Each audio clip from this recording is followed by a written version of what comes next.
I'm gonna just listen to this dope hip music. Keep it like that. That. Right.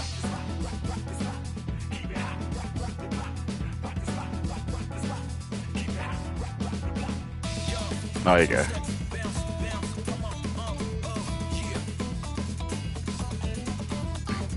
My black dad played this. I always say that as like a joke on chats, and people get really funny about it. They're like, what do you mean? I like, sorry? Like, why did you say that? I was like, I don't know, it's kind of funny. I'm like, is it? I'm like, well, you're making it a bit funny now. So yeah, it is. It's like people want to get angry at you just saying, or they say like, you're not black. And I'm like, yeah, but my dad is. And they're like, which just could be true. Taste your rainbow, baby.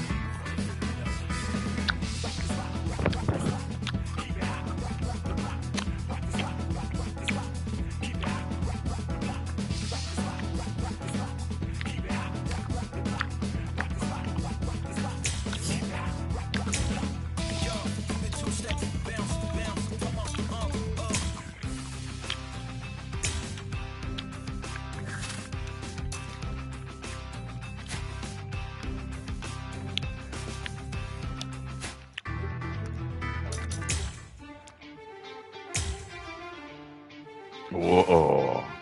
Whoa, what's all this? Soul crystals.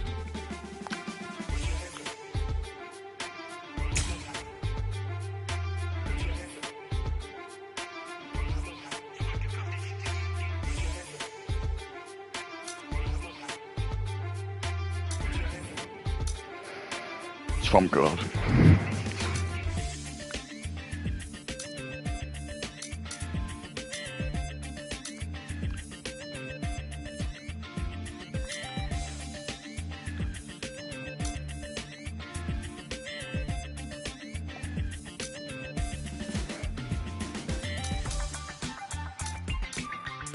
Oh.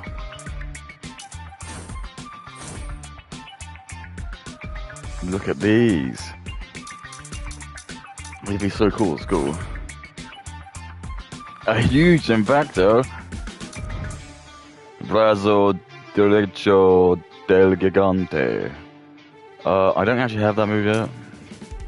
Yeah, that's fine. I want to protect the angels again. Let me strength. Gahahaha.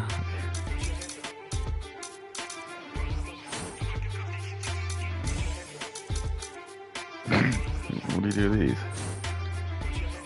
What's this?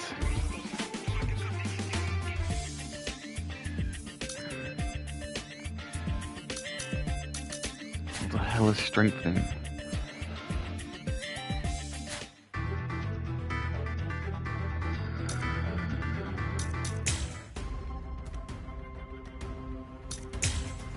How many characters do I?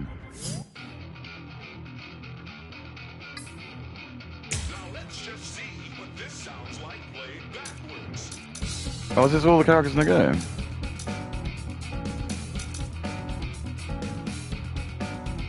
There's gotta be more than that, surely. There's gotta be more than that, right?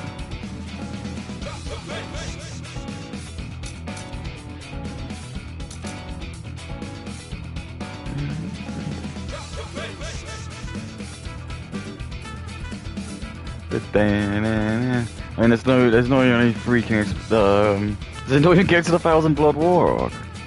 Maybe it doesn't, I don't know. Oh, I've been duped.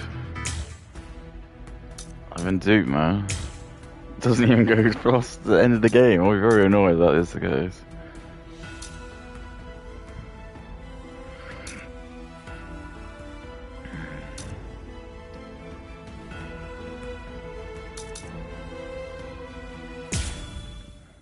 I'm not going to be... well, I don't know.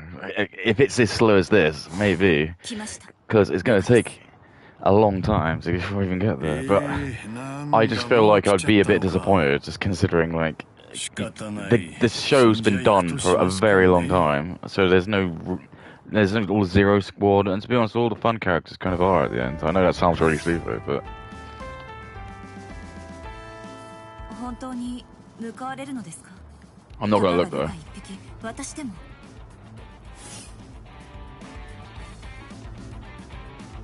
山爺の命令じゃ仕方ないでしょう。あの人はこれ以上旅館に手こずってると思われたくないんだよ。大人はメンツっての潰されるのが嫌いなの。それに僕の七尾ちゃんが戦いに出て怪我したりしたら大変だしね。誰が僕の七尾ちゃんですか? おお、今日もまた一段と釣れない。そんなところが素敵。 And Olkiora wasn't even there. I don't think. So you're telling me Olkiora is not in there? へいへい。まあそう心配そうな顔しなさんな。すぐ終わるよ。Maybe over ほん soon. の戯れさ。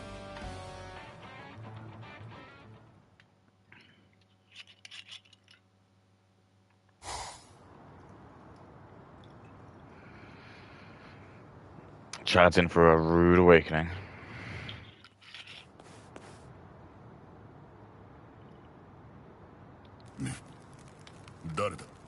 Even offers him alcohol, he's only like 15. He says, let's have a nice drink of sake. 8番隊隊長、京楽春水。はじめまして。 This is the best ever squish fight. 8番隊隊長。そう、よろしく。おい、七尾ちゃん。花びらもういいよ。って、あれ? That's very smart because they've hidden the angle so you can't see the basket. So she's just pulling them out of her sleeve. In the actual thing, she has like a little basket. No, it's one! It's a kabuki fair. That's what he's like trying to do, kabuki. もうちょっと乗ってくれてもいいじゃないの。どいつもこいつも釣れないな、本当。先を急ぐんだ。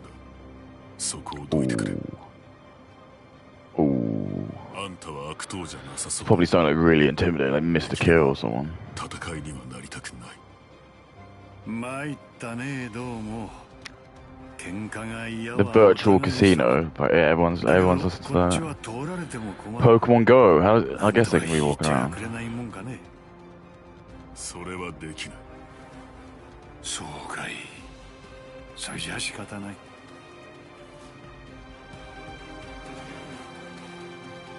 飲もう。仲良く。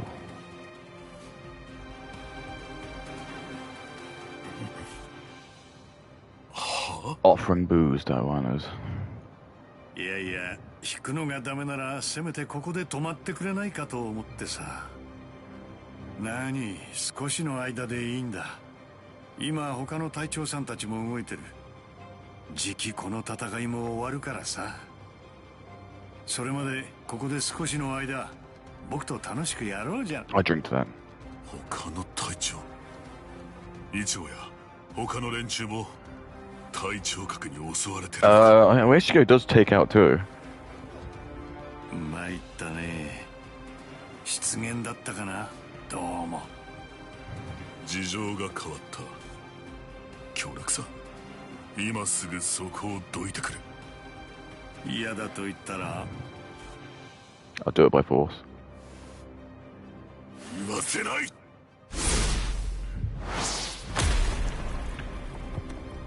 You're going down, Blanc. やれやれ。面倒なことになってきたね。どうも。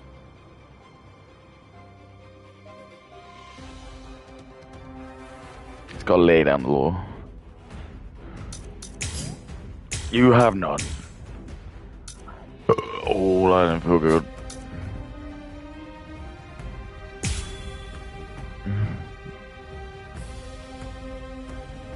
Has he got his swords on? Oh, he has his swords on.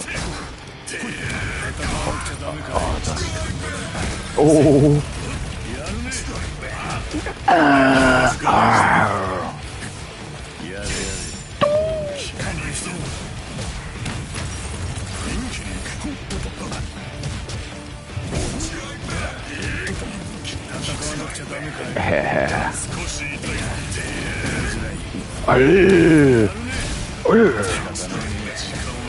Strike back.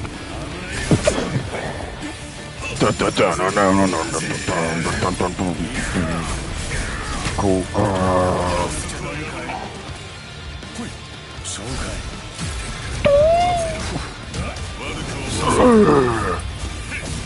Time to die, Mr. Captain.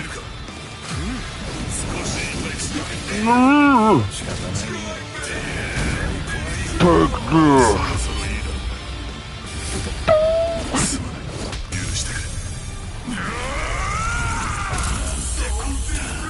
もうよしなよ。もう So destruction. 君の技は確かにすごいさ。硬いし速いし。 Ah, 破壊 crap. 力だって人間にしちゃ相当なもんだ。分かってるはずだ。 Oh, okay. 技には消耗限界を超えると全く出せないものと、消耗限界を超えても命を削って出し続けられるものと2種類ある。君の技は明らかに後者だよ。そして君は今消耗限界なんてとうに超えてしまってる。忠告をどうも。 Ah. Yeah, distance is not my friend, is it? 妖精と言ってる。また外れ。 Ah, shit. Shit. 外れ。Shit. 喧嘩は嫌だ。 No, he's got me. できれば我慢してくれ。戦わなくちゃ。 No, he's got me.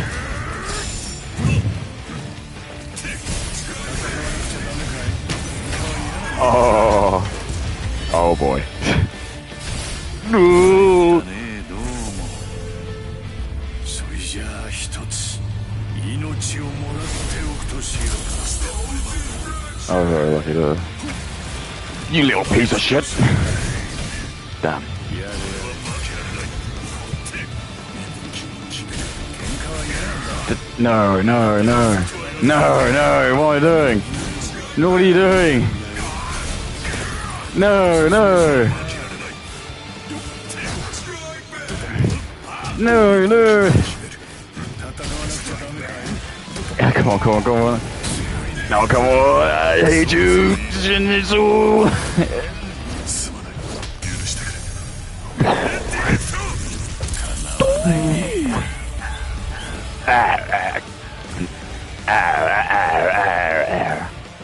I didn't get to do it in 2 minutes, I'm sorry. I'd almost lost. 悪いことは言わないから帰んな。これ以上やると本当に死んじゃうよ。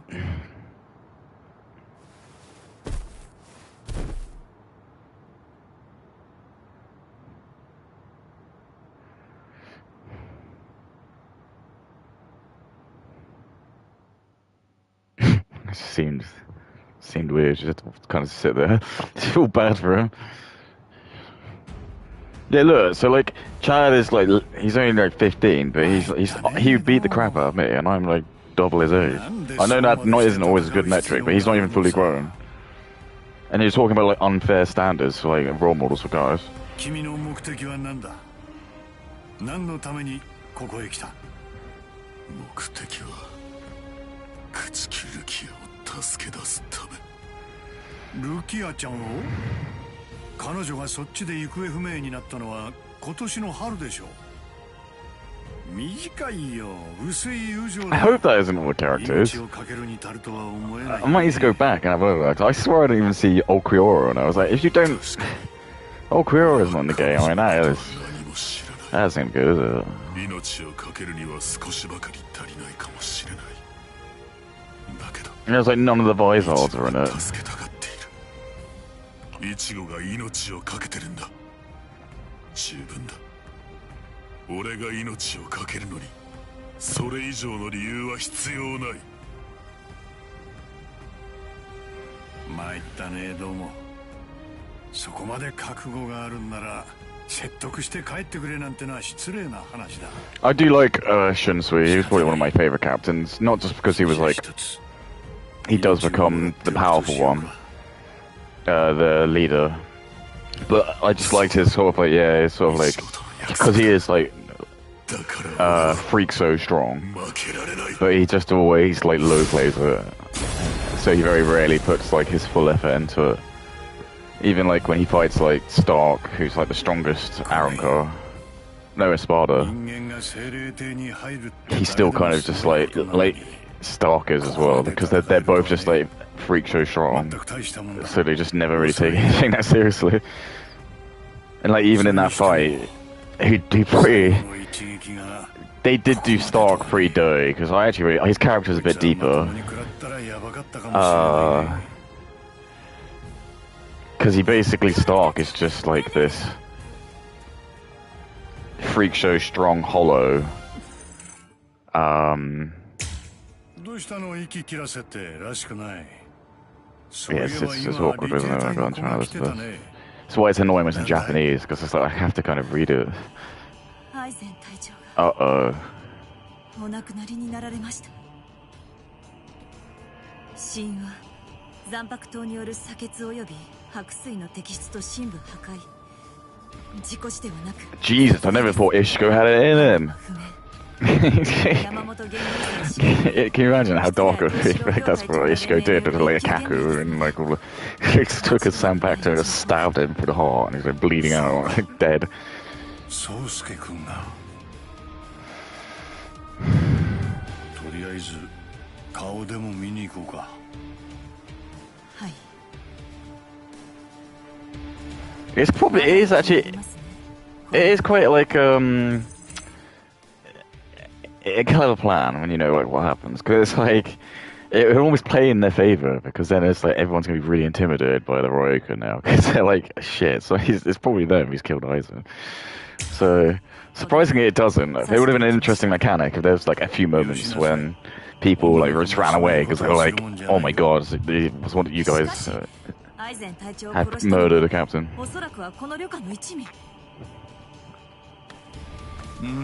そうだね。でもそうじゃないかもしれない。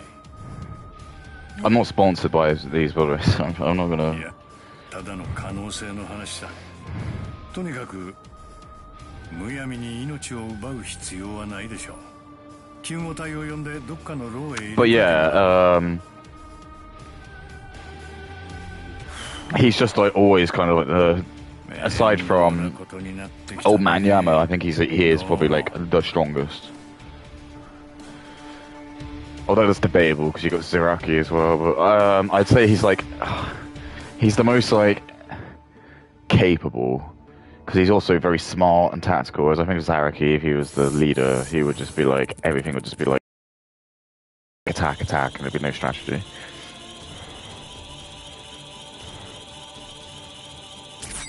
Zaraki probably just has like the most brute force.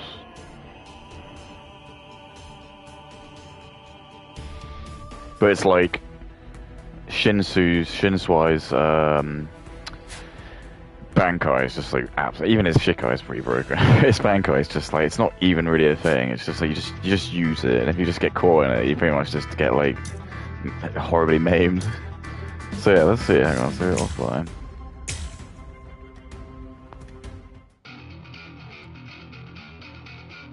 Yeah, look. Oh, okay. So there's one Vizard. He gets to play as just Shinji. Oh, sorry, Okuro is in it. Oh, this does make me a bit worried then. This could be the full roster. But like, no Barragan.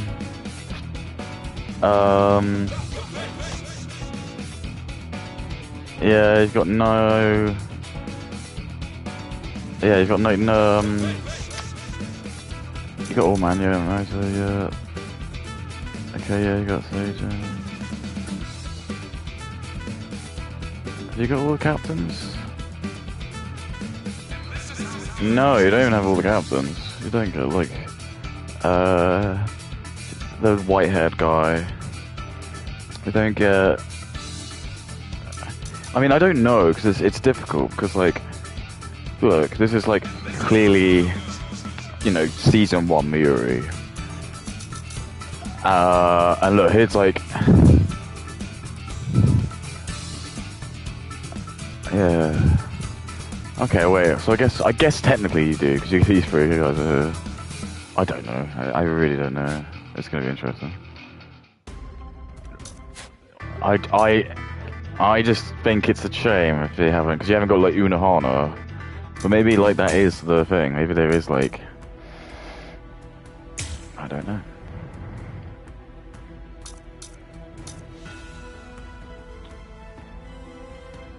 Need the key.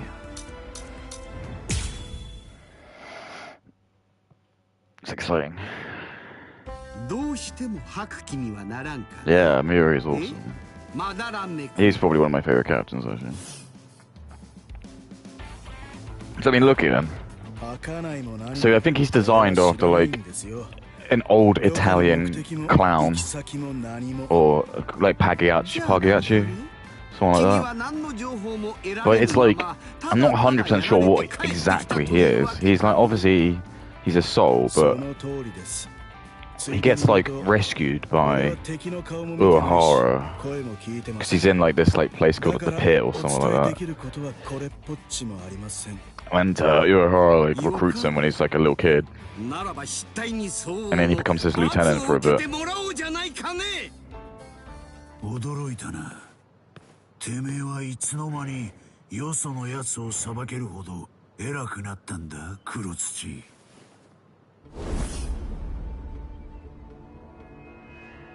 Yeah, I mean, they've done a good job of, like, that's definitely first phase Zaraki, because he's got the eye patch and the neck thing. 私はひとまず退散するとするよ。行くぞね。もたもたするな。はい、マユリ様。 So that's actually, that's actually his daughter. He made her from his own. I gotta remember. I'm pretty sure it's like. 負けて流れることは恥と知りつつ戻ってまいりました。強いのか。強いです。外見はオレンジの髪に身の丈ほどの大刀。向かった先は潜在級指針路。 The fight with Zaraki and Ishigo probably again is like in my like top 20 ever like anime fights. I don't know if I can quite make it top 10. Maybe if I actually like came up with one, I might consider it. But it is a very good one. All the fights really in Soul Society are like really good. Like Ishta versus Mayuri, even the one where Chad and Shunsai is pretty good. Because you just get to basically just actually like see just how crazy, like freak show strong the captains are. Because I think he just like flicks Chad. Yeah. 疲れ切ってんだ。よだれくらい勘弁してやれよ。イチゴ。もう大丈夫なのか。 ああ、花太郎のおかげでな。お前も体の痛み。 Thanks to old Honey. お前の傷も花太郎が俺の後フラフラになりながら治してくれたんだぜ。もう一度、今度こそだ。行くぜ。潜在級。 Why don't you just go to a different way? Oh, there's stairs on the other side.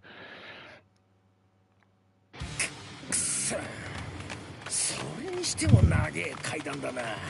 なんだなんだチクショー。ごちゃごちゃうるせえぞ。もうすぐてっぺんだ。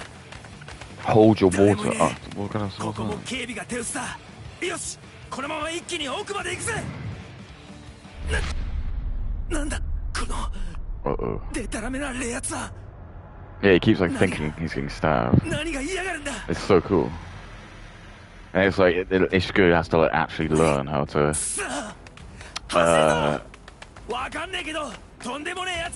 Well, he needs to learn to like sharpen his spiritual pressure, and then he needs to like learn to trust his sword. And he wins because Kenpachi just doesn't have a relationship with his sword. Because like it's clever. It's because he's like, again, the story of him is just like he's so freak show strong that Kenpachi just doesn't have. He doesnn't have a Zanpakuto.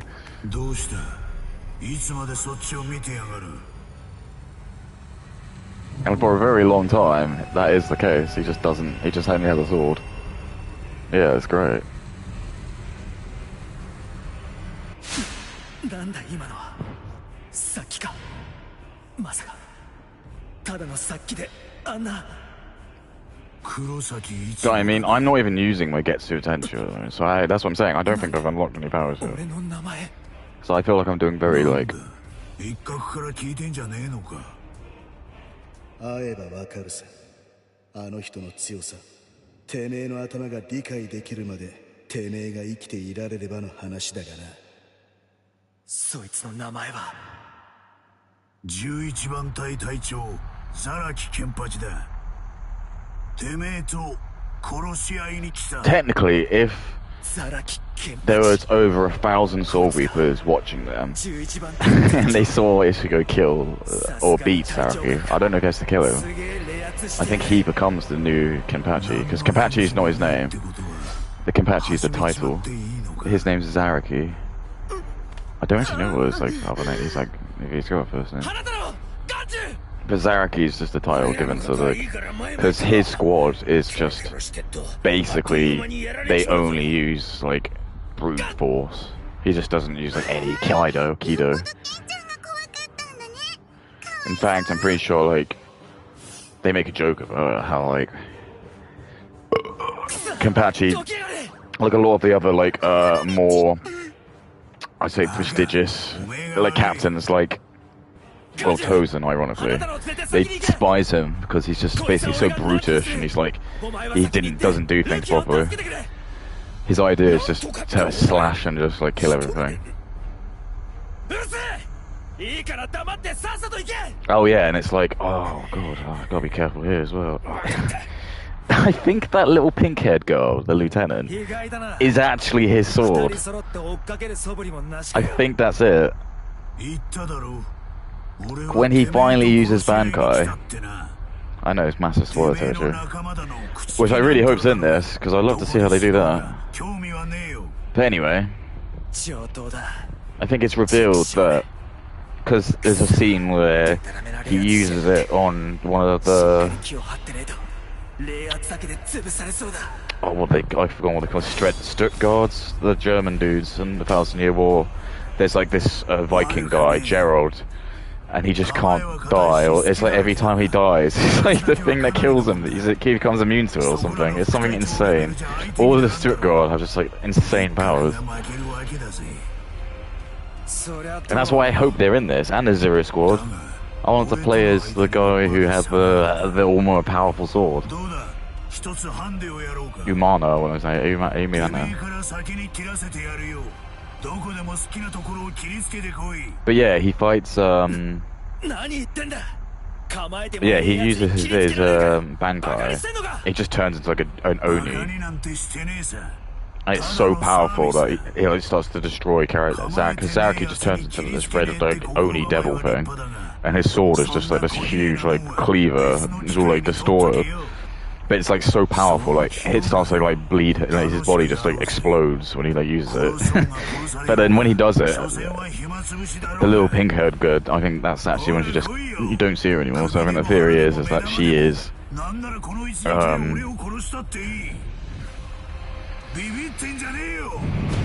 but this is a great fight. I'd say like even if you don't know anything about Bleach, just type it in, just watch it, and you can get a real good feel about like what the show's about, because I think this is the one where Ichigo generally does start to feel like he's not really in control, and actually maybe this is a little bit bigger than he, you know, he's biting off a lot more than he can chew.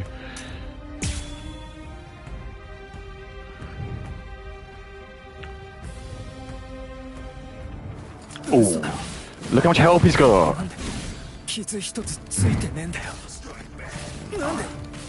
Oh boy, not good. Look at him, he's just taking it.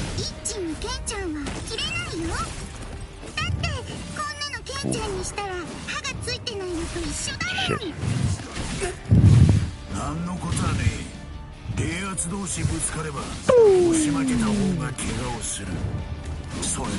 Ah.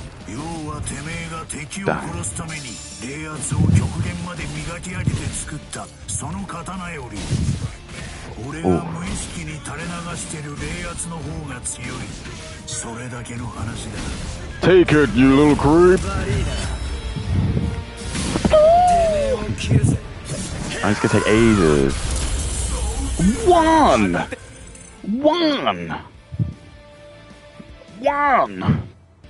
Why is this glitch? One.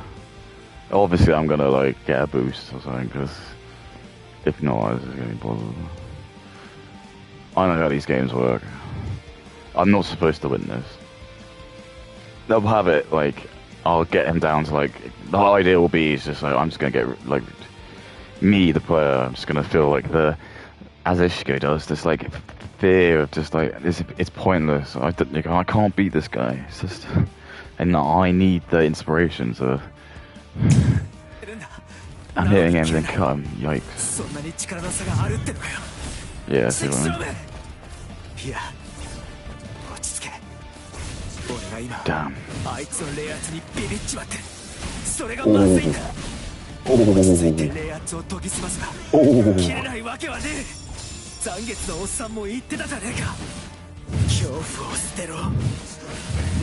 Strike back!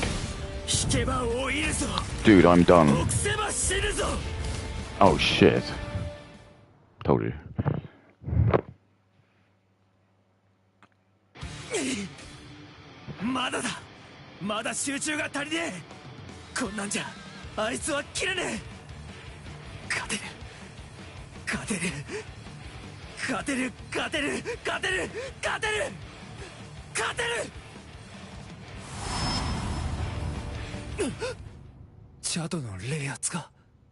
Oh my god.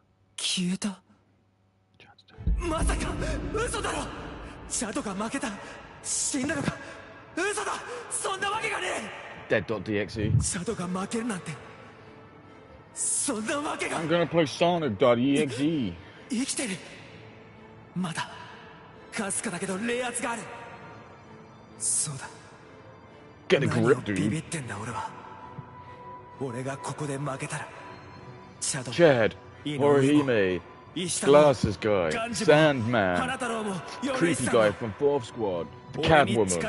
They've all helped me. Sorry, Catman, we don't know his order. ビビってる暇なんかねえじゃねえか切り合いに集中してないってことは I mean, I'm being perfectly honest with you. Like, I'm only like talking over it because this is so close. This is so good. To if you didn't know the game, I don't know why you would buy. As I've always thought that I'm never going to just buy a Naruto game because I haven't seen the source material, and that's the irony. Is actually like you probably do a good job if like you bought your friend like Kaka or the Dragon Ball Z game. Like, I thought it was really shit, but if you bought that or you bought this, you know, probably do a really good job of actually just instead of just watching the anime, you can just kind of play the fights, and then any fights that you're like, oh, that look good, you can watch on YouTube.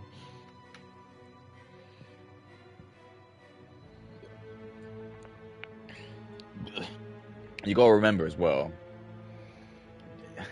If anyone generally says to you like, "Oh, you shouldn't really like read the mangas for free," well, you probably shouldn't. But my justification that I do is just like, well, I buy all your games and stuff. I do buy the books from time to time. I think a lot of like musicians, probably not so much video games. I don't think I really like. I don't like pirating like movies and video games anymore or software. I'm a bit beyond that now, but. When it comes to things like short-form media, like a manga chapter or songs, even. To be honest with you, I don't even download songs. I just listen to them on streaming things. But you know what I mean. A lot of the times, the reason why people don't get that annoyed is because this is why. Because it's like if someone's like pirated all of like Aerosmith's music. There's probably going to be a good chance they really like it. They'll probably end up paying loads of money to go see them in concert or buying their t-shirts or memorabilia, or like maybe a few records. Whereas if you sue them, you're just going to create people who are just going to think you're greedy and going after the small person, and yeah, you'll detract people from wanting to become fans. So it's a double-edged blade. But this I'm just thinking that this game does a really good job in the sense that if you maybe did have a friend who was just like a little bit like on thinking about whether or not to watch it, you could just say, "Oh, play this instead." But it's good. I like the fighting mechanics. It is just a 1v1 fighter, and it's a little bit more because it's 3D. The only thing like I was thinking about is there was a game that like came out for the Wii. It's actually I really liked it. It was like a Bleach game that came out for the Wii. There was a few of them. It was like I think it was like the last one that came out, and it was only centered around Hokumondo. So it only had like the characters specifically that were in Hokumondo. So it doesn't have barely any of the captains. Only like the captains that come like Kenpachi and Zaraki, and Mayuri and Byakuya. I think they're the only captains that. I think, and then it's just all like the Arankar. But basically, it was and Espada, and it was like it was more of like a 3D arena fighter. So it was like you had two characters. Oh, was it 4-player? No, I don't think it was. But it was like in Tenkaichi style, where it was if you kind of ran around if you got too far apart from each other, your character break off, and then you can start to like fly or like jump around and actually like I don't really know what the benefit was, but it did kind of it gave the game just like a little bit more like of an edge, or a different mechanic, because then you could like fire off like zero blasts, or you should Getsu Tetenshu or something like that. And it just kind of gave it like an extra flair, and I'm like, I wonder why they decided not to do that in this, because with this it's all very just like, but maybe that's because I feel like they fleshed out the moves a little bit more with like I like the like teleporting things, the flash step thing's pretty good. I think I need to get a bit used to using like their attacks, because I think there's like I'm still not confident what that bar at the bottom left is doing there.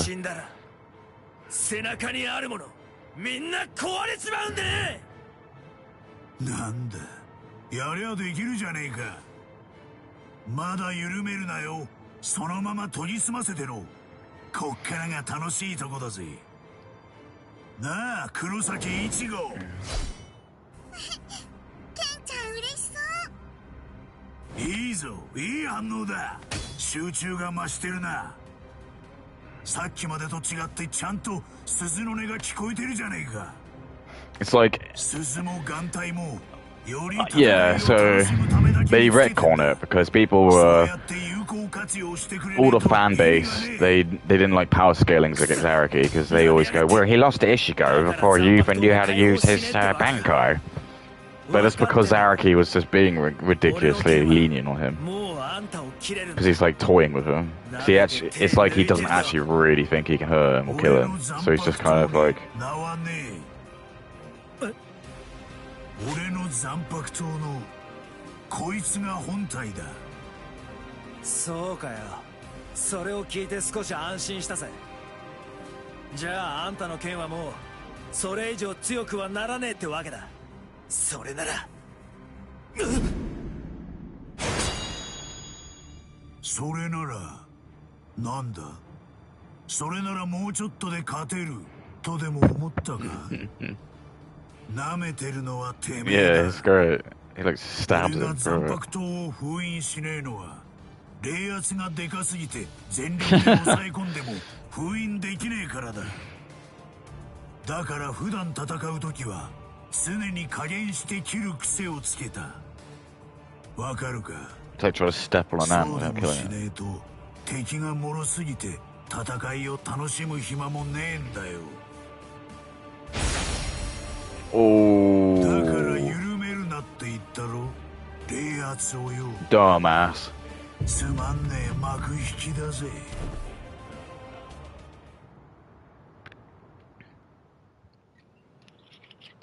That's me when I make any friends. そうですか。Yeah, he's like, wait, he's blind. I guess he could win. Oh, well, Buckethead. I mean, look at them. They all look really interesting. Even her, like, she's just like mega soft, maternal, healing woman. And you're like, what's her story? I mean, what can they? And it's when you know, you know. You know? It doesn't matter. I mean, it's not. I don't think but it's like it's funny that like Zaraki knows who her past. So does Yamamoto. So does Shunsai, and there's obviously it's because they haven't really. Kubo didn't know what direction he was going with her, but I think he did because there was always like scenes where I remember watching it every time Unohana kind of like suggests something. Sometimes she does get like undermined by like some of the more like alpha male like captains, and then like there'll be a scene where it just shows like her with a really like icy expression, and then it plays like a, and then everyone like looks really scared and they just listen to her, and I was like, man, that did feel like a bit of a hint that she was like hiding something. But the fact that she was actually the Kenpachi before. She was just what? No, she wasn't. I don't think she was ever the Kenpachi. It was like she was like the one who started or something like that. She finds Zaraki when he's really young.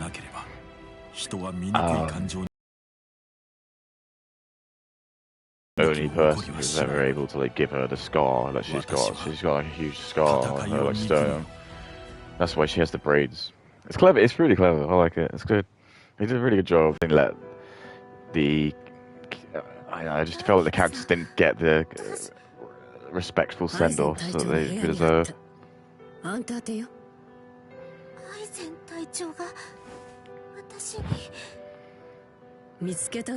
yeah, it's like the classic sort of like very sexist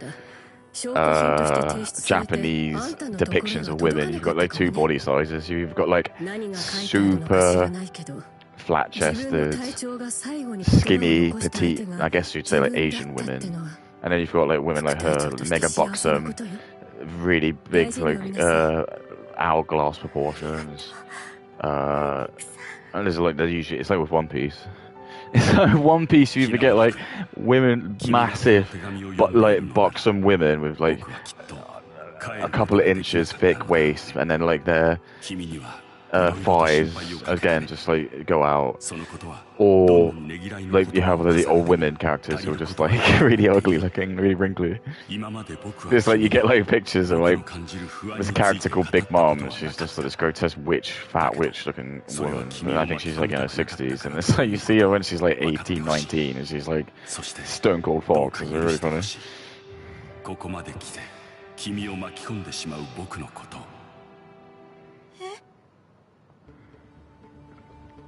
僕はおそらくすでに生きてはいないだろう。だから Bison's 僕 doing の some 最も信頼す proper る good 君の like ために manipulation. 僕の暴いた真実のすべてをここに記す。俺は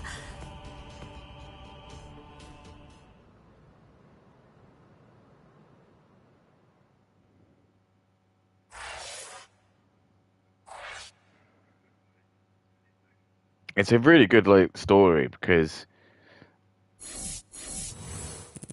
Hitsugaya himself just can't believe that Aizen would write that letter. So that's why it's so good, because like Aizen, he is evil, but no one knows. So he fakes his death, and then the next thing you know, his lieutenant is trying to kill you because she claims to have read a letter from her dead captain saying you did it, and then you're gonna be like, no, what? But what? It's great. Oh, here we go. I love the doppelganger character. I don't know if he's got a name, but surely he should be a playable character, right?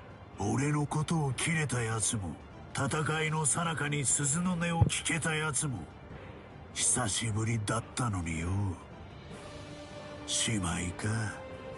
すまんねえな。くそ死にたくねえ、死にたくねえ、死にたくねえ。こんなとこで死んでられっかよ。まだ Really doesn't 死 want ぬ to. わけにはいかねえんだ。動けよ体。 Remember, he's only done 止 his まれよ thing. チー。 It's horrible. 俺を He's got to like stop himself from bleeding and stuff. 俺はルキアを助けなきゃいけねえんだ。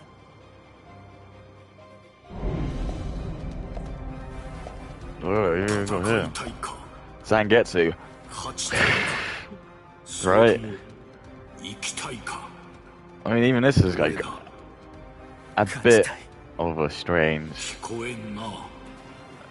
戦うだけじゃ意味がね Yeah, like all this stuff is like just so cool. I just remember like this is just so cool. It's like, who is this strange like dude with glasses? It's got a cool design, え。勝ちたい。 and it's kind of ならば yeah. He has to go to like weird trial world where he's got like all the buildings. It's so good. It's really clever. Like yeah, all this just ここは浦原さんとの修行できた場所と同じ。見ろ、あれだけの戦いの中にあってもお前の内なる世界は微動だにしていない。どうやらお前は少しばかり強くなったようだ。おわっと、危ねえな。抜き身の刀投げるやつがあるかよ。持っていろ、お前の刀だ。え、だってこれおっさん残月じゃな。朝打ち五帝13体に入れぬ下級死神の持つ名もなき残白刀だ。いや、だから俺の残白刀は残月。残月というのはお前が先ほど敵におられたこれのことか。これはお前には渡せない。のけ。 this is me when I fight with my irrational force. なんだはねえだろ相棒。これからお前が私を持つに足るものかどうか試す。もう一度私を手にしたくば。 Yeah, why is he? That's what I mean. This guy has to be an awful character. Why would you go to the effort of modeling him and giving him moves if you're not going to make him playable? It just seems stupid. That's what I mean. I reckon you do have to unlock characters. So if I don't unlock White Ishigo, I'm going to be a bit worried. お前にそれができんならな相棒。 I guess that's partner. Oh, that didn't feel good.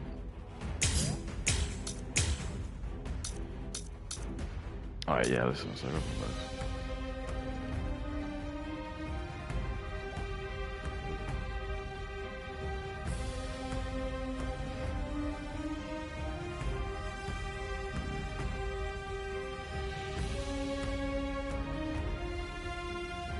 Weird there, dude.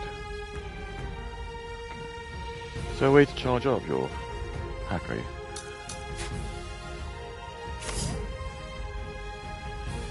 Oh, okay.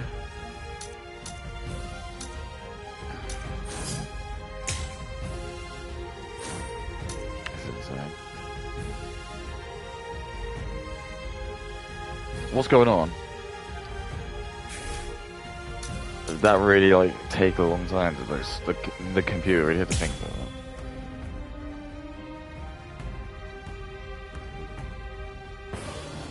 that? Oh, you're going down, you! Oh, I didn't even. Yeah, look, I didn't even got my sword.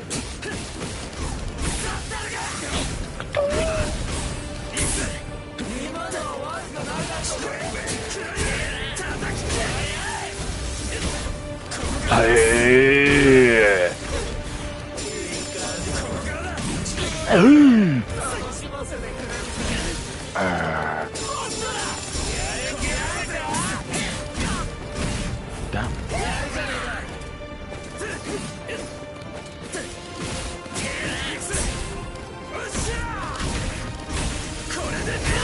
Take it, little freak. 悪いな。てめえを切るぜ。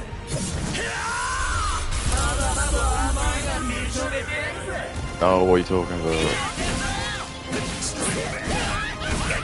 Uh-oh. 受けきれねえ。すげえ。残月ってこんなすげえ刀だったのかよ。冷圧で大気が焼き切れそうだ。化け物じゃねえか。ここからだ。楽しませてくれるぜ。Damn.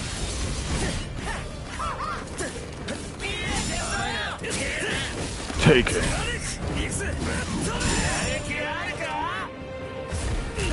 No. I told you, I don't want to play any more shitty Batman games. Oh.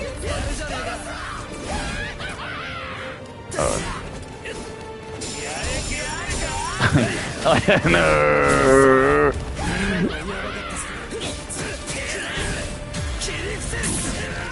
Take it, Batman. Take it. I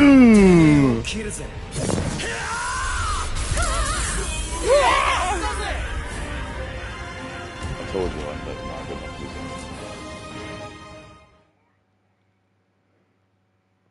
Me implying my intrusive thoughts.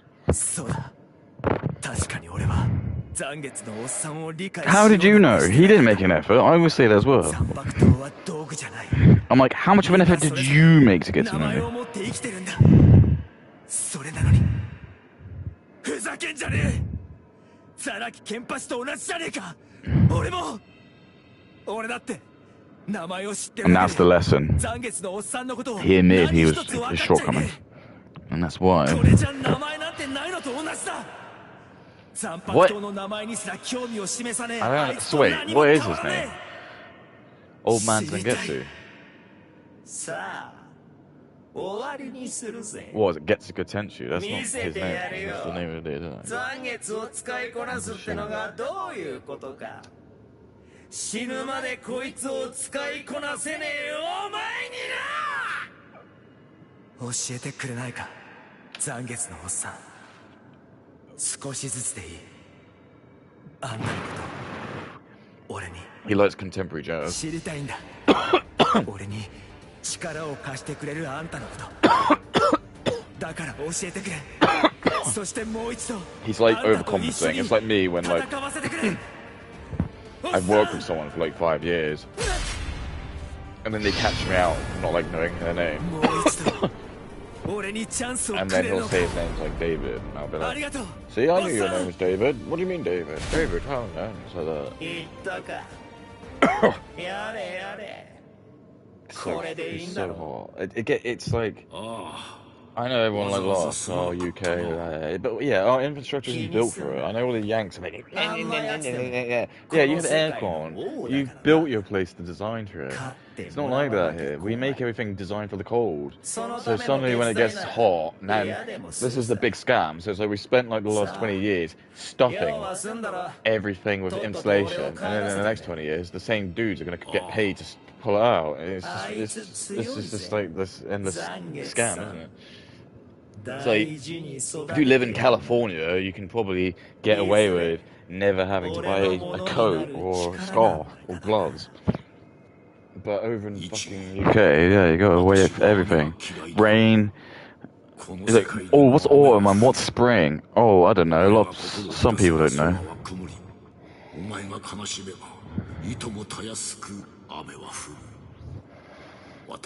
Yeah, they just kind of give Zangetsu a bit of a lame I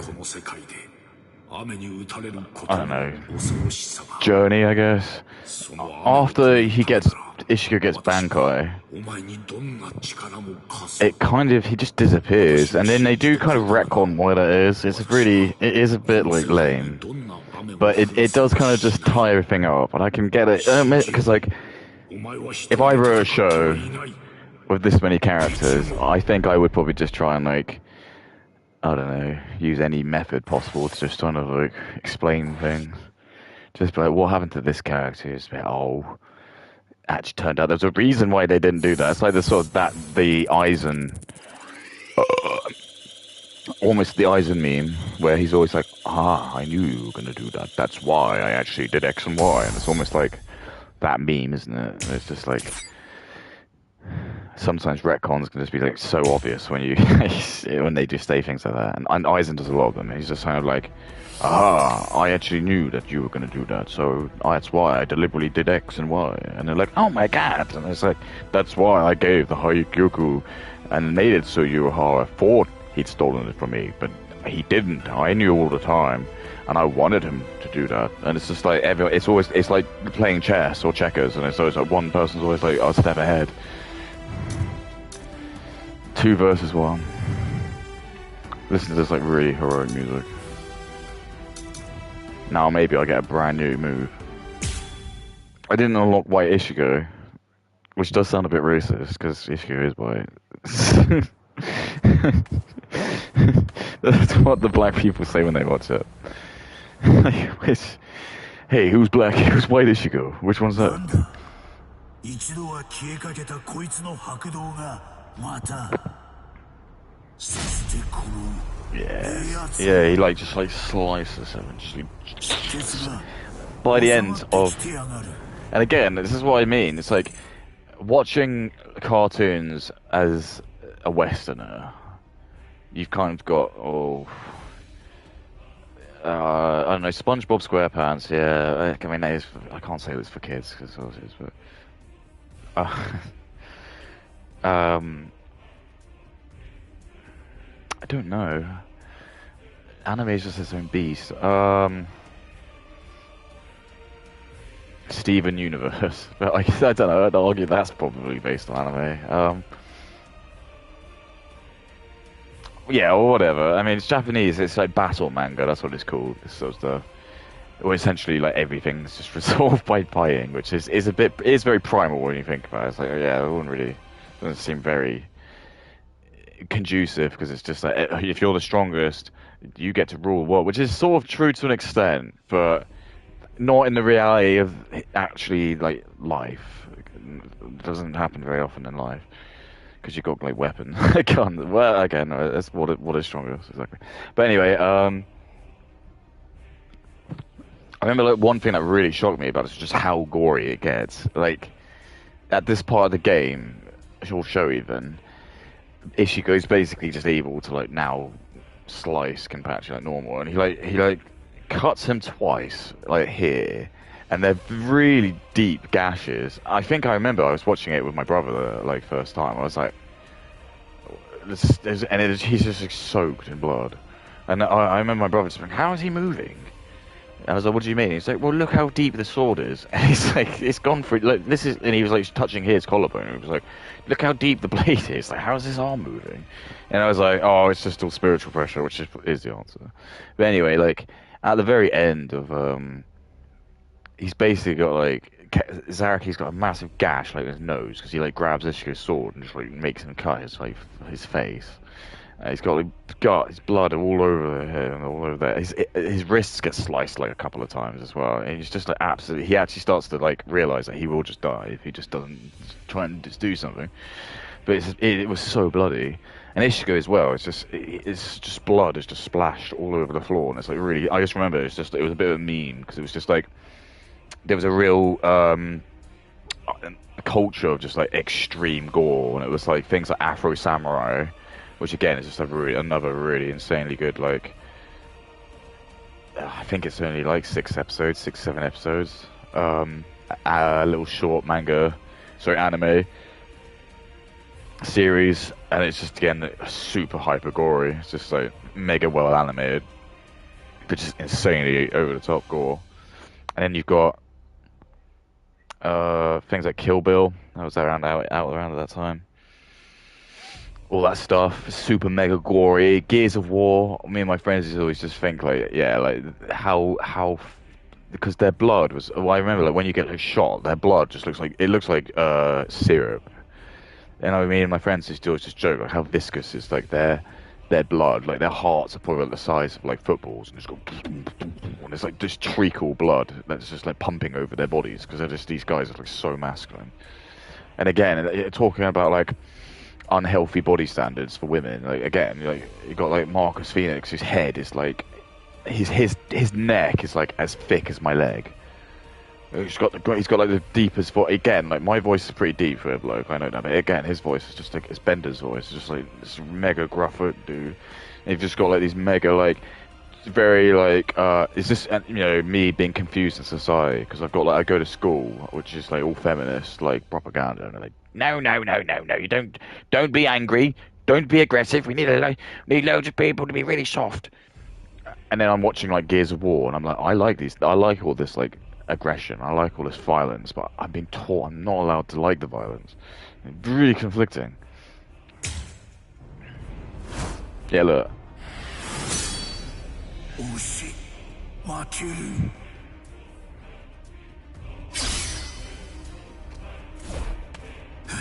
like blood, it doesn't have blood in this, but he is just like bathed, this is blood just like goes all over the floor. And he like stabs him, and they just like, they never cut limbs off.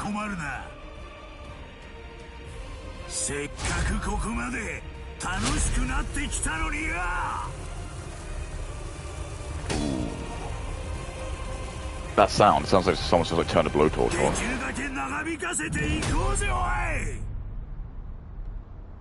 Alright, now I'm gonna be able to use my Getsuga Tenshu, I think. And mysteriously his health is gonna be probably not as high. Because 8 was a little bit higher, wasn't it?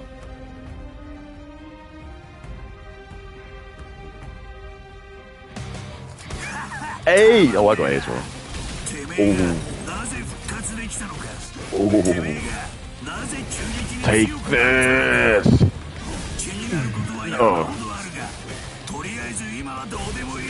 Damn. I need to walk.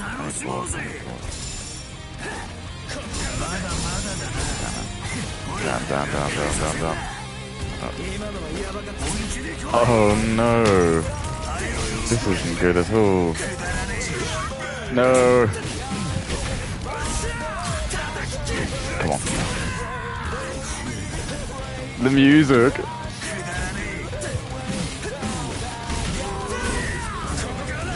Uh-oh. Yeah.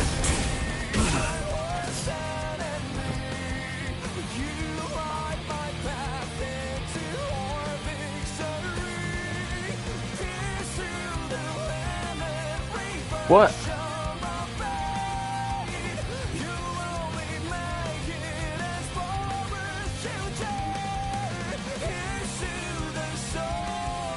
Okay.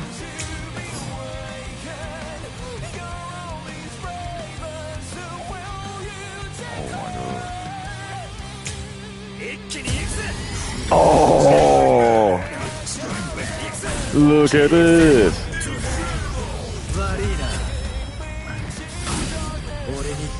Do more. Soy paste. Whoa!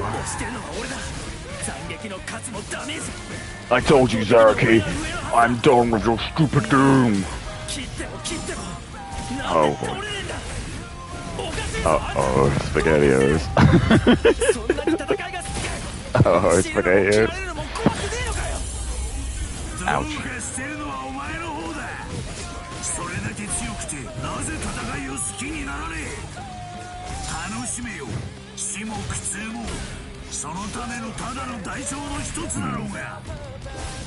Oh god. How?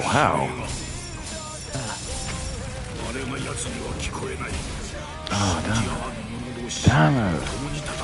This isn't good at all.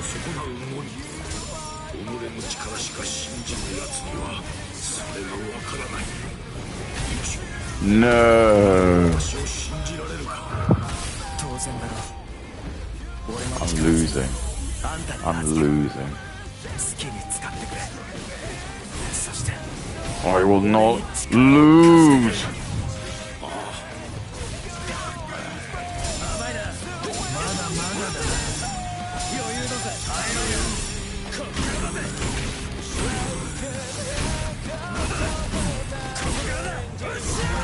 Oh boy, oh boy, oh boy. Why did I not block that? No, no, no.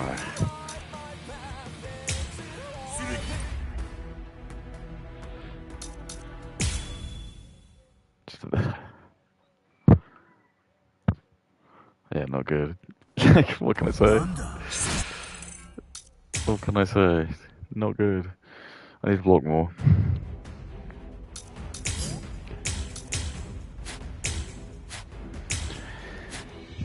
I mean, I like it's hard. Maybe I would have won. I just don't know. I'm just a loser, you know. Whatever. I'm just, you know. Okay.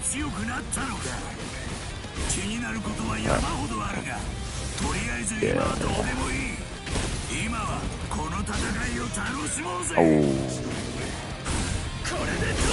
I told you I don't want to play any more shitty Batman game. Read his moves as you go. Do do do do do do do. Oh, strike back. Strike back. Take this.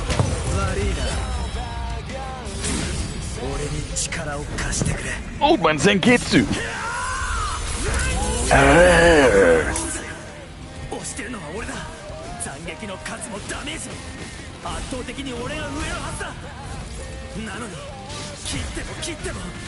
Oh, why does that never work? Yes.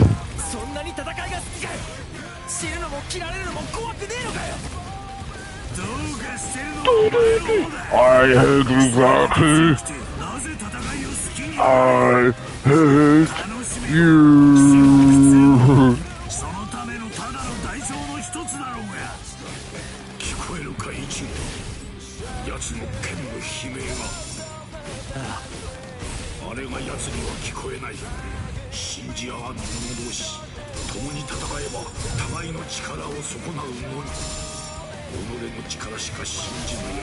Oh, okay.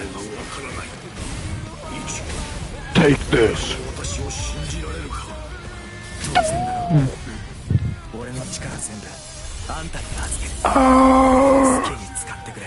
Destruction. This guy's gonna be tough.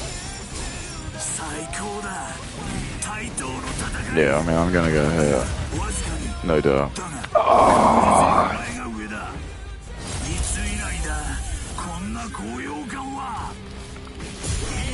Oh my god. Oh god. Oh my god.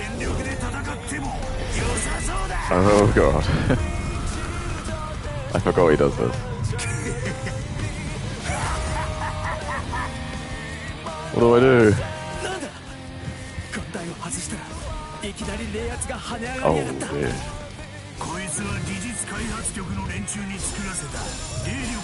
Oh.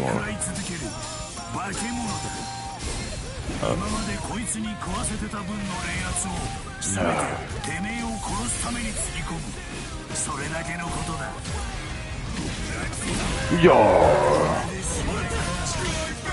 Strike bird.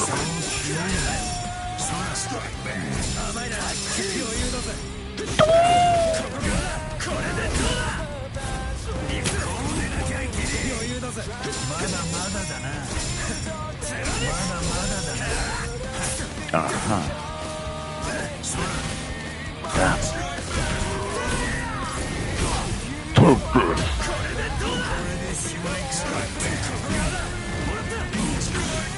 Strike bird. Whoa.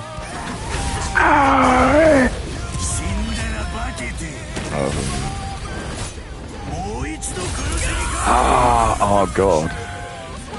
This isn't good.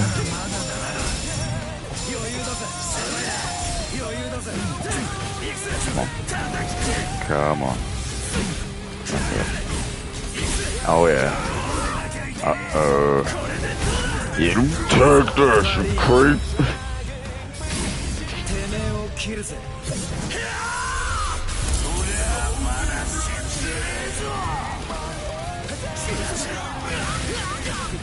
This isn't good.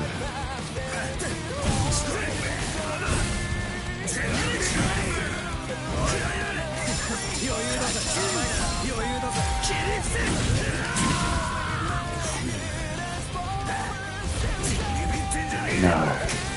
No.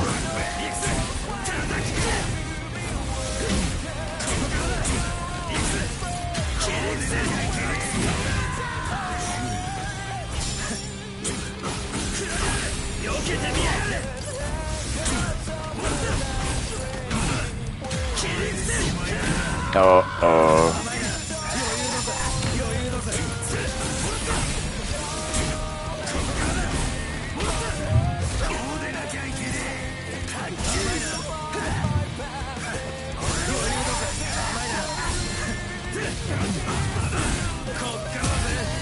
Oh my Tanketsu, help me!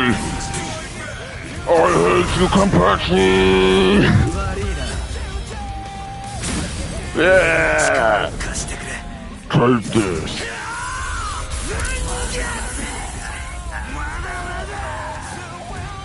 Piece of up. That was hard. Fun. Whew. Oh. Yeah, look how deep his like sword is in his. That's like a big artery there. And his sword breaks in half, so he does beat him.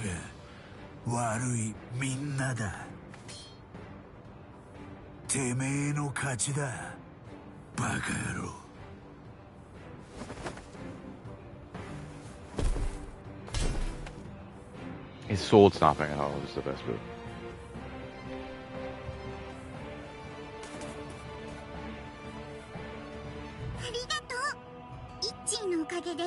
Yeah, that's basically his sword spirit saying thank you for beating him up. He's such an asshole, he can't be bothered to learn my name. So it's actually quite funny when I see him getting his ass kicked.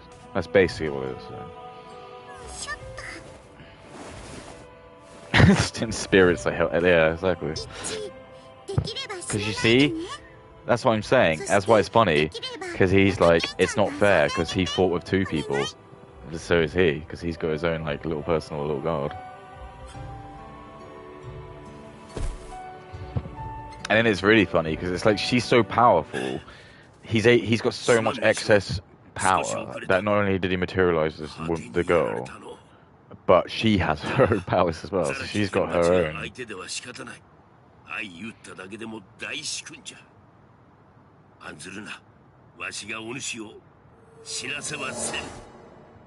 Where were you when I fought Renji?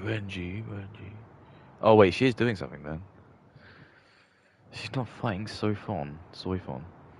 That's after. I think she does do something. Exactly, and again, wouldn't this scare loads of people? If you got news that they killed or beaten Zarek, I think everyone would be really terrified. I think old man Yamo probably would have to, take it very seriously at this point. It's like, oh yeah, we just got the guy who basically just can't die. He's now down, and it's like they take it quite lightly. They're like, yeah. We don't take it lightly, but my question is like, what is Yamamoto doing that would be more important than like attending to this?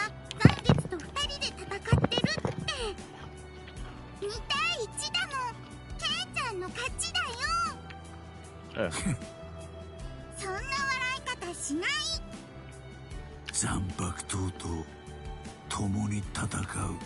He doesn't realize he's talking to her the whole time.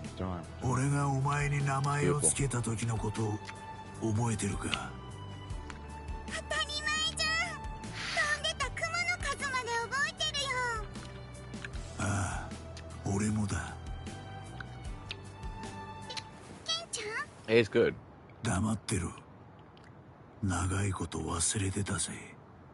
名前のない苦痛ってやつをな。他の連中が名前で呼ばれるのに自分にはそれがない。 It's cool. それがどんな気分か。ヤチル、俺がただ一人こうありたいと願う人の名だ。 So I mean, I suppose now you know. When you 俺は watch it, ケン yeah, パチ。 it 代 makes sense. 々最も強い死神に与えられる名だ。 Because it does like seem strange. It's like this weird hyperfixation of him and this like little 随分長い pink-haired こ person. と But it 待た makes せち sense まっ if た it's like な。 actually his like soul. なあ、お前は何を今更と思う She か doesn't も like し act れねえ right. が、 She's just like 今からでも俺に ridiculously 教えちゃくれねえか。 immature, but to a point where it's like I don't even think you could like work with her. チッ、 She just like や tells っ people ぱ to り like ダメか。 do stupid stuff. ちくしょう。 And every time she goes down into like lieutenancy, 強 it's く just なり like てえな。 just creates all this chaos. It's 戦う like 相 why 手 is が she 見 even つかったん here? だ。 It's just like 俺 she's は just まだ強 the くなれるんだ。 honorary 戦いてえ。 lieutenant. 強くなりてえよ。 It'd be like 久 if しぶ Soul りなんだ。 Society was こんな formed 気分は。 today, she would probably be the lieutenant, 強く basically なりて the guy. え。 Just because there'd be so many blokes, they'd be like she'd be that sort of なれ person. るよケンちゃん強くなろう But she is actually powerful. I mean, that's the difference. 私知ってるもん一番強いのはケンちゃんだもんそうあの日からずっとあなたは私の世界のすべてだからもっともっと強くなろうよ And everyone knows that the most popular archetype of relationship is giant, massive, hulking, scary guy and a little tiny girl.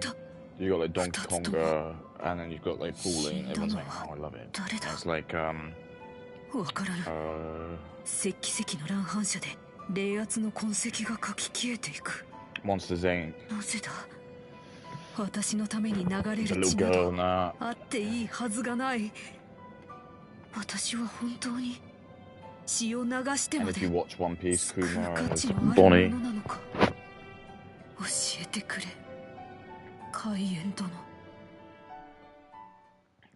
Look, they actually mentioned Kaya.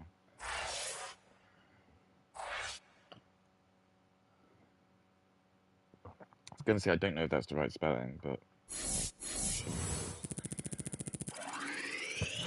that was a hard word.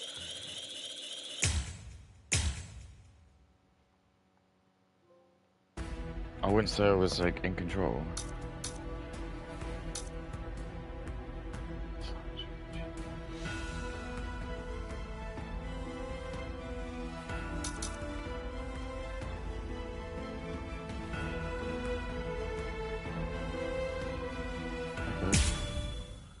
I think this is just a cutscene. 何？アイゼンが殺された？いつ？誰に？どうして？ So he's in the game. 本日未明犯人 Just 及 couldn't び be 動 bothered 機 to は不明です load him in, could they? くっそー。俺が寝てる間にそんなことに。 Look, see, so he's in it, but he's not global. Hate that shit. 許せん。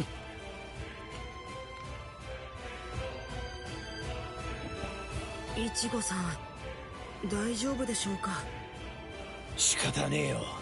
あんな I always I really like や this つのやつ design of Source. It 相手 looked で like きる really の cool. はあいつ It's しか just いねえ like んだ。 ridiculously それより big. も問題はこっちだぜ。ようやく着いたけど、この扉どう開けるよ。大丈夫です昨べのうちに籠城保管庫から予備の鍵を拝借してきましたから僕だってルキアさんを助けたいいちごさんばかり傷つい Oh, て that really didn't 僕 look は good. 逃げ回ってばかりでかっこ悪いじゃないかと Alright, let's go 思ったん next. です When people お前もなかなか思い切ったことするじゃねえか。どいつもこいつも必死になって助けてえなんて。そのルキアってやつはよっぽどの可愛い子ちゃんなんだな。おい。いえそんなんじゃ照れんな照れんな。どれ一丁お顔を拝んでやっか。おいルキアちゃん。I'm probably not allowed to talk about this discourse. Fuck it, why not? So, the whole Iran thing is pretty funny. It's not really funny, but I'll rephrase that. In the sense of, like, to wind people up. Because a lot of, like, the X accounts, especially, like, the faceless ones who just post memes and stuff, you can start to tell, like, obviously, like, what their allegiance or their affinity was, because as soon as, like, this whole stuff's, like, happening, it's like their memes become, like, more like, they'll laugh at, like, I don't know, anything that happens to the Jewish people, they'll laugh, they'll find that funny. So obviously they're probably from Muslims, and they probably come from one of those many countries which worships Islam.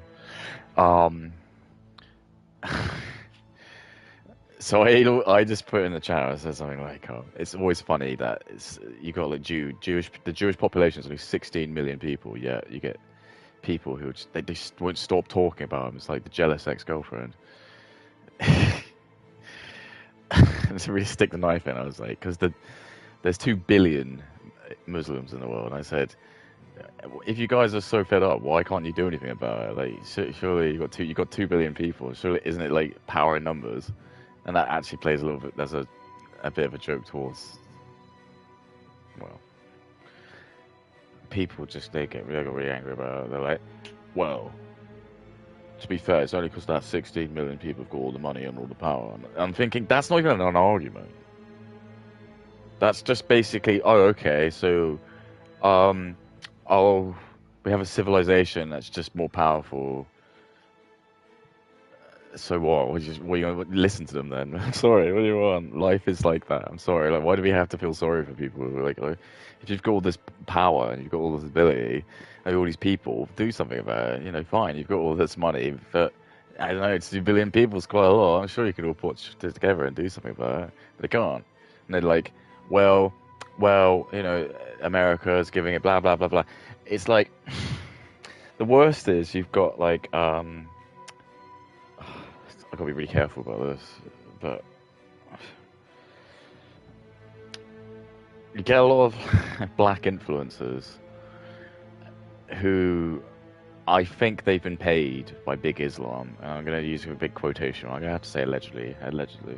So and you're like, oh, what? So, I don't want to sound. It's so difficult. I gotta be so. I mean, no one listens to this shit.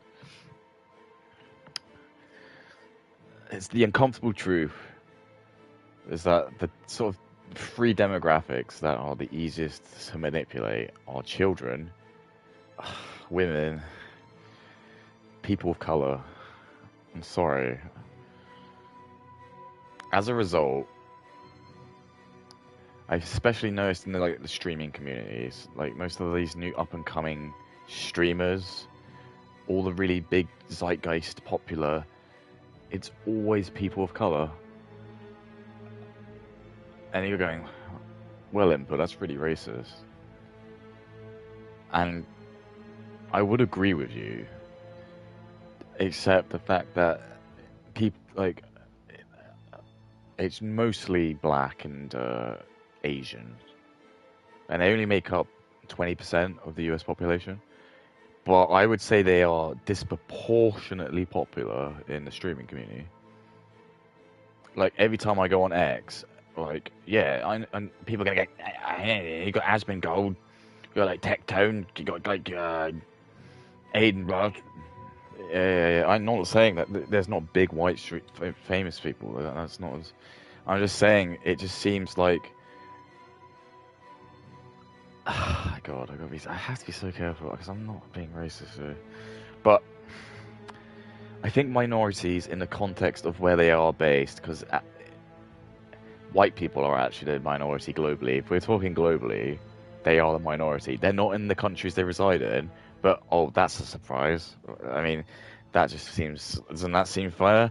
Probably not. A lot of people say that's racist, actually. That disproportionately there are more like white people in like America and the UK than there are like It's like when you go to like China, you turn on the TV, and I'll guarantee you, you're never, ever, ever gonna see another white person or an Asian, sorry, a black guy doing any TV on there. All their actors are gonna probably be strictly Asian. And it's like only when you go into like Western worlds is it like we feel like we have to disproportionately represent the smallest demographic to a larger audience, which is why it's funny because I don't like doing it again. But when I like watch TV, sometimes if I'm around parents and they've got like the TV on, obviously you get adverts, and I like it's funny because every single advert is basically a different company. Every single company over the last couple of years had to like really push the DEI sensitive because no company wanted to be seen as being like, oh, only white people in that advert. So now when you watch TV, it's just like you always will see like an interracial family or Indian family or Muslim family, and it's like actually to the point where I joke and I say like, where's the token white person in this? Because it's like I don't think there are that many interracial couples in this country, but they seem to always be on TV. And if you say anything about it, I'll be called racist by white people and people of color. And this is the manipulation that's happened: is that we've been indoctrinated to just see white people as being like you're allowed to make fun of them. You're allowed to, especially if they're male. Usually white women are lusted over, but that's a different conversation. But for white men, oh yeah, it might be a jealousy thing, probably more that. But it is just basically free game, just to be. It happens to me all the time. Like I go on X, people just call him a cracker, clayface, you name it. Like, and that's the irony, is that I think like actually like a lot of times when they say, how do you think black people get like more racism? I would probably argue in like the 80s and 90s, yeah, I would probably say like there were definitely like opportunal and things with the police that certainly probably were like more racist. But now in 2025, I don't think so. I think it's gone the other way. In fact, now that we've got a lot of like police cams, again, it's like I just feel awkward commenting that a lot of the times it is just people of a certain ethnicity, and then people say, yeah, no, but there's loads of white people who do it, and my argument to that is, yeah, but is it like proportionate to the amount that are in? And that's when they'll say, no, it's because white people are just racist and they want people, these people, and it's like, well, the dash cam footage doesn't seem to show that, and then it's just. I don't know. I think there's a lot of people, especially just like me, to some extent. I just feel like society does not give a shit about me. I am just expendable. My only value in life is if I can contribute and pay stuff. I'm given the least amount of perks. Not to say like I don't have a bad life. But I'm just saying, like, I'm not allowed to complain. I'm not allowed to have a voice. Because I've got to pay for the sins of my ancestors. And my children have to do that as well. And it's just the world we live in at the moment. The internet has effectively, I just think it's let a lot of people we don't know a lot of about who they are give an opinion, and I think that inflates people's like egos a lot. It creates echo chambers, because I just think people see like how many views you have, how many subscribers you have, and I've had that too. I don't have very many people. I've got like 300 people who follow me on like X or whatever, but I don't follow anyone because I just use it usually to shitpost when people love. But like I sometimes like I will say something very hard hitting if it needs to be said. And someone, I think it was today, they said like, on a different note, why is someone like you who only has 300 followers talking so big? And I just said to him, I was like, because like when you're an adult, you realize like that's not the point.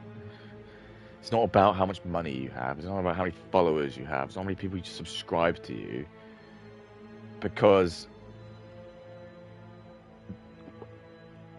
if you are saying things that necessarily people don't want to hear, yeah, it's very controversial. Probably people aren't going to like you. I'm sorry to say, like, the reason, like, things are, like, more mundane and more average now is because most people in this world are average intelligence, and you don't want to make something that's too clever. You don't want to make something that's too stupid, because then you're only tackling the far extremities of the bell graph. You want to be making something that's right in the middle, which is going to be like the 6 billion people in the world. The 2 billion others are like, sorry, the 1 billion is like on the stupid and that's really smart side. Hey, you got 6 billion, so you don't want to make something that's really smart because it intimidates the really stupid people. You don't want to make something too stupid because the smart people probably won't.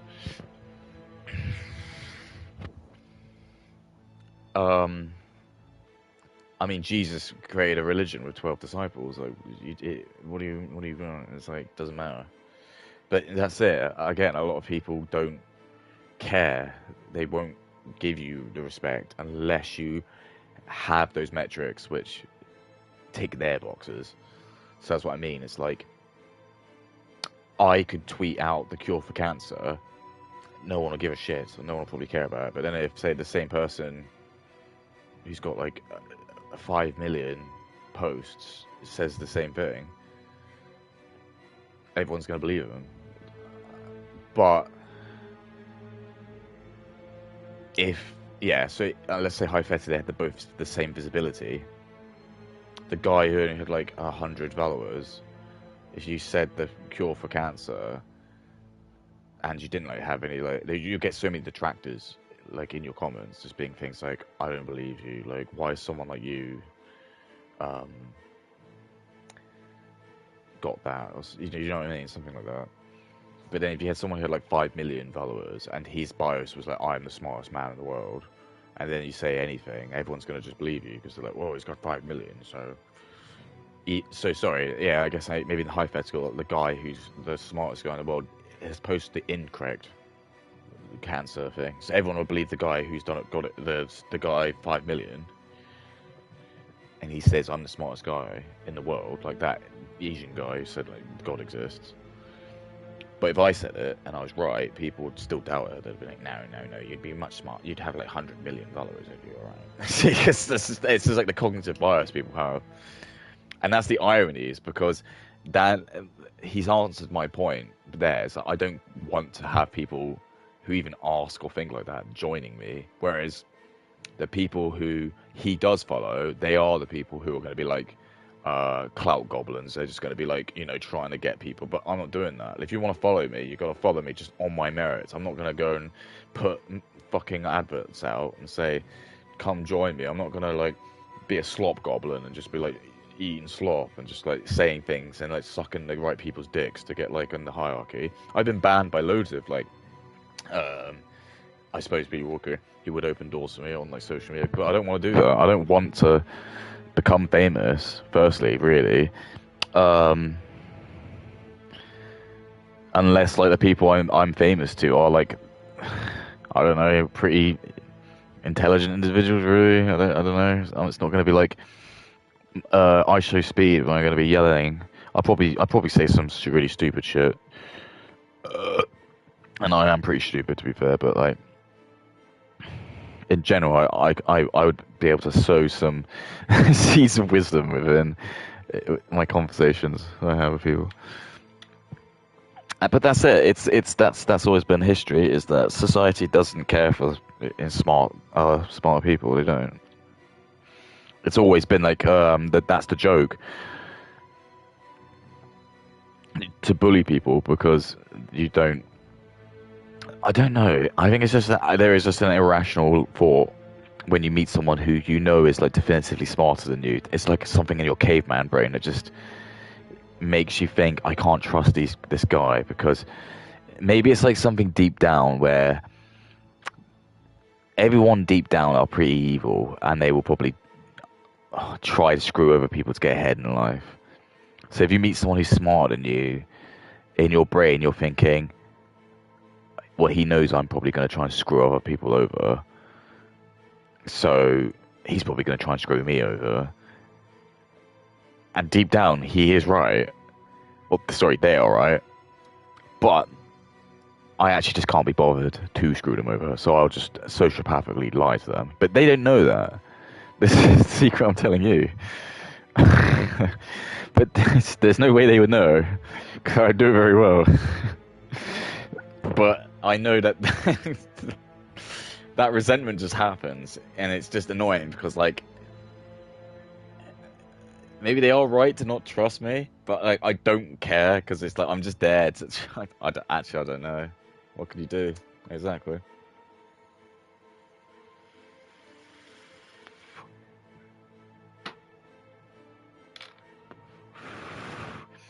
This is nowhere in my life for me.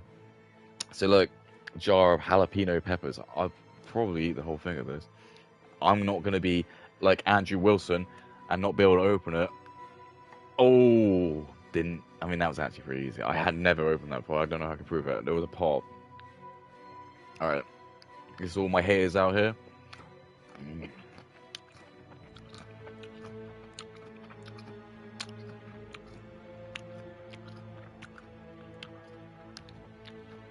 That's the good stuff.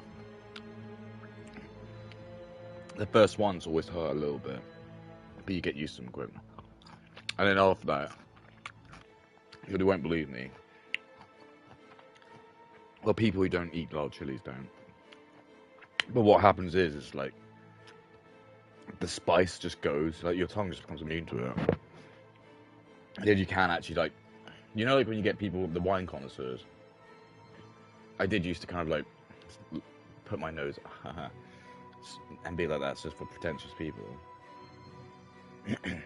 But once you do start to like drink enough booze, and you know, it's like when you're first drinking booze as a kid, I think the first obstacle is just like, it's how harsh the alcohol is. It just like burns the back of your throat. But it's true, it's like once you learn to kind of just respect alcohol a bit better, and you're not so like new to it. This is what I mean. This is the hard channel. You won't get this on high show speed. He'd be like, oh man, whoa, whoa, oh, I hate white people. Sorry. That's close to that. Sorry.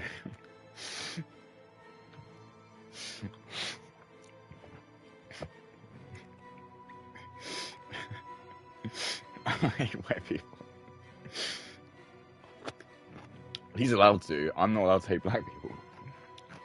I don't hate black people.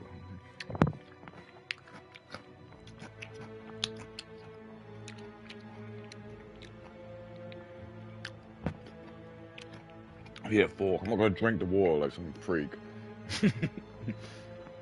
If someone tips me 50, I'll do it. I will drink it. I'll drink the water. I secretly hope someone does. Oh.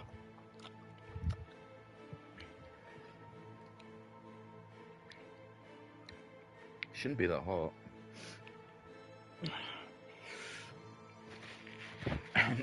It's like I underestimated it.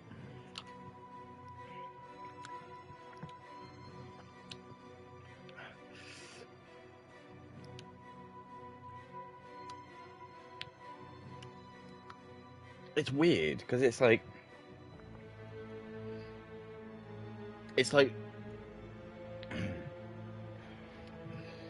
chili is a bit like, I think, alcohol, because Capsaicin. I don't know how you pronounce it, but that's the chemical in the chili that makes your body think it's hot. It doesn't actually add any temperature to your body. That's all like just in your brain. It's very clever. But it goes on a Scoville meter. And it's like, I think jalapenos They're way down there. I mean, bell peppers are like the first, like they've only got like 1 Scoville or something, 5 Scoville, something stupid. But I think once you get into like the habaneros and the jalapenos,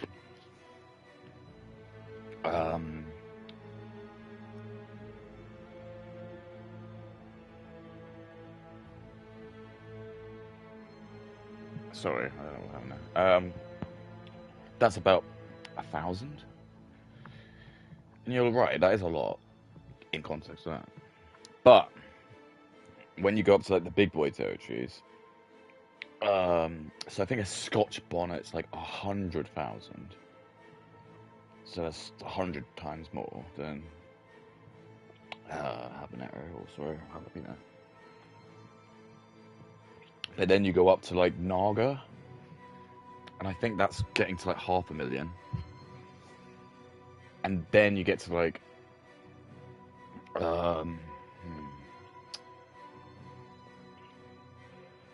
it's not the Ghost, because I think Ghost is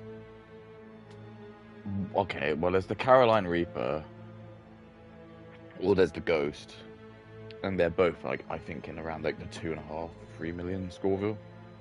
And then they've got a new one out actually, which is it's like this yellow one, and that's like the hottest. I think that's like 4 million or something like that. And then you can just get like pure Carpathian powder. It's like I think that's 5 million. I mean that's like the most you get. That's just like drinking pure alcohol. And I think they've made like some hot sauces out of this, like plutonium or something. It's like 5 million Scoville. You see people eating it, and they're like, oh my god. But I'm not lying to you. I had ghost peppers, and I put a whole one in my like noodles, and I was like, my nose was running like anything, but I was able to eat it. It wasn't unedible. I did eat it. I wish I recorded it, but people don't believe me. And also people were like, why did you cut it up? Because I didn't realise, but people were like, yeah, you're not supposed to do that. You're supposed to just put it in and then pull it out at the end. But I didn't. I actually like ate it. I cut it into like tiny little pieces, and I was like, so yeah, I might able to get them again. So it is quite a trip.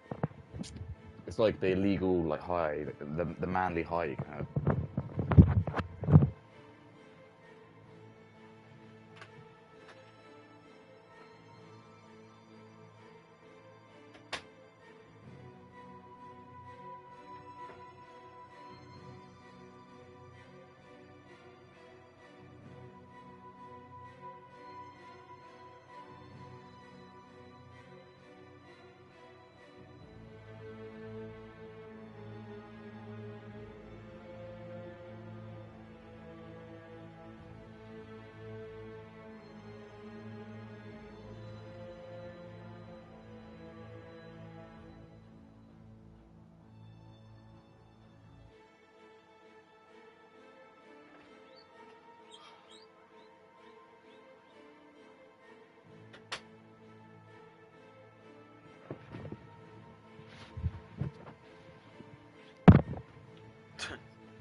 Oh, I hate white people. It's what I say every day.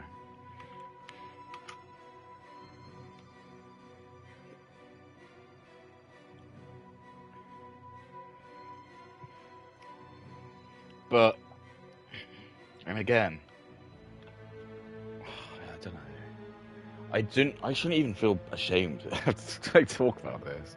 But this is the world I've been conditioned to live in. I'm not gonna like dox what I do for work, but I went to like an event recently,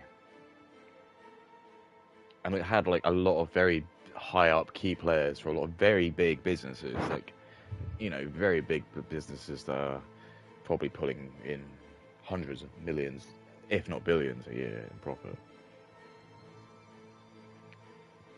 So being there, I was obviously allowed to attend some of these speeches. So I thought, well, this is going to be great. I'm going to be able to get some insane pearls of knowledge from these guys. These are like the top, executives and the CEOs, the heads of customer success, the data analysts, all that. I'm gonna be able to really like came with my pen and notepad and ready. Oh. There was a lot of people, and a lot of these were British companies that serve British people. A lot of the people couldn't speak English very well. And like when actually I was like kind of listening to what they were saying, I was like, they're not saying, no one's saying anything. Like literally, no one is saying anything. Everyone is just like, there's kind of like a main theme, zeitgeist theme everyone talked about, and then it's just like everyone's just kind of like waffling and just like it's all just like filibustery, like waffle, and no one's really actually saying anything. So I just remember just like looking at my notepad after like 20 minutes, and I just written down just like a very vague sentence of something. I was like, this is terrible. And I just remember like going back to the people I was working with at that time. I was like, does anyone else just feel like this? And they were kind of like, oh, it's just kind of what it's always like. And I was like, this is just not acceptable. Like, these people were probably on a lot of money. And I just feel like it's not acceptable. Like, I just don't understand how, if I'm gonna be frank, like, how are you not able to, like, speak English very well? I just feel like I'm... And that happened with me in a lot of my corporate jobs. I remember there was like this woman who was from like Mongolia or something like that. She could barely speak a lick of English, barely speak coherently, and everyone loved her. And I was like, I don't get it. This is definitely some like weird DEI like astroturfing or something. Because I didn't understand it. I worked much harder than her, but because I'm white and I'm a male, they just wouldn't let me. I'm not allowed to do anything. I was like, I don't even think we invaded Mongolia. It probably did.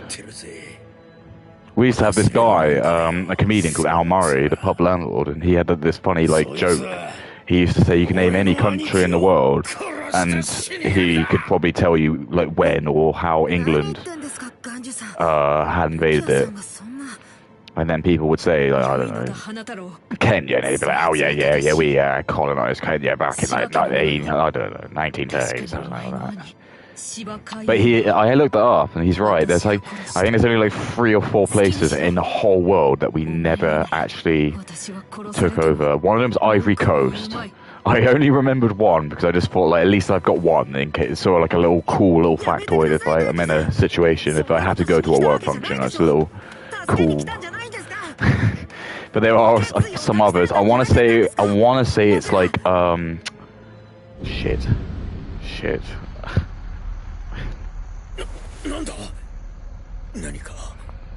Oh my god, I had a mind blank. I can't remember I know where it is. I know where it is, but I can't even remember what it is. Hang on.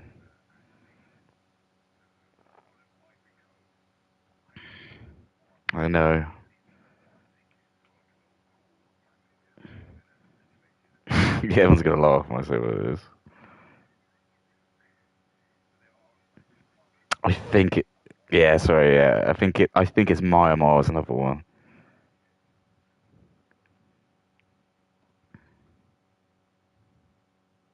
I think so. Yeah, I think it is something like that. I know Ivory Coast is one of them.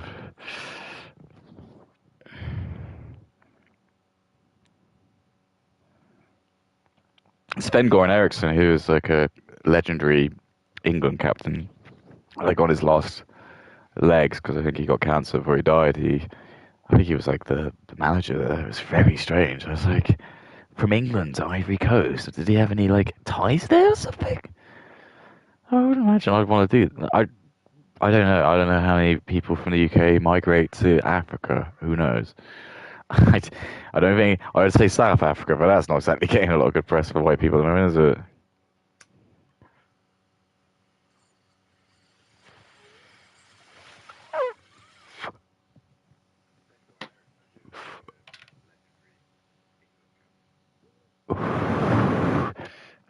I will say one of the funniest things I saw was like when he had like the guy, the president, the president of South. I won't get it. I'm probably getting it wrong. I want to say it was the president of South Africa.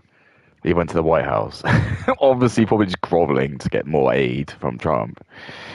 He's just sat there and he's just got like, yeah, big fat guy, black fat guy. And I'm not saying that that's a problem, but I bet you there's probably a lot of like starvation and stuff. Probably. I'm not even going to say that's racist. I'm probably willing to just throw my dice to say that there's probably a lot of like starvation. Um, and like Donald Trump's just like talking to him, and he's just like gotcha him, and he just puts the TV on. Starts like playing like him, just like all this like anti-white rhetoric. And he's just like, "Oh, we should kill all the white people and burn them all and just steal their land." And it's just like then it was all this showed like the crowd. It was like Nazi-esque, like hundreds of black people, thousands just cheering. And so started playing like this music, like, and it's just everyone's like dancing, and I was just like, "Oh my god, what's happening?" And he's just sat there. It takes him ages to work out like what's going on. That's another thing I'm not allowed to talk about. But yeah, it takes him ages to work out what's happening. So after like, a minute, like I saw the video immediately, and I didn't even know the context. I was like, okay, this guy's been gotcha. But his face is he sat there, and he's just kind of looking really stupid. And he's like maybe he thinks that the video is going to be like it's good. Not even thinking like why is this guy even playing a video? like halfway through me speaking, and then I think he just gets thrown out or something like that. I just thought, yeah, it's really funny. It's just like.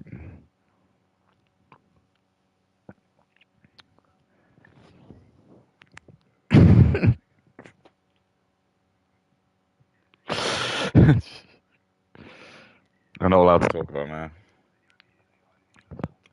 I don't use hot peppers.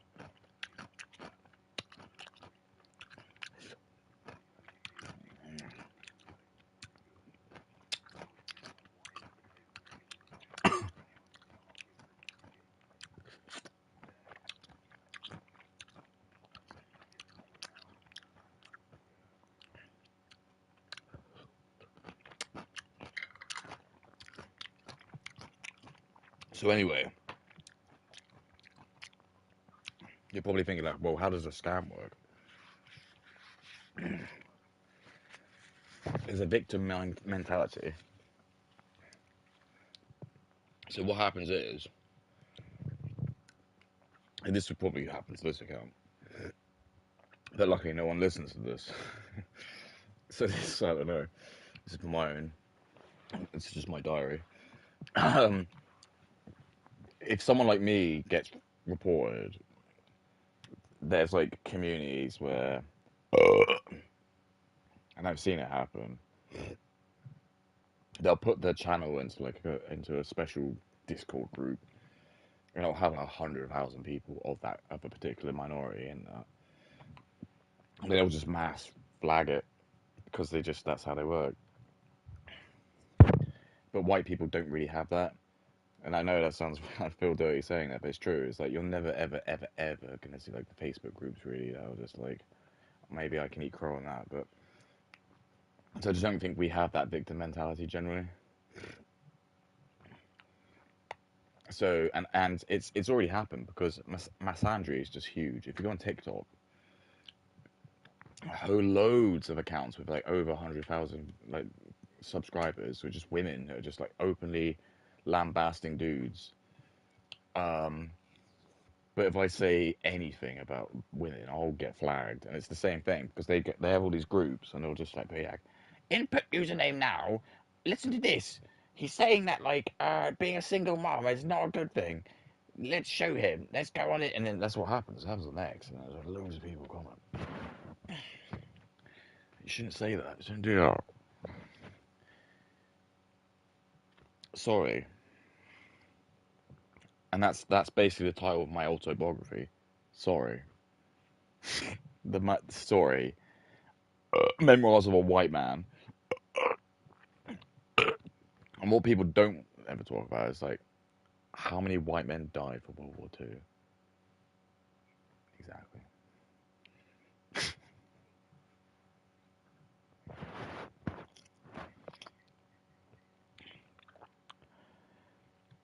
I mean, it's just I just fucking. No one gives a fuck.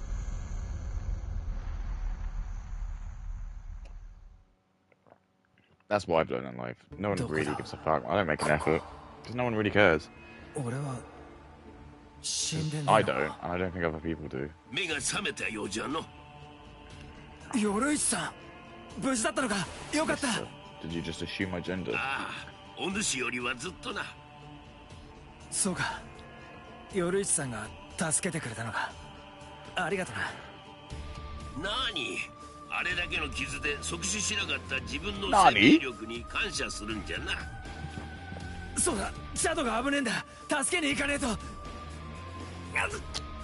バカ者め、チャドなら心配ない。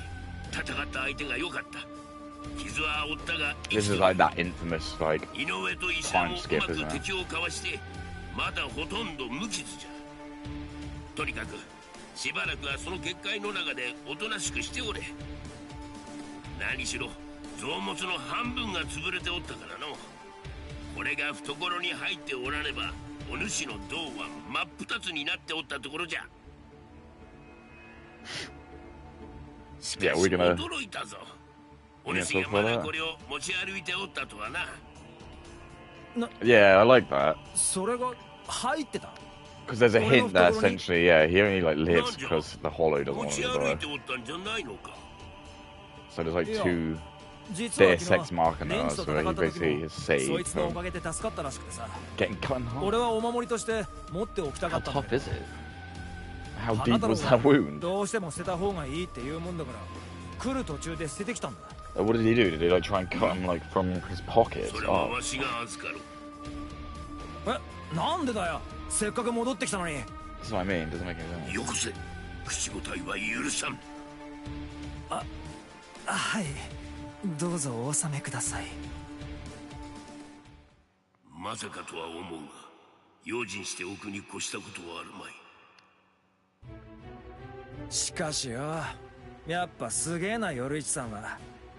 あんだけ隊長格がうろうろしてる中で傷一つ負ってねえし、そんな小さい体であっさり俺をこんなとこまで運んできちまうし。何、そのぐらい元の姿に戻れば造作もないことじゃ。ああ、なるほどな。元の姿。ここまで来れば隠すこともあるまい。見せてやろう、わしの真の姿を。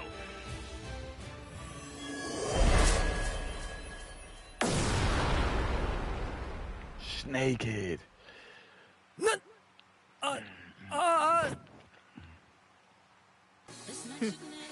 どうやら相当に驚いているようじゃな。これがわしの真の姿じゃ。無理もない。大方お主もわしを男じゃと思っておった口じゃな。青い青い。しかしこの正体を明かす瞬間というのは何度味わっても良いもんじゃ。 Sounds like Sonic Racing どいつ music. もこいつもアホのように驚くばかりじゃ。さて、ではいよいよわしがどうやってお主をここまで運ん Did だ someone の have か to 教え make てや that ろう。 model for like the naked? まずこの道具じゃが。 Could you find that in the file? I don't think it is. I think it's the because she's got like the backless. I think it's just that one. You've been smart with it, but いやー、すまんすまん。服なぞ久しく着ておらんかったもんじゃからついの。 wears like the と most まあそ over ん the なわけで top. Like what is この that? 道 Like 具 she's で got お like 主を運んだというわけ yoga じゃが。 pants on, but then she's wearing like high 要する rise にこい legs, つは and then it's getting 霊 just like 力を込める fabric. と And that's what I mean. 空 So を all 飛 these べる anime 道具 is っ just てこ like とか。 fabric. そうじゃ。ソウルソサイティに2つとない貴重な道具じゃぞ。ありがたく思え。そんな貴重な道具がなんであんたの手元にあるんだ。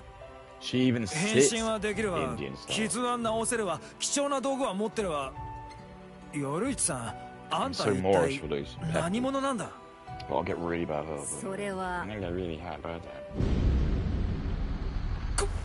このレアツはあいつだ。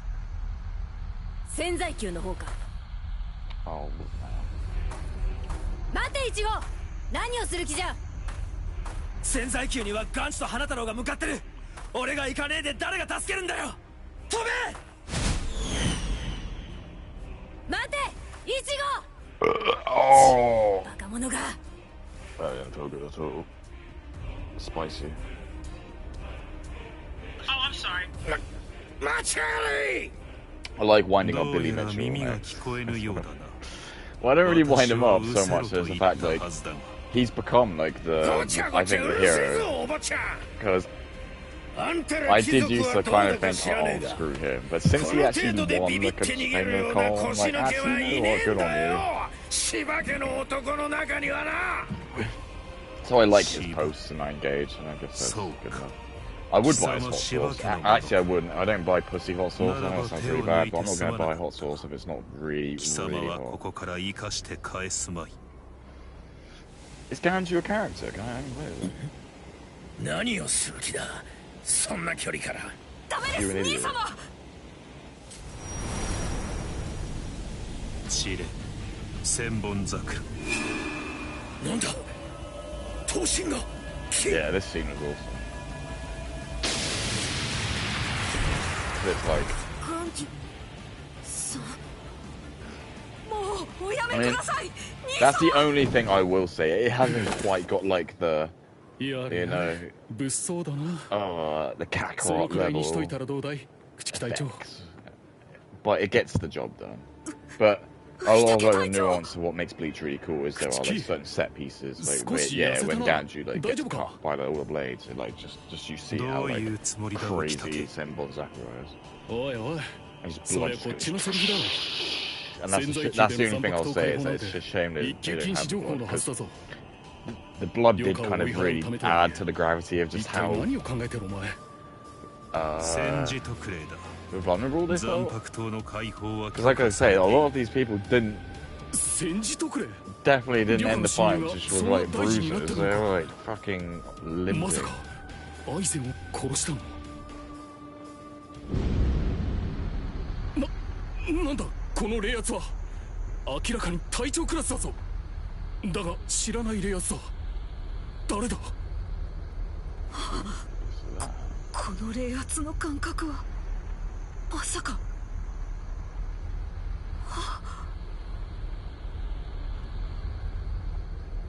And I love that, like, Bonkai is essentially...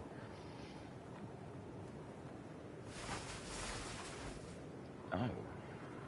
Okay, so it's just skip the training. 大丈夫か、花太郎。悪い。先に行かせて逆に怖い目に遭わせちまったな。ガンジはあっちに。そうか。Yeah, Bankai is like meant to be this like mega prestigious form of your sword, which you master when you know like your sword to the best, and you effectively take like, I think it's over 100 years, or it might be 1,000 of like proficiency to gain, and he basically learns it in like a week.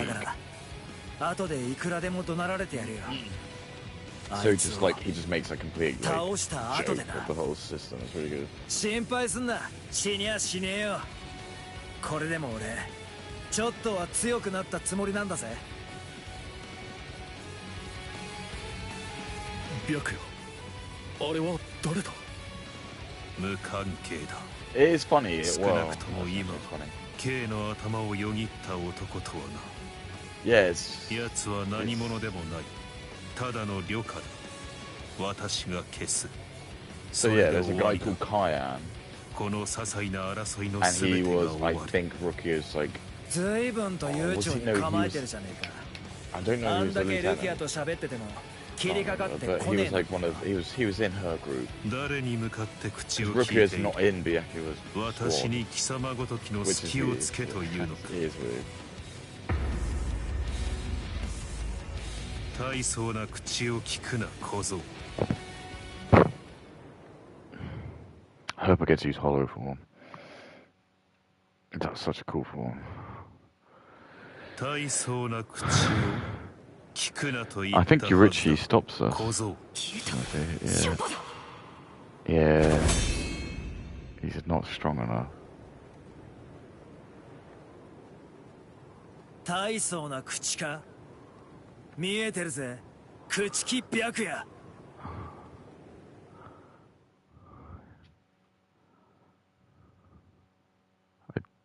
Are we fighting on the bridge?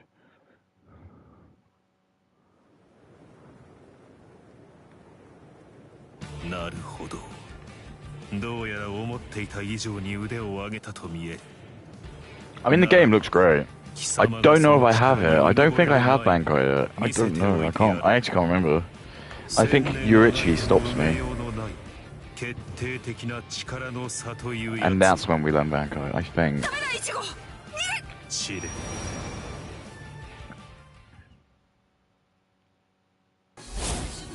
Yes, I thought so. I do know, right?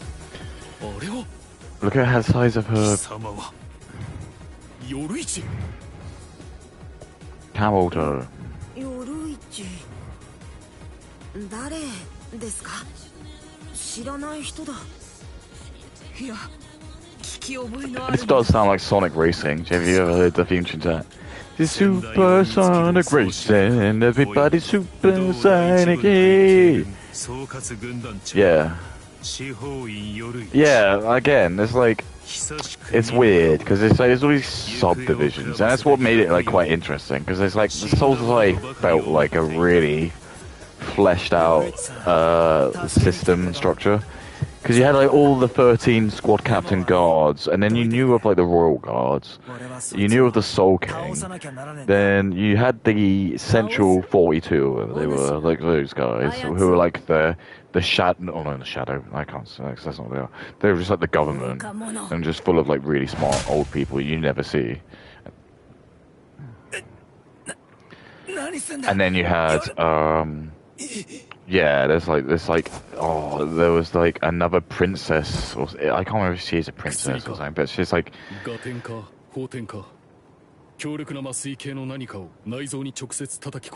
so it's medicine, so we got a drug, I think.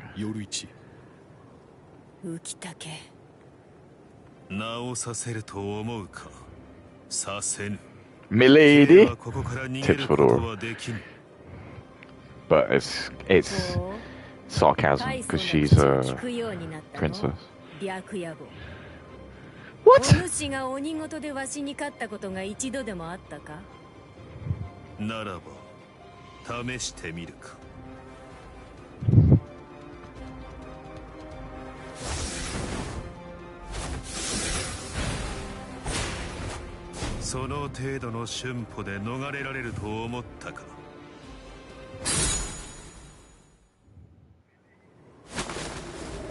Psych!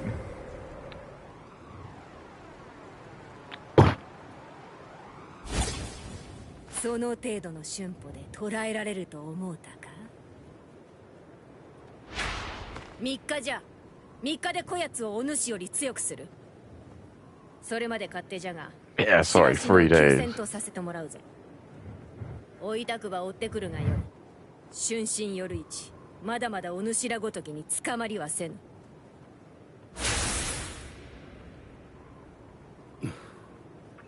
逃げられてしまったな。 Well then, let's just do the execution tomorrow then. Do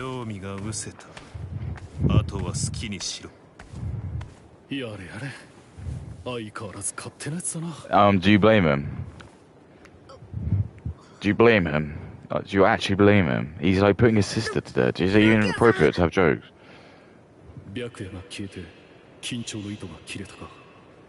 無理もない。さてと、まずは4番隊に連絡をしないとな。致命重傷者1名、上級救助班を出してもらうか。それから朽木。Yeah, it's like Soul Society, just like they're quite nice people.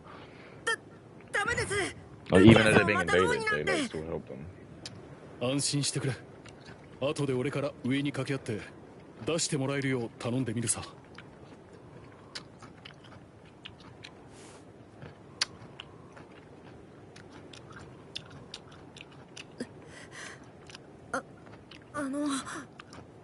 なぜ僕たちを助けるのかか。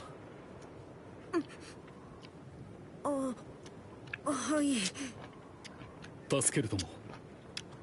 アイゼンをやった犯人がわからない以上、異分子である君らが犯人の情報を持っている可能性は高い。調査もなしには殺せないさ。それに何よりたとえ手段は悪くとも俺の部下を牢から救い出そうとしてくれた。そんな奴らを見殺しになんてできるもんか。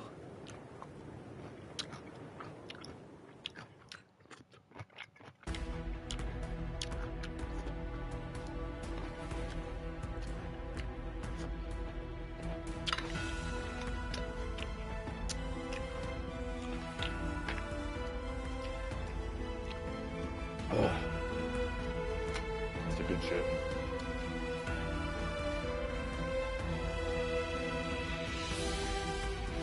It's like a Family Guy joke. Except it wasn't a joke for me, because it's like...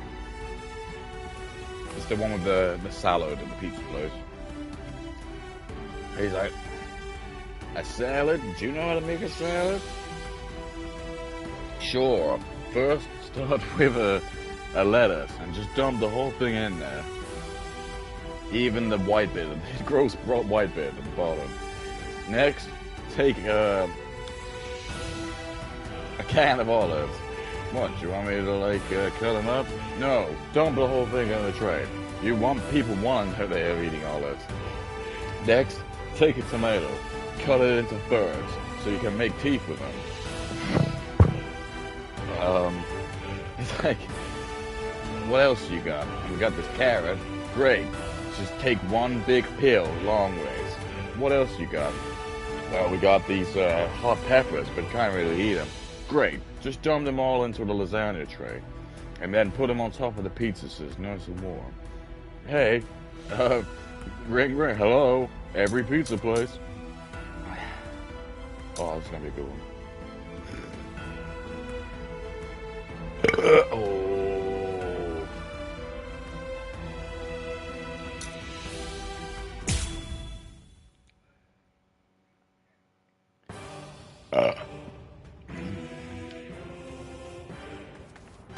I'm getting そっちはどうだ。誰か旅館を見た者は。はい、あっち側には誰もいませんでした。そうか、王国ご苦労。ところでお前ら二人とも見ぬ顔だが新入りか。はい、今期より入隊しました井上です。以後よろしくお願いします。石田です。よろしくお願いします。そうか、新入りなのに大変だな。突然こんなことになって。そうですね。では我々は見回りに行ってきます。これも立派な死神の仕事だ。しっかりやれよ。期待しているぞ。はい、頑張ります。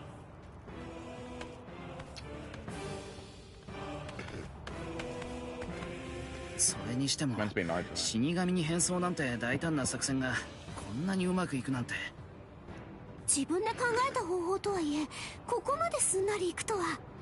私って切れ者。そうだね。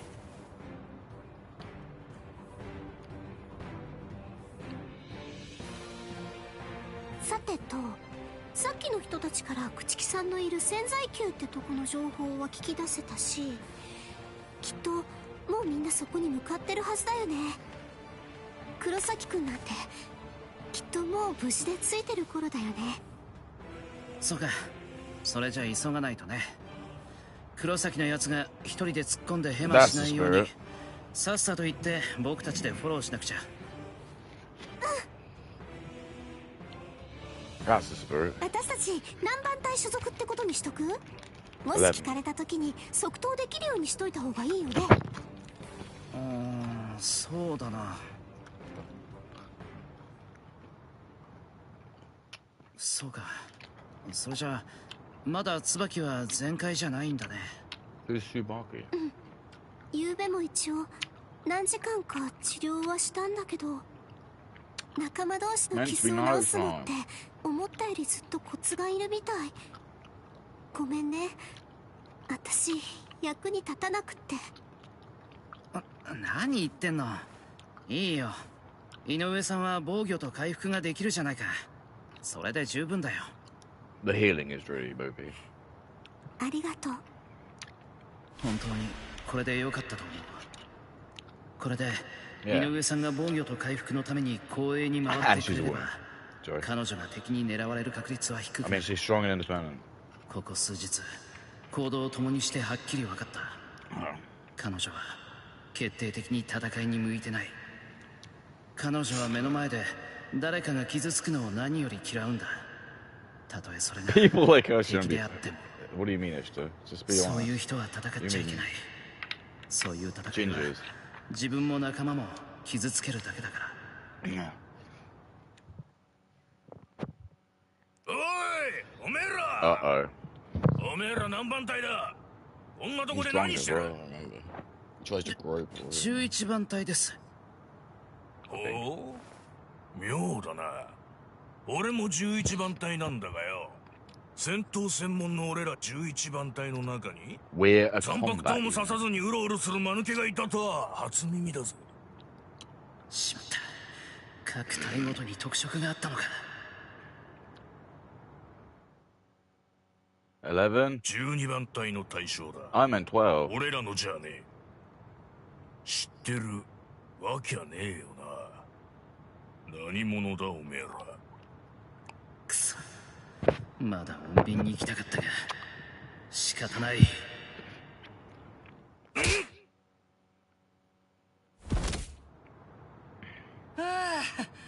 危なかったな、あんたたち。よりによって仲間を疑うなんてひどいやつだ。怪我はないかい？ありがとうございます。何？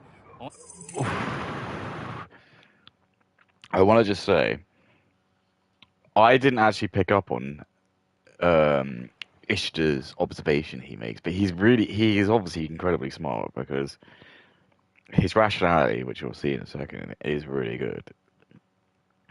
Which is basically, he knows that these two are not good because the accusation the drunk dude made was right. Therefore, he knows they're evil. But I'm like, I don't know if I would have made that assumption. I would have just thought maybe that. So he's very smart for doing that because you'll see why. 12番隊同士助け合うのは当たり前だろ。11番隊、何かっつうと12番隊に絡んできやがってよ。くそ。慌ててりゃ刀忘れることぐらいあるっつうの。待て、よく考えろ。 Yeah, 今の those. 状況で Like, I don't think, I don't know. I don't know. 完全に11番隊の死神が正しかった。12番隊の服を着て11番隊を名乗った Very smart. You gotta be very paranoid. 理由だったはず This だ。 dude's had a, and he's only 15. その僕たちをわざわざ Yeah. 助ける理由。 But I don't think I would have. So I would have exploded. That's really sad, isn't it? I would have probably exploded. まさか。井上さん。 If they just made it at nighttime, it would have just been, how hard could that have been? It would just made the scene about 2 times better. ダメだよ。放られた爆弾は手元に戻ってくるもんじゃない。ありがとう。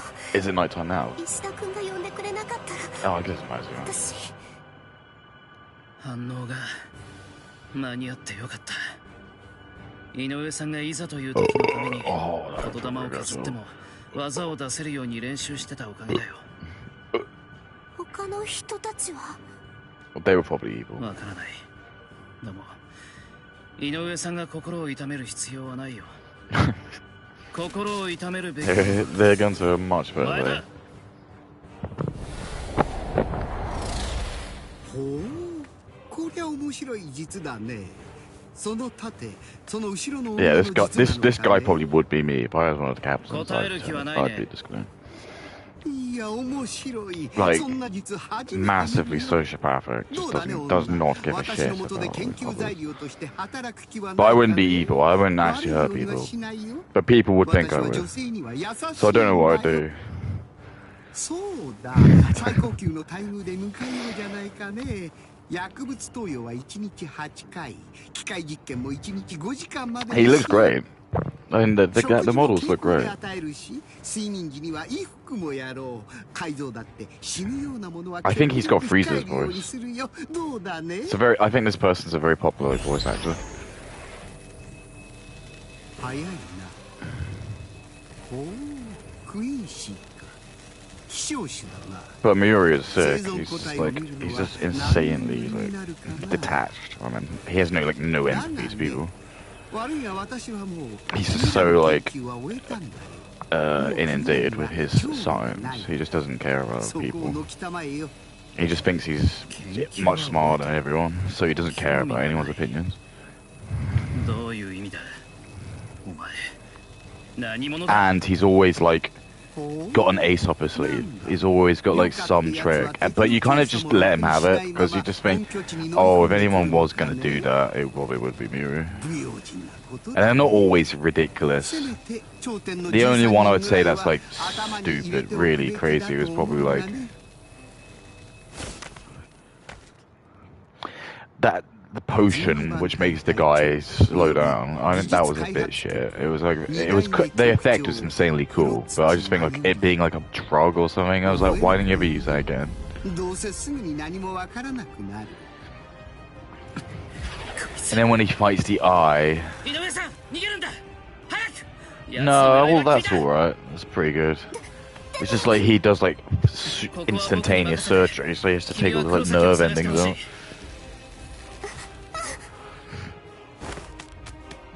That's all fine.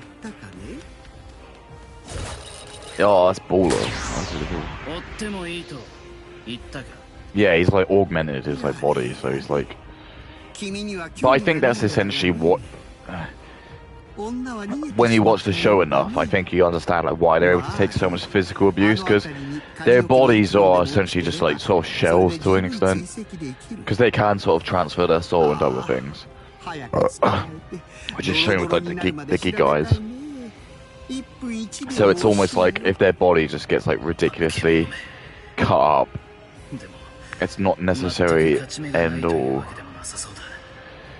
Because they can use their spiritual pressure. That's the main thing. To just tank attacks or just stop bleeding. It's also unstable. Maybe she can't fight. She's kind of right. I don't actually think she has a snapback too. I don't think she does. Go for him first.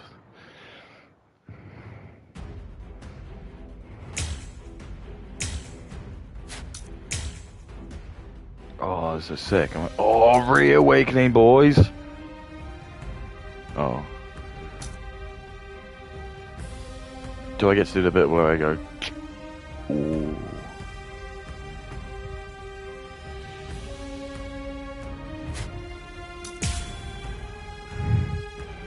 There's a KFC in Yemen.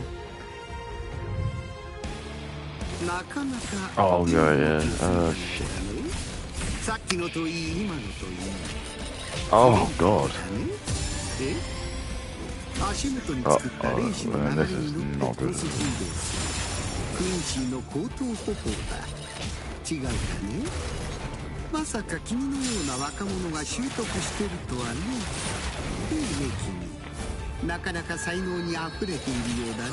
Fuck.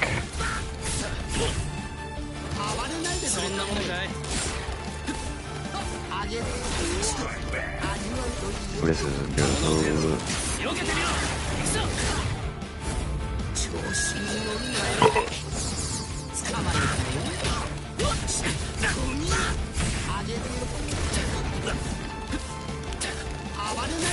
Oh no.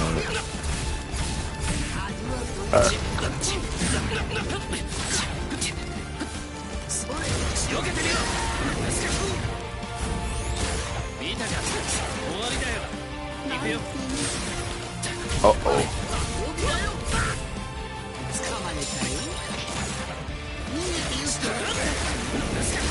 Take it, you little creep.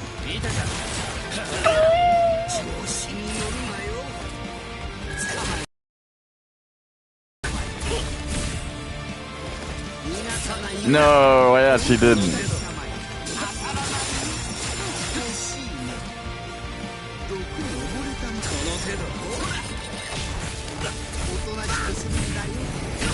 Oh my god.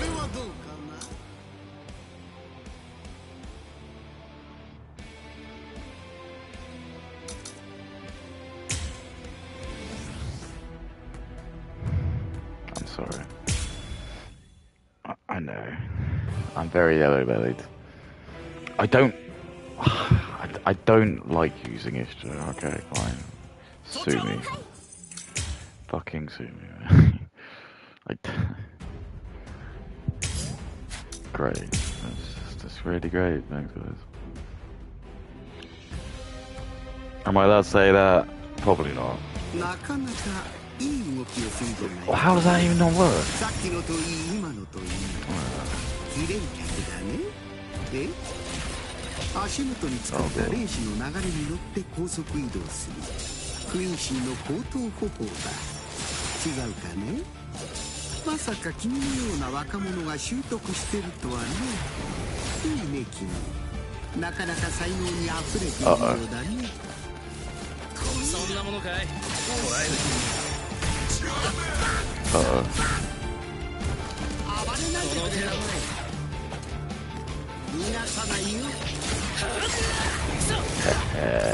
Gotta do it. Shit.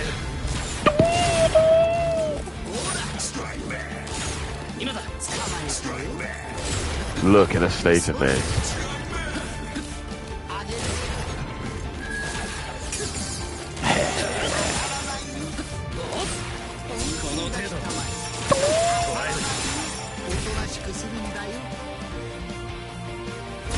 I love it. I love it.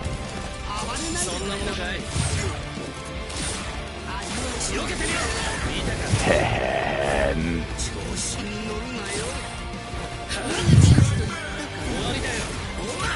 Oh, Willie's improved. Oh, God.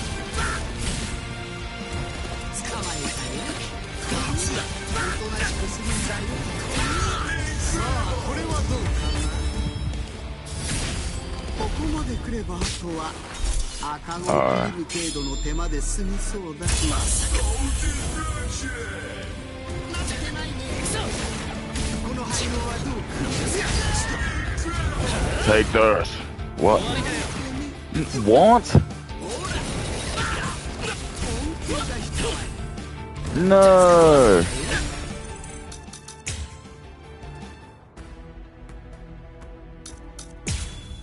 I love how I just keep getting like murked with his hand.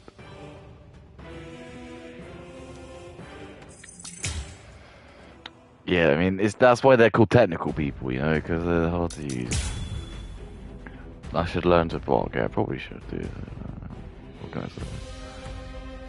I probably should.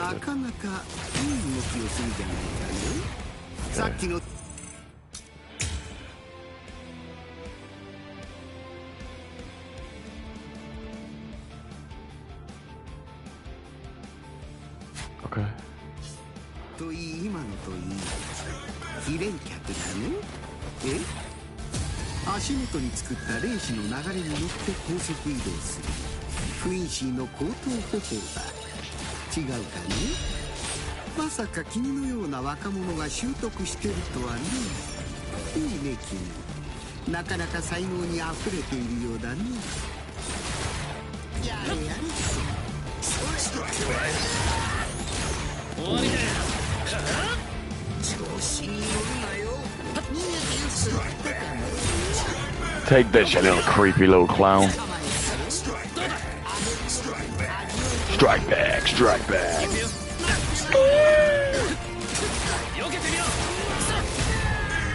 Take this, creep.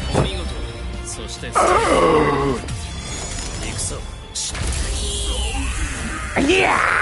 そいつで逃げ回られると少々厄介だね。一応我々にも春歩という歩法があるにはあるが、これはとても疲れるんだよ。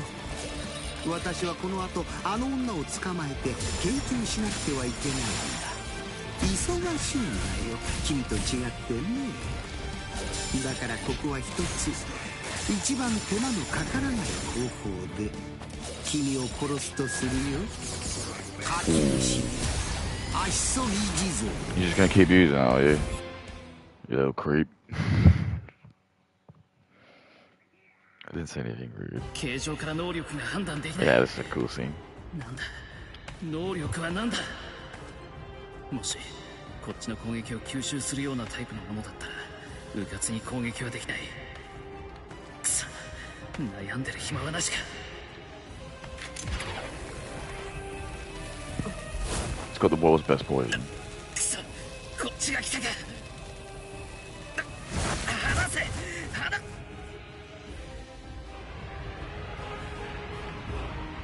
待て、まさか。Yeah.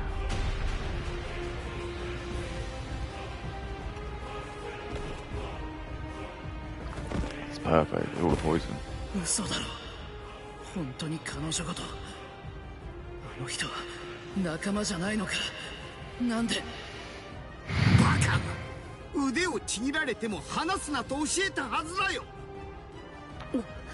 申し訳ありません。まあいい。もともとお前に期待などしていないよ。それにここまで来ればあとは赤子をくびる程度の手間で済みそうだ。嘘だろ。こいつ本当に。 Yeah, that's why it's smart. Because no one was 自分の部下を捨てやがった。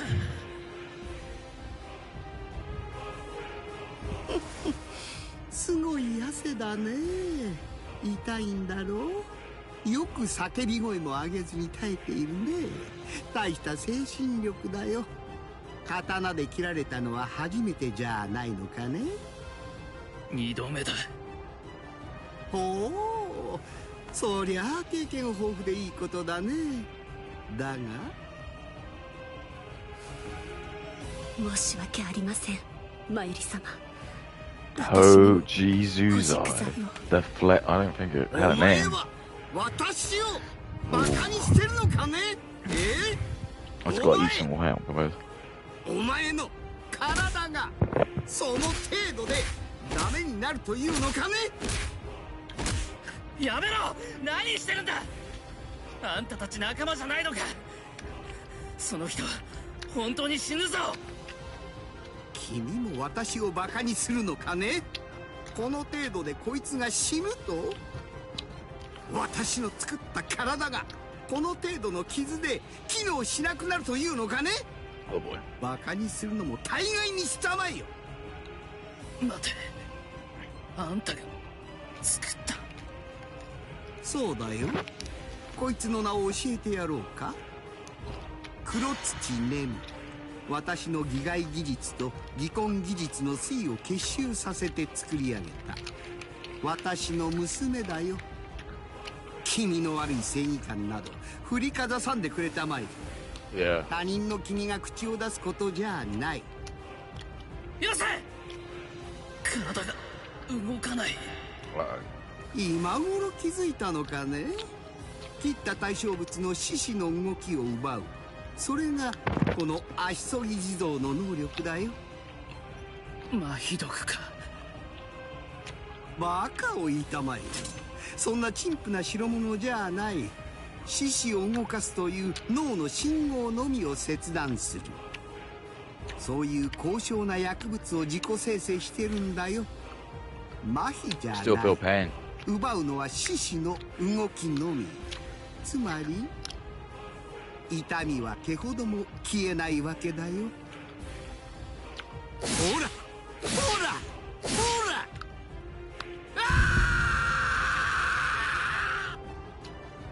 やれやれ。男の悲鳴など女のそれと比べると艶に欠けていかんね。聞くに耐えん。 He's just an absolute social. おいネム、お前がとどめを。おっとそうか。そういえばお前もこいつで切ったから動けないんだったか。クソ役立たずが。よせ。何？やめろと言ったんだ。しつこいね君も。それとも何かね。敵でも傷ついた者には情けをかけてやるのが君らの好きなクイーン氏の誇りってやつなのかね。好きなんだろ。だって君らはみんな死ぬ時までこのセリフを言い続けるじゃないかね。どういう意味だ。言ったろ、クインシーの研究は終了した。 He just happens to have this picture. 研究したんだよ。精神と肉体にあらゆる刺激を与え、反応を調査し、ドロドロになるまで研究をね。そしたら研究している間中、どいつもこいつも言うんだよ。クインシーの誇りにかけてもそれだけはできない。クインシーのどいつもこいつも、どうせこいつで一突きすればどんな抵抗の言葉も無意味なのよね。まあバチたまえ。ここからは私の苦労話だ。実際苦労したんだよ。私が技術開発局の局長になった時には、クインシーはすでに希少種でね、数少ない生き残りにも監視がついていたんだよ。その監視役の死神を手なずけてわざと救援を遅らせる。そうして連れ帰ったコンパクを研究体にするわけだよ。まったく偉い手間だと思わないかね。一番最近のやつは薄い。It's about the racism that Japanese 弟子だか孫だかの名前をずーっと呼んでるんだよ。気味が悪くて、ね。写真を見るかね。どうせ研究後の写真だから原型をとどめちゃいないがね。弟子の名は何と言ったかな。いかんね。どうも私は研究を終えた者に対する興味が。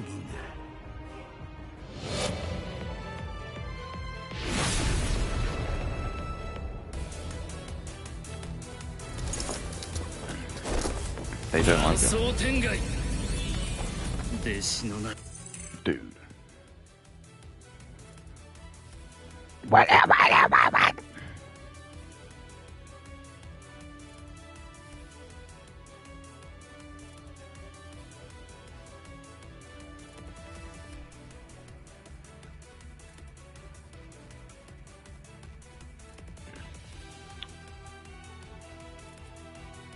Do, do, do, do.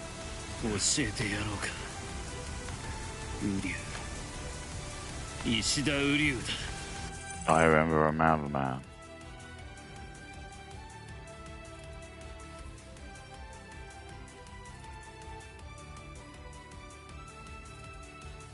I know another.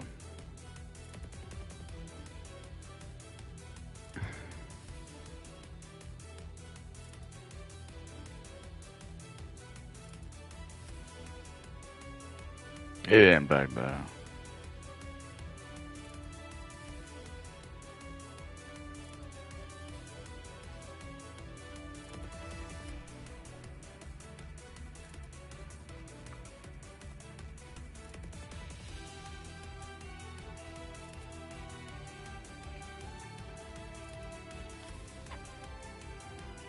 Nah.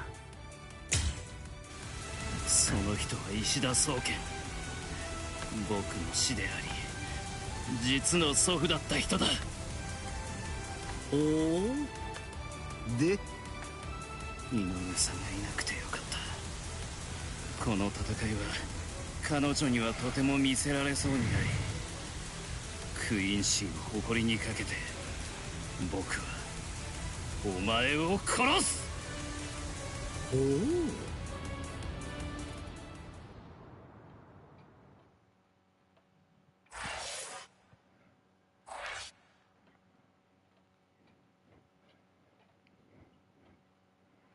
Get over it, man.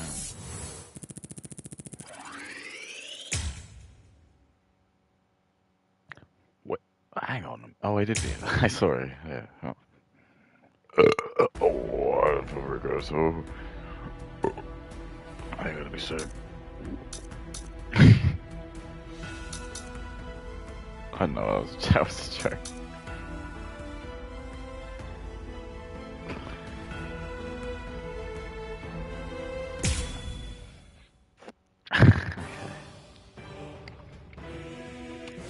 足取り自動で動かなくなった手足でなぜ立ち上がれたか知っているよ。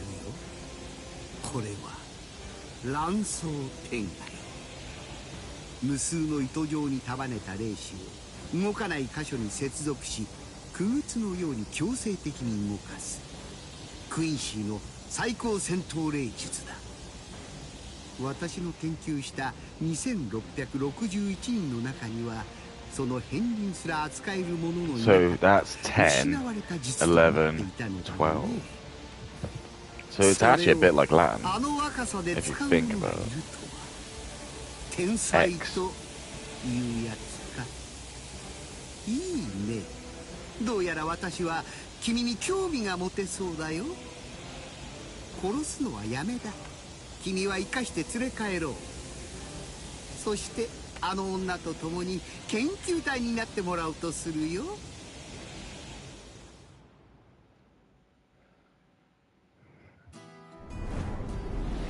幼少の頃、クイーンシーを目指し先生のもとに通い詰めていた僕の行動。 Doesn't make any money. It's yeah, welcome to streaming, buddy. 死人を救うこと What, you think I do this for fun? I do. それは死神の仕事だ。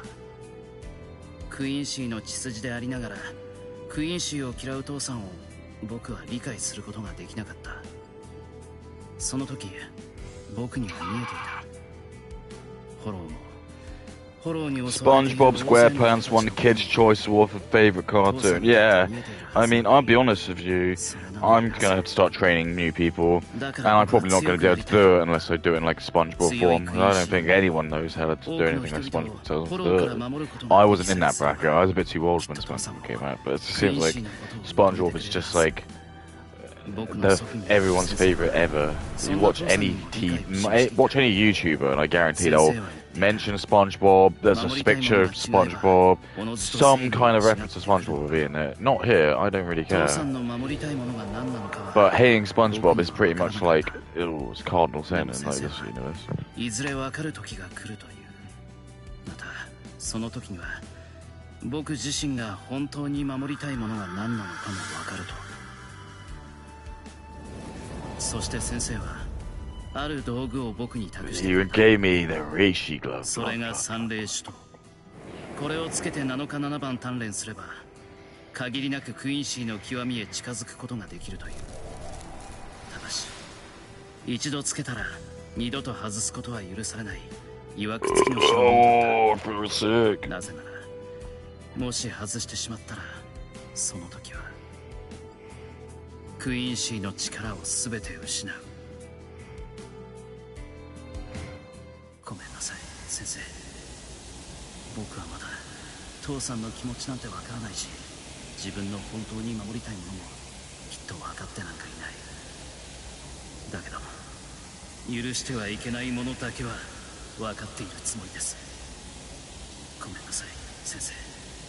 僕はもう一度だけあなたに背きます。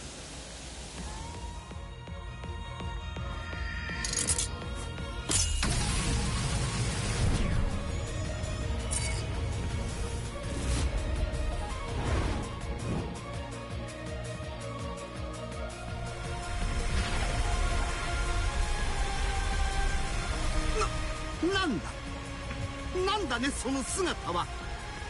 なんだね、その霊圧は。そんなもの知らんよ。そんなもの。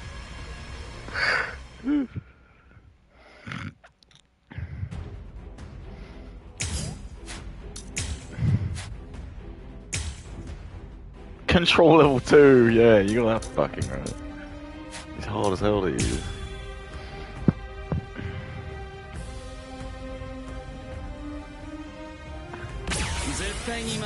Oh! 10.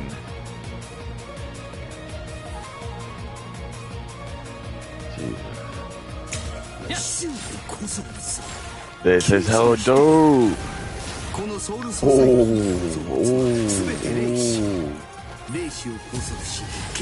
Excuse me, dude, do you want to try again, mate?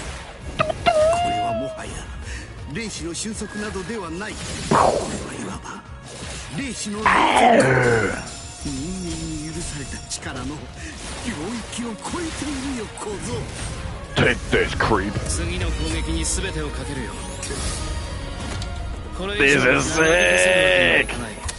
さあこれで終わりだ。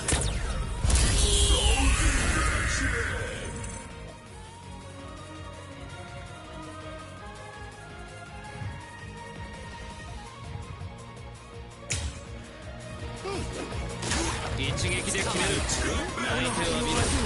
一撃で決める。避けてみろ。Spaghetti.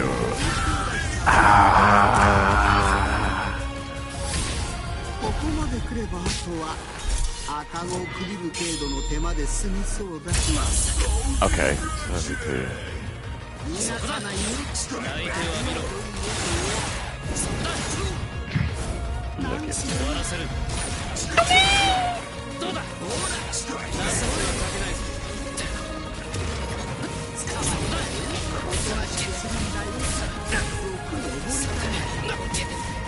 この程度。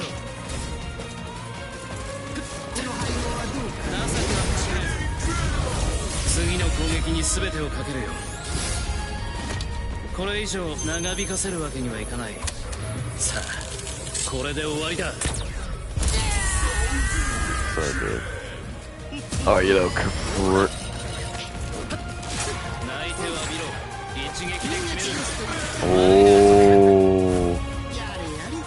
取っておきだ。相手は見ろ。 Look at this. 一気に行くぞ。見切れるものならやってみなよ。一撃で決める。悪いな。次の Time to die. これ以上長引かせるわけにはいかない。 So bad. これで終わりだ。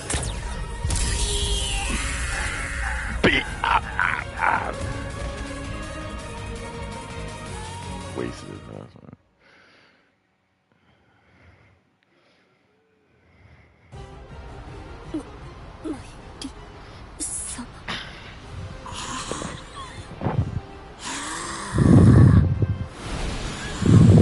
He didn't even use his bank card. Oh yeah, he uses it now.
So someone posted a picture of some new. Oh, I'm not. I can't. I know how this game works.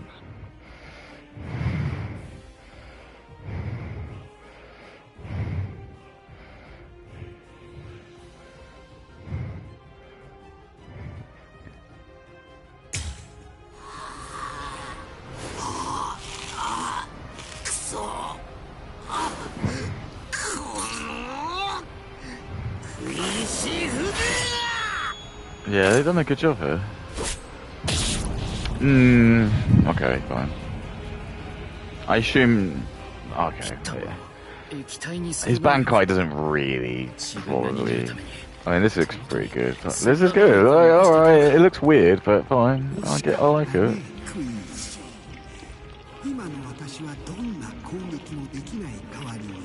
Yeah, this doesn't really ever come back. I'm not really sure what this does, but... It's always like he's got like an ace up his sleeve that he can never really die. Unless you just take him off in one hit, I guess. 多少面倒なことにはなったが、私はいつ君は死ぬその結末は変わらんのだよ。くそ、毒が回ってきてる。このままじゃ。クイーンシーさん、私の左腕の副肝症の裏に解毒剤があります。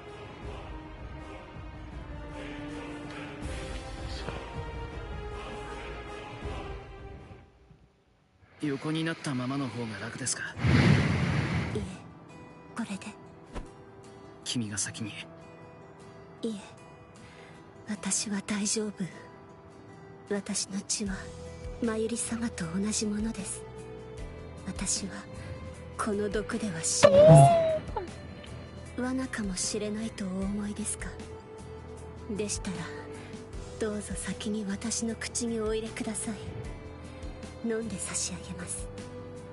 いや、ほっといても死ぬ人間をわざわざ罠にかける意味がない。ありがとうございます。あなたは頭を狙えばマユリ様を殺せた。でもそうしませんでしたね。偶然です。僕はあいつを殺すつもりで撃った。マユリ様を殺さないでくれてありがとうございました。解毒剤はそのせめてものお礼です。わからないな。 Look at his sick drip. Where did that Quincy drip come from? わかりません。でも生きているのが分かった時、少し安心したから。 Oh wow! That's where his wig comes out. 言ってください。 Although it is kind of cool because he does just seem to be like, we don't really know how powerful this form is. It's easily powerful enough to take a captain out in like a couple of shots. But again, I think like Miyuri probably wasn't like taking him seriously, because Miyuri just super underestimated like how powerful like it was going to be.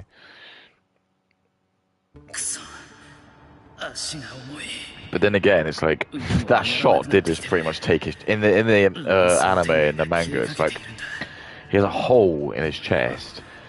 I think he's missing his arm, and his face is like completely fucked, and he's just like bleeding like profusely. Like if that happened to anyone except Miyuri, that's why they were allowed to do it, because like Miyuri could do it. He's got like the ability.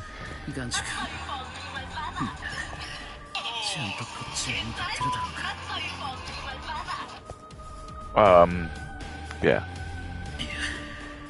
今はまだでも、いずれ必ずみんなここへ来る。みんなと合流するためにはここで待つしかない。 I mean, it looks great. The models all look really good. Like, the game looks great. Like, they've gone above and beyond. So, there's part of me which thinks that actually this game won't go into the Thousand War. And I might be okay with that, depending how good they make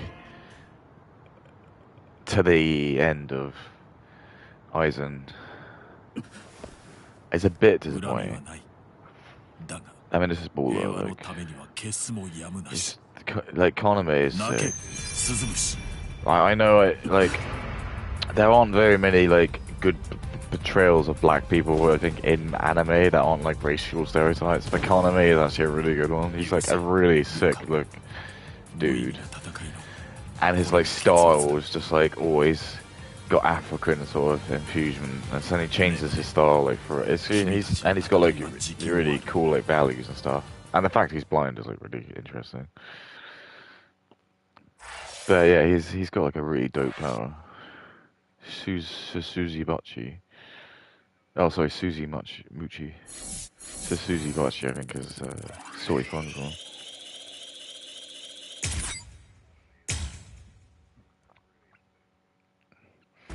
It would be cool if you got to unlock him as like captain form. Nah, maybe you do, I don't know.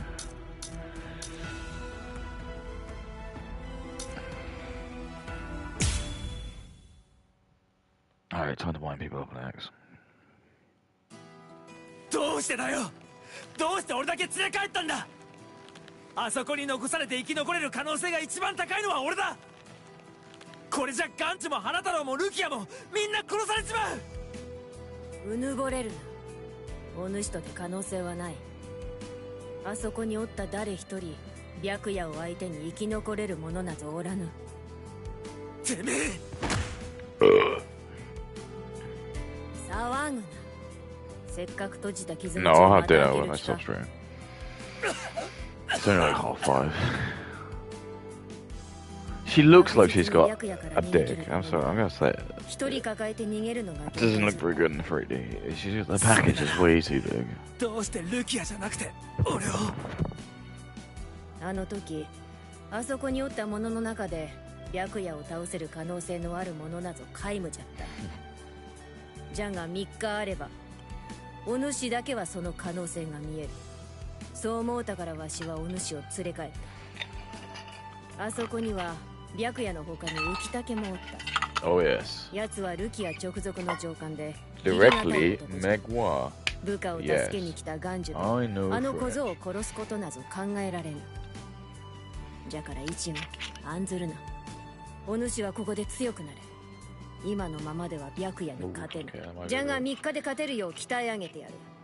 そしてもう一度お主の手で今度は皆をまとめて助け出せ。 What is the most beautiful formula in mathematics? Oh, it's Euler's. Euler's formula. 最初に聞いておくが Extra power お主その残月が常時開放型の残白刀だということは気づいておるか。そうなのか。常時開放型っていうとケンパチみたいな。どうも他の連中と形が違いすぎるからおかしいとは思ってたんだ。名前呼んでも変形しねえし。やはり気づいとらんかったか。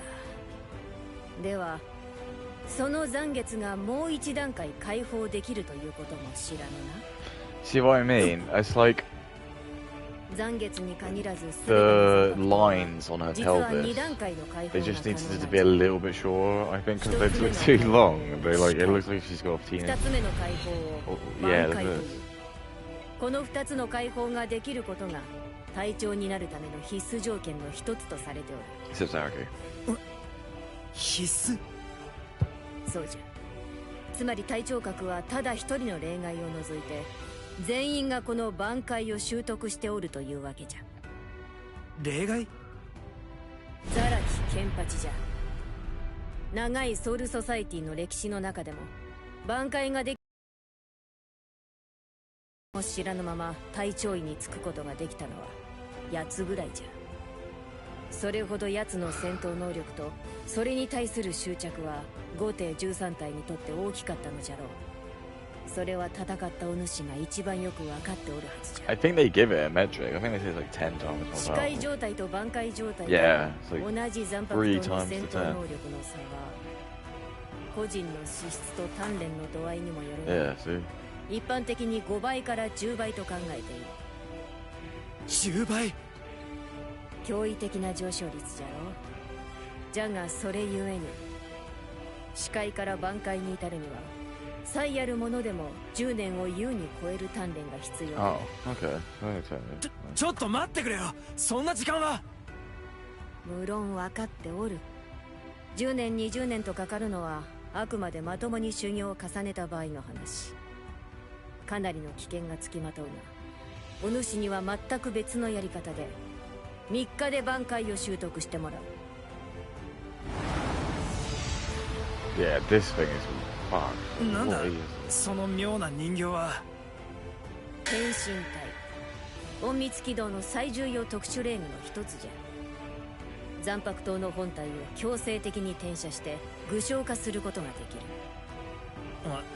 る。よくわかんねえな。それが挽回の修行にいるのか。無論じゃ。視界に必要なのは残白刀との対話と同調。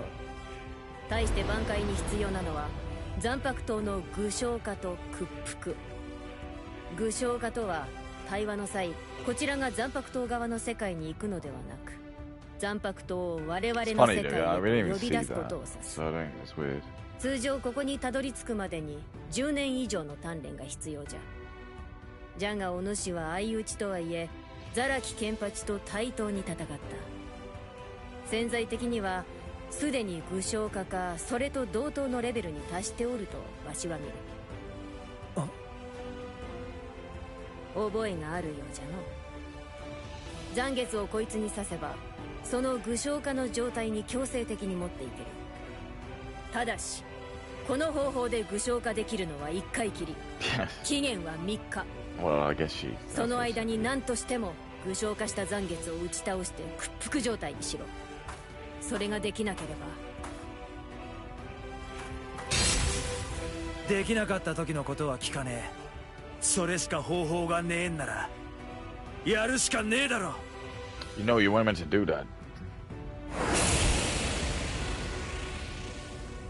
They never. It's interesting. どうやら随分回復したようだな、イチゴ。おっさん。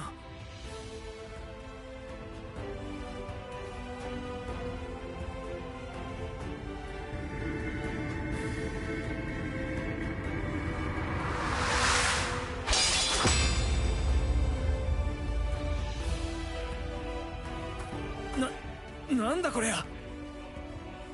この中に一本だけ本物の私がある。私を倒すことができるのはその一本だけだ。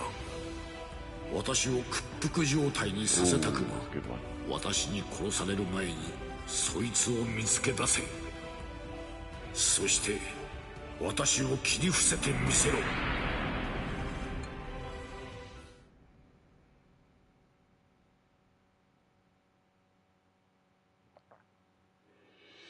敵から目を離すな。52本目だ。くそ、もうちょいだったのによ。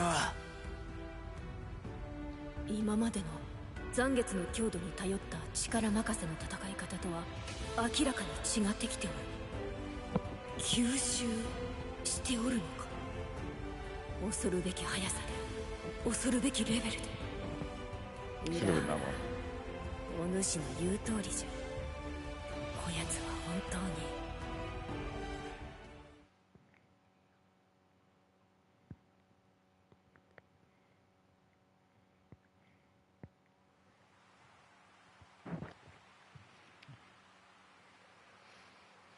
そろそろ限界か。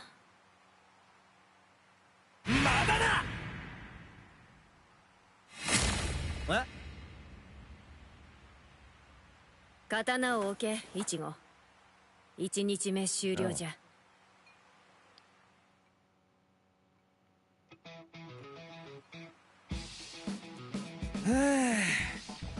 まさかこんな地下に温泉が湧いてるなんてな。てかなんだこの温泉。すげえ勢いで傷が治っていくじゃねえか。痛みも引いてくし、すげえぞマジで。 Why doesn't he just have like a suit of that stuff? どうじゃ湯加減は。 Exactly. よろしさ。ああ、オッケー。いい感じだぜ。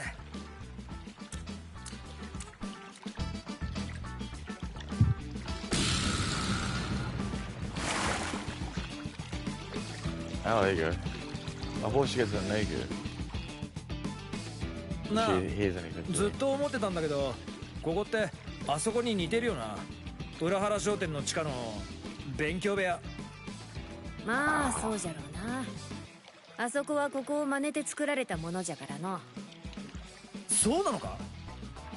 ああ、ここはもともとわしとキスケが幼い頃、秘密の遊び場として双極の丘の地下深くに2人でこっそり掘って作った場所じゃ。こっそりってこんなバカでかい空間をこっそり。キスケのやつは昔からこっそり悪さをすることだけは病的にうまかったからの。古い話じゃ。幼い頃は2人毎日のようにここで遊び、やつが13体、わしが隠密軌道に入ってからはここでお互いを高め合った。そしてちょっと待ってくれ、頼一さん。13体ってあいつやっぱり死神だったのか。あ、キスケのことか。そうだよ、おかしいとは思ってたんだ。ソウルソサイティにやたら詳しいし、残白刀は持ってるし。こっちの連中の中には名前聞いただけで顔色が変わったやつもいた。教えてくれ、夜市さん。あいつ何者なんだ？あいつめ、まだ話とらんかったのか。まったくしょうのない。いいじゃろ、ここまで来て教えぬわけにもいくまい。 He is. 奴は仙台五艇13隊12番隊隊長、そして技術開発局創設者にして初代局長を務めた男じゃ。 Wow, dude. Whoa, 行くぜ、サビマル。 I guess let's Renji. アイゼン隊長。ああ、僕はひなもりさんに刀を向けてしまった。最低だ、最低だ。 Look, see, white girl. 最低だ。誰だ？いやー、ひどいなこれ。見てられんわ。10隊長。やつれたな、かわいそうに。助けてほしいやろ。ついておいで、いずる。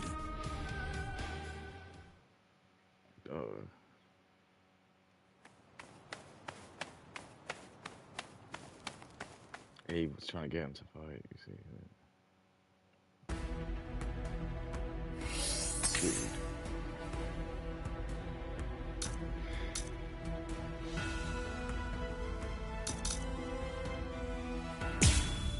Dude. Did you just dump your pants? 失礼します。室ヶ谷隊長、松本副隊長。なんだ？はっ、申し上げます。先ほど入った各老番からの緊急報告で、あばらい副隊長、ひなもり副隊長、キラー副隊長の3名が牢から姿を消されたとのことです。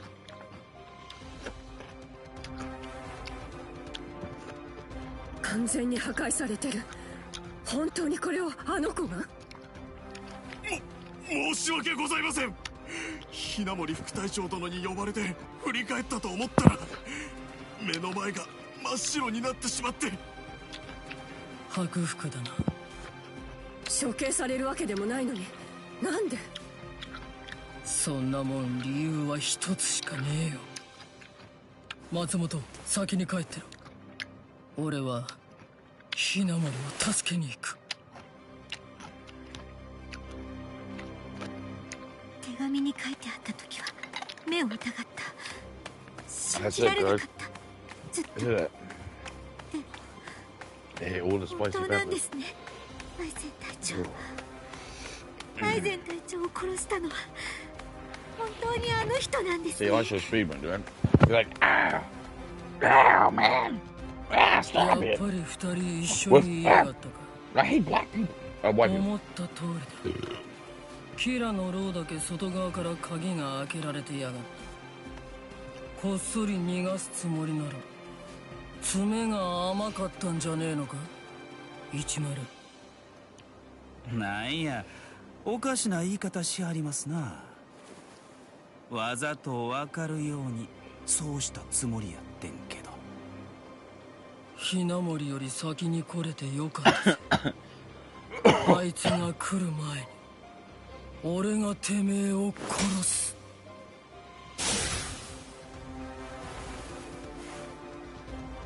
ひなもり。 You try and fight Gin, you're gonna get fucked. 見つけた。こんなところにいたのね。よせひなもり、お前のカナンは相手じゃねえ。俺に任せて下がってろ。ひなもり。ひなもり。アイゼン隊長の Kill him. I hate my. Sorry. 僕はおそらくすでに生きてはいないだろう。だからひなもり君、僕の最も信頼する君のために僕の暴いた真実の全てをここに記す。なぜ朽木ルキアは処刑されなければならないのか。なぜその期日は早まり続けるのか。それを調べるうち、僕は一つの事実にたどり着いた。この処刑の真の目的は朽木ルキアを殺すことではない。この処刑はそれ自体があるものを奪うために仕組まれたものだったのだ。そのあるものとは総局だ。処刑の時のみその封印を解かれる総局は、矛の方には1 million. 残白刀100万本に Yeah, 値 this する thing 破 never 壊能 ever 力。 comes back. 閣下には同等の残白刀を防ぎきる防御能力があるらしい。 They never talk about us さ ever らに again. は処刑により死神の体を貼り付け貫くことによって、その力は瞬間的にその数十倍にまで膨れ上がると言われている。この処刑を仕組んだ何者かはその力を使い、精霊帝のみならずソウルソサエティそのものを破滅させようと企ん Might で be いたの lying だ。 to you. その忌まわしき者の名は筆ヶ谷藤四郎。そう書いてあったのか、アイゼンの手紙に。そうよ。そしてこう続くの。今夜僕は東大障壁の前に彼を呼び出しておいた。彼の企みを何としても阻まなければならない。 Genius. 彼が光の Cinema. 刃も交える覚悟だ。だけどもし僕が死んだなら、雛森君、どうか僕の意志を継ぎ彼を撃ってはくれないか。それが僕の最後の願いだ。5番隊隊長としてではなく、 Ishimori's like, fuck, Aizen went there. He did it. 君に Look at him, he's like, fucking hell. That's Aizen. Like, Jeez, fuck. バカ野郎雛森、よく考えろ。 I didn't like Hitsukai. 自分が死んだから代わりにお前 Oh, が yeah, I 戦 said う it. と。 Oh, アイ you ゼ wanna ンの fight やつ me? がそんなこと言うと思うか。俺の知ってるアイ He ゼン wasn't はな really. 勝ち目のねえ戦いに一人で出向くようなバカでも、その尻拭いを部下にさせるような腰抜けでもなかった。だって書いてあったもの。見間違えるはずない。あれはアイゼン隊長の血だったもの。私だって信じたくなかったもん。でもアイゼン隊長がそう言ってるんだもん。私はアイゼン隊長。私も I don't know why he is so smart. Like, powerful. It doesn't really. It's just. It's like they get handed a random sword, and it's just like Russian roulette. If you get a sick one, and I just think like Hitsukai has somehow got like the best ice 誰か sword. がアイゼンの手紙を改ざんしたんだ。 So as a result, he's a kid. He gets 潰 to し合 get わせる get ために。 Look at his face. そうか、これもか。これも全部てめえの仕業か、市原。 Please, get to kill. あらら、ひどいな10番隊隊長。傷ついて我を忘れた女の子をあない思い切り Ah, 殴 she's らん strong and でええの。 independent. 市丸。 Why would she be with her?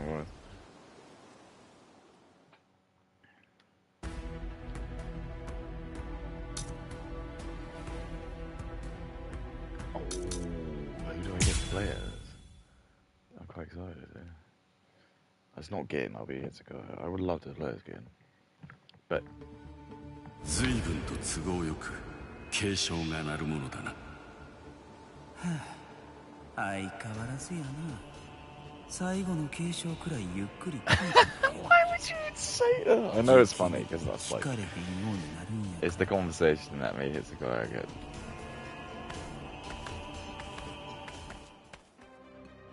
市丸、てめえの目的は何だ。アイゼンだけじゃ足りねえか。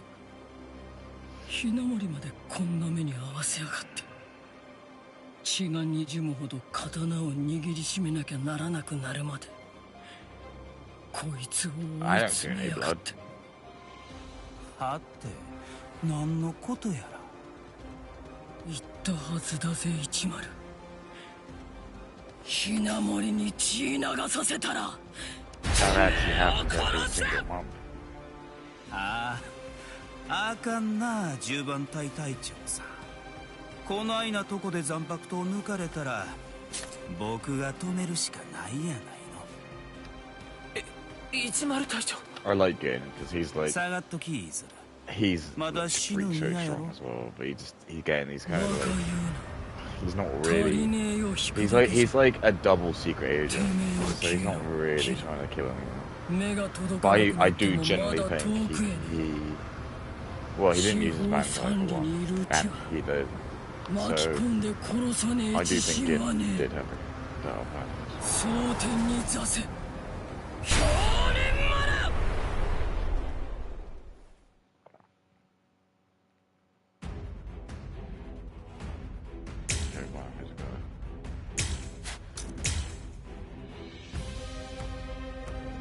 The Squad 10 captain.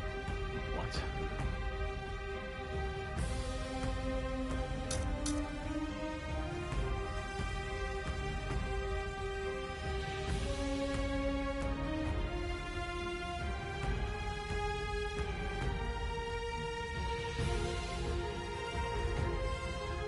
Okay.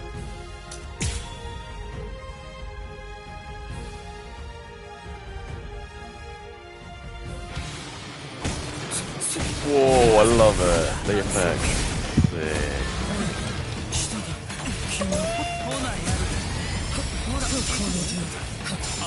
I don't play in games.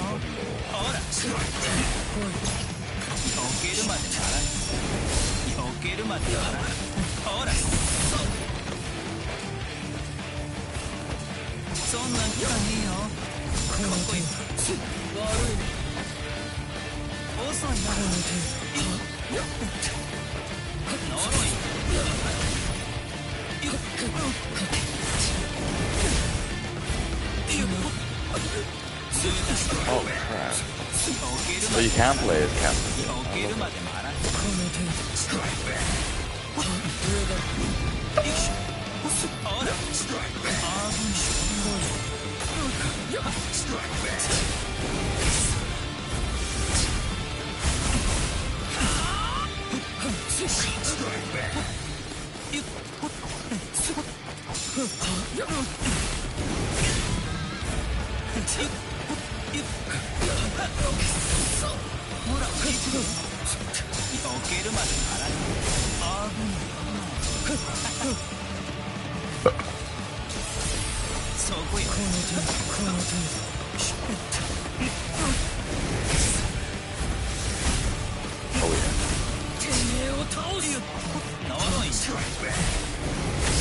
Take it, a-hole.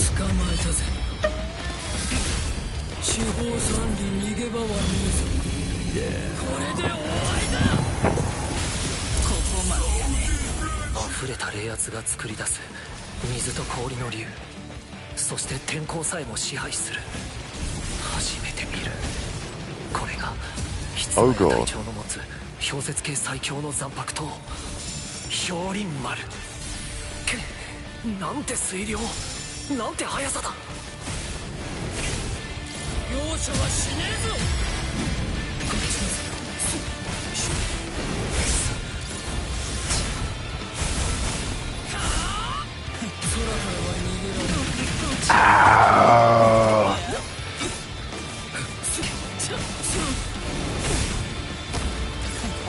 I told you I'm not playing any more shitty Batman game. Batman game.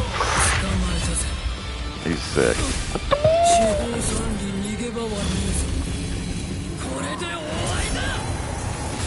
Just back up.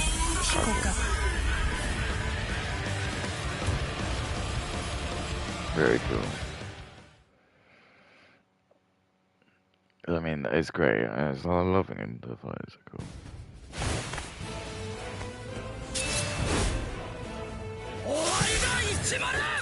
Yeah, he's just toiling them.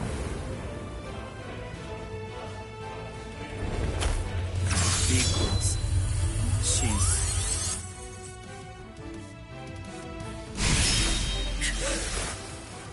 ええの避けて死ぬであの子。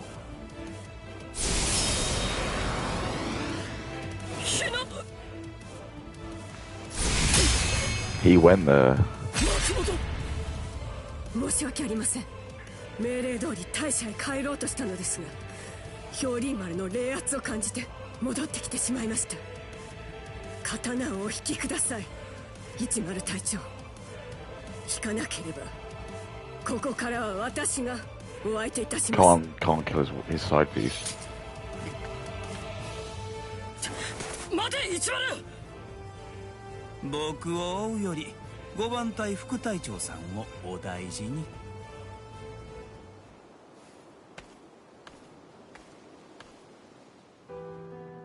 お前が来てくれなかったらひなもりは死んでた。ありがとう松本。いえ。I know you have a strange relationship with us. いつも私に行き先を告げずに消える悪い癖。まだ治ってはいないのね。銀、あんた一体どこへ行こうとしてるの？あのアイゼンの手紙、どこまで改ざんされていた？朽木ルキアの処刑によって解放される総局の力、その力を持ってソウルソサエティの滅亡を図っている。あのくだりは本当か？もし本当ならそれが一丸の野郎の狙いなら、俺はBleach popularized chokers. So that. I mean, look, she's wearing one too. Hellbot. And how convenient. これは最終決定です。以降日程の変更はありません。以上。隊長。処刑とそれに連なる総局の解放が一丸の狙いなら、このまま見過ごすわけにはいかねえ。ついてこい松本。処刑を止めるぞ。I mean, this is. I'm sick. This is my. I'm gonna be sick, man. No, I'm saying it's convenient. He's doing it on purpose. I didn't get a secret mission.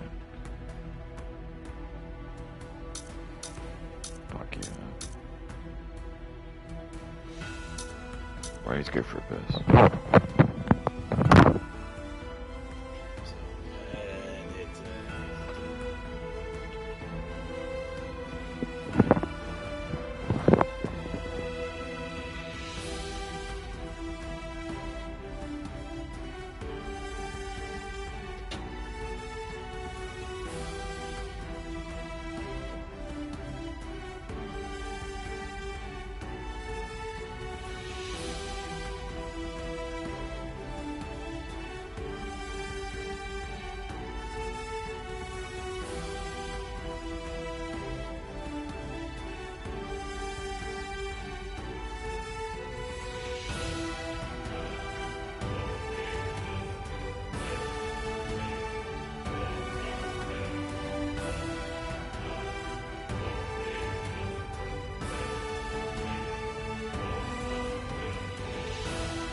れた朽木ルキアを救うため、黒崎一護はさまざまな周囲の協力を得ながらソウルソサイティの中枢部である精霊帝への侵入を果たした。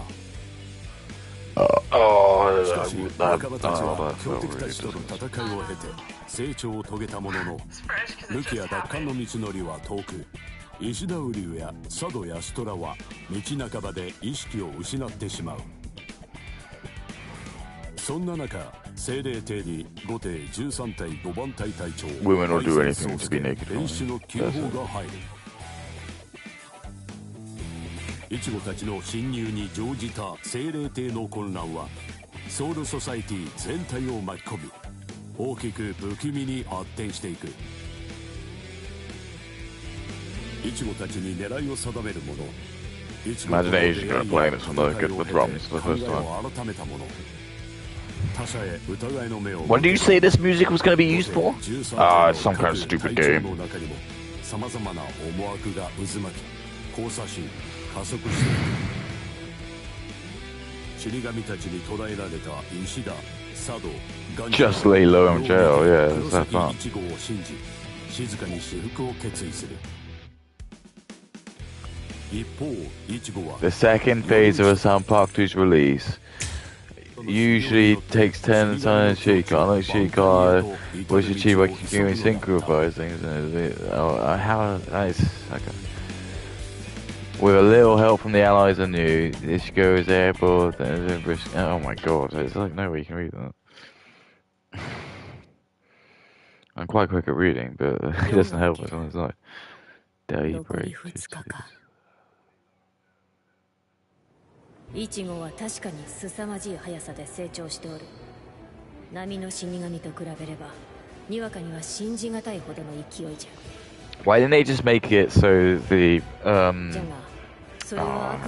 know the answer. Because Aizen wanted him to get longer. That's the answer to everything. 本当にあと2日で挽回にたどり着けるのか。修行の日数 Mr. Lee! 精霊艇に入ってからわしの集めた情報ではルキアの処刑猶予期間が5日ほど縮められて25日間だったらしい。つまりこの3日の修行を終えてもまだ8日ほどの余裕があるということ。時間的には修行を伸ばすことも十分可能。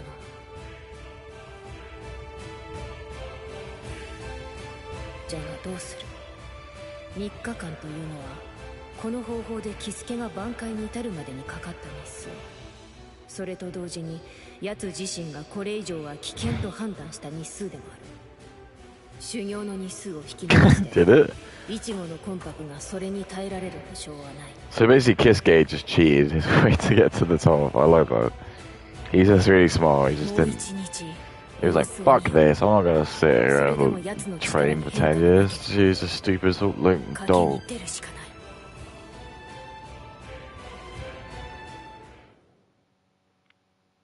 朽木ルキア様の処刑の日取りが再度変更となりました。刑の執行は明日です。Who's that? That sounds like Rukia. Who's talking to her? 処刑は明日。That was bad touch. そうだ。 Did they mean 明日 to do 処 that? 刑の前にイチゴたち全員を無事現世に返してくれるよう請うてみよう。朽木家の罪人だ。そのくらいのわがままは通るか No, もし fuck れない。 that. No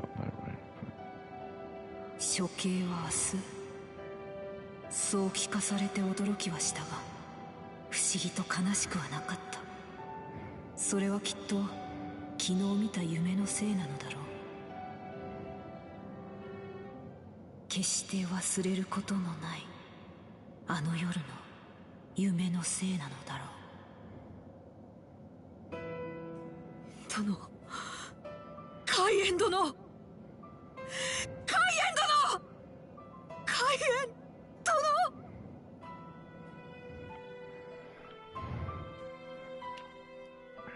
これは私が死神になったばかりの頃の遠い日々の記憶。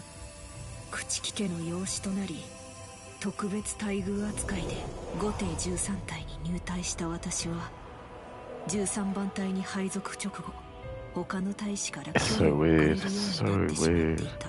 そんな私に居場所を与えてくれたのが13番隊副隊長であり私の直属の上官である芝海援殿だった。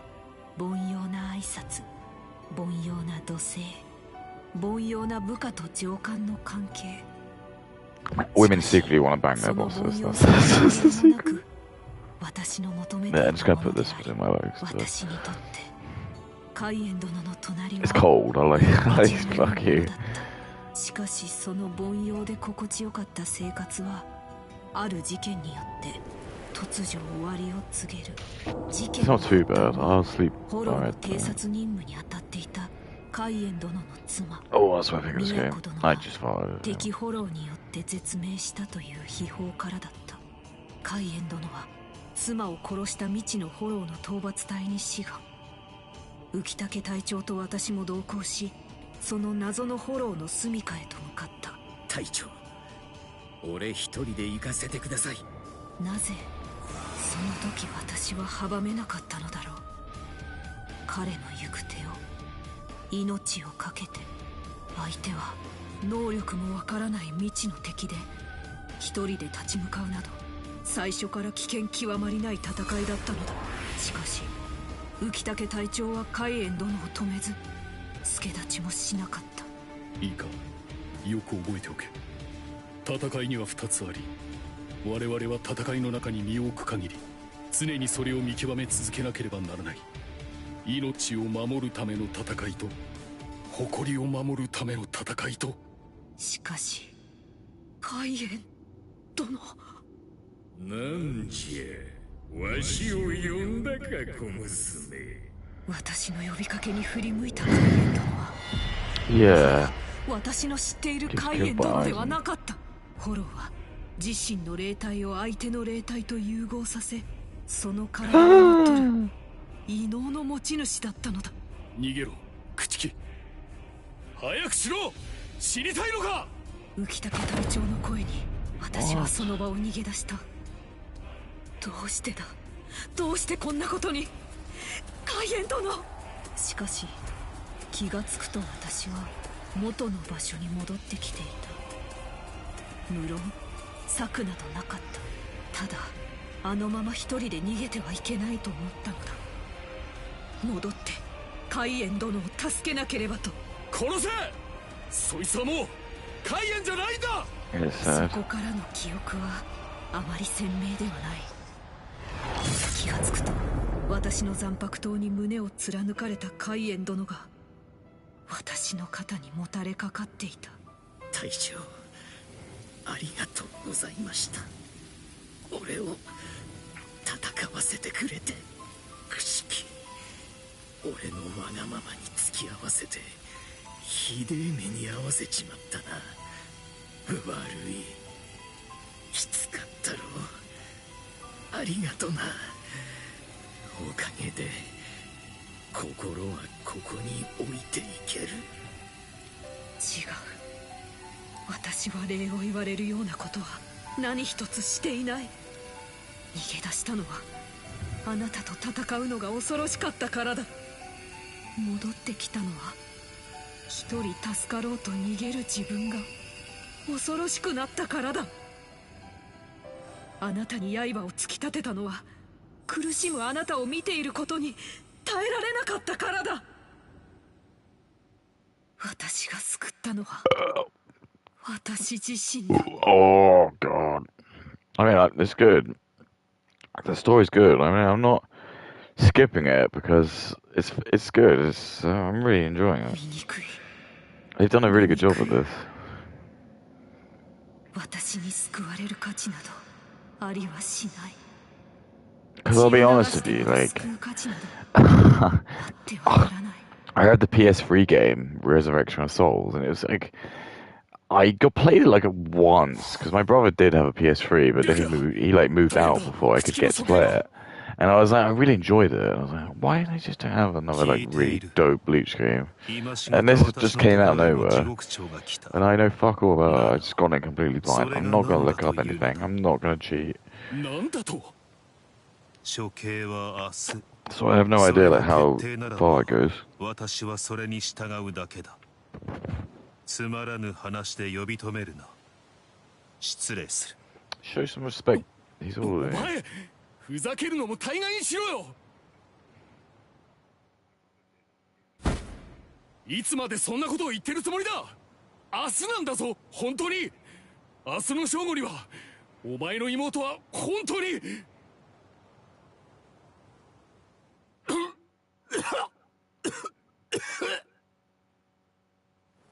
流行るな。命を縮めるぞ、浮竹。 Even more so. He does die. は一度部下を見殺しにしているではないか。二度も三度も大差はなかろう。ともかくあれは私の家のものだ。たとえ死のうと殺されようと K の知ったところではない。くれぐれも軽挙は慎んでもらおう。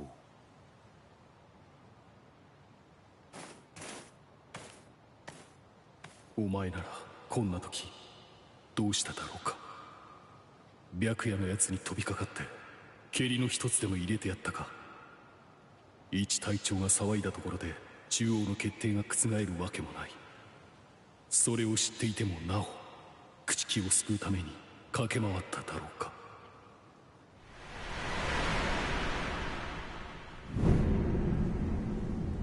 いや、お前はきっとどちらも選びはしない。お前が選ぶのはいつも自らが最も危険にさらされる道なのだから。そうだろう、海援。 And that's where it all comes. Dung.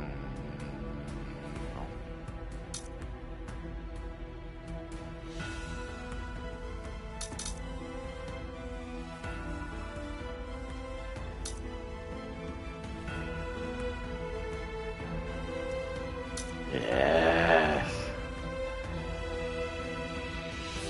This can be the last one. Last battle. I'm getting food because it's like streaming for like nearly 4 hours, man. And there's no fuckers listening, so who cares? 牙を研ぐふりをしながら本当はあんたの影を踏むことさえただ恐れていただけなんだ。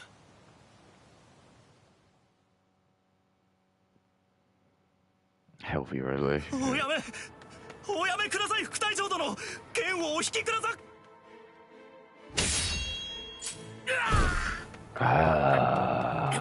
副隊長殿。レンジ。どうしたこんな。もう少し、もう少しだ。もう少しでてめえを助け出してやれる。絶対にてめえを死刑にはさせねえ。ルキア。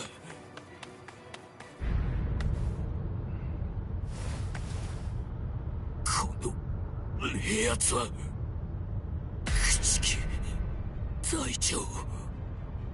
どこへ行くレンジ？ルキアを助けに行きます。ならぬ。行きます。どうあっても通してはもらえませんか。Nope. 二度は言わぬ。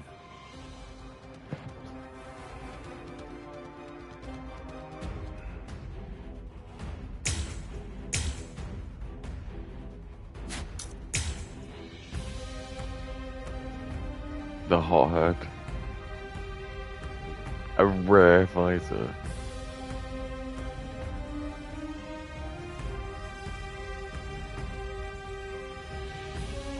I'm getting that weakened.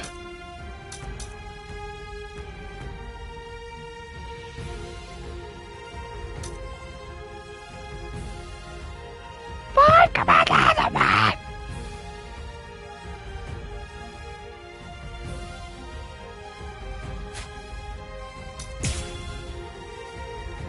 Are you ready for this?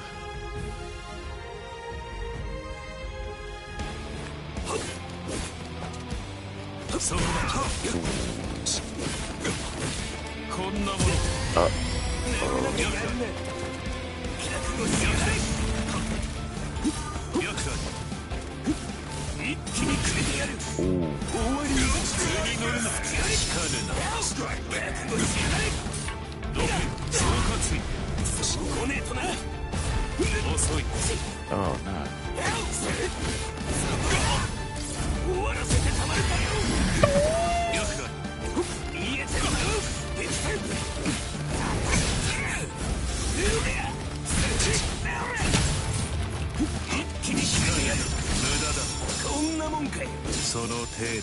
私の剣をしのいだつもりか。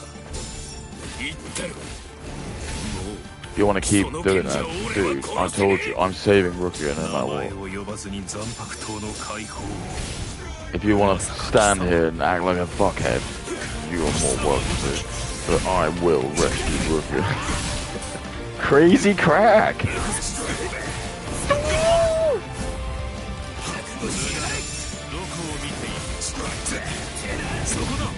Shit.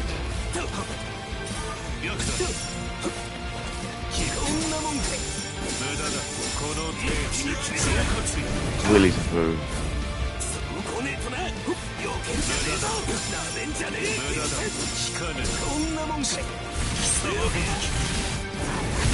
Take this, Cole.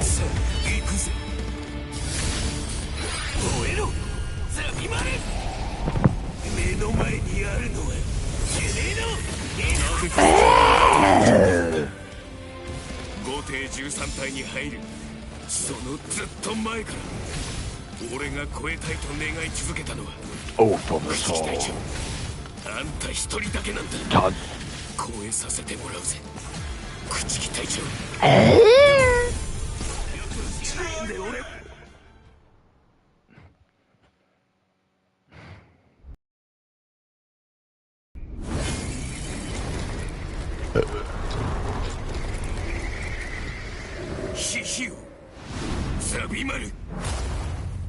I'm gonna be sick. 貴様、いつの間に挽回など。わからねえさ。あんたみたいに足元を見ねえ人にはな。もう一度言うぜ。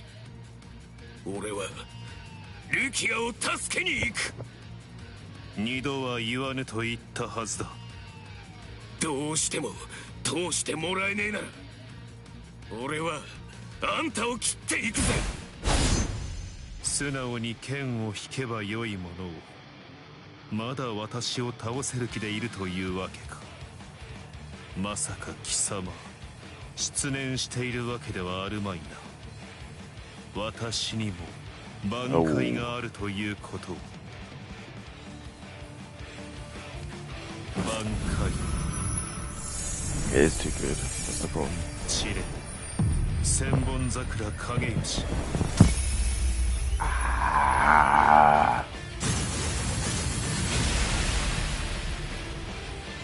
私と貴様で何が違うのか教えてやろうか。格だ。遠行即月。獣の目に映るのは所詮水に映った月までだ。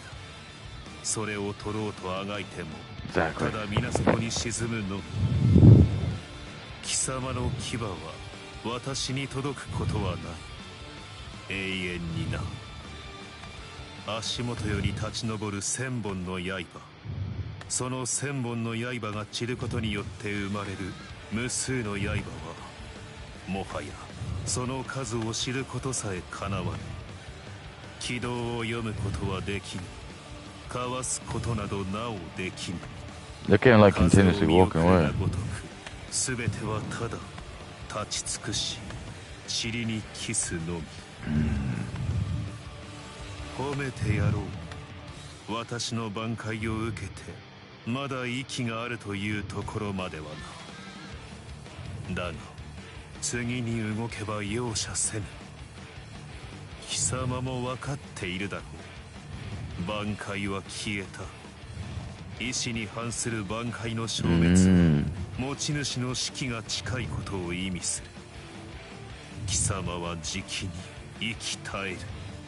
立ち上がるならば私が殺す。今一度問おう。それでもなお貴様はルキアを救うなどとざれ言を言うか。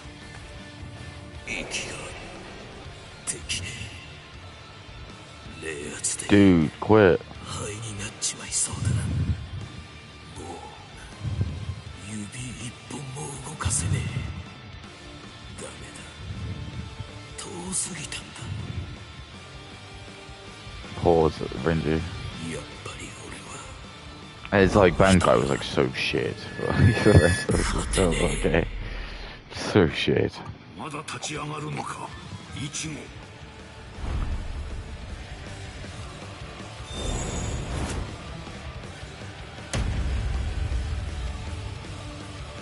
当たり前だろう。何？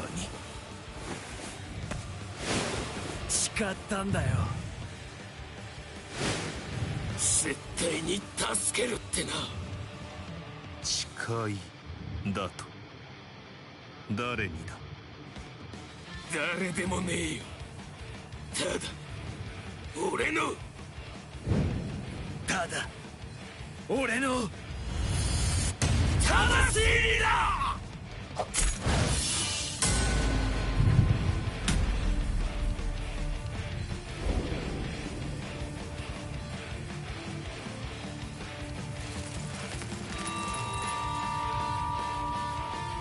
Wow. This is what that wasn't in Bangkok. Said, yeah, like, okay. Well. His drip's still there. 貴様の牙、確かに私に届いていたぞ。Clever. Yeah, my scarf. 彼女にはもう近づかない方がいい。それが君のためでもあり、彼女のためでもあるんだ。彼女だって分かってるはずだよ。彼女はもう僕らとは違うんだってことを。へえ、そいつは大層な目標だな。朽木白夜より強くか。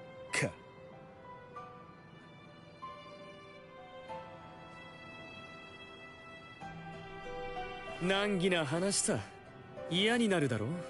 いつだって描くより破ることの方がたやすくて、ほどくより結ぶことの方がずっと難しいんだ。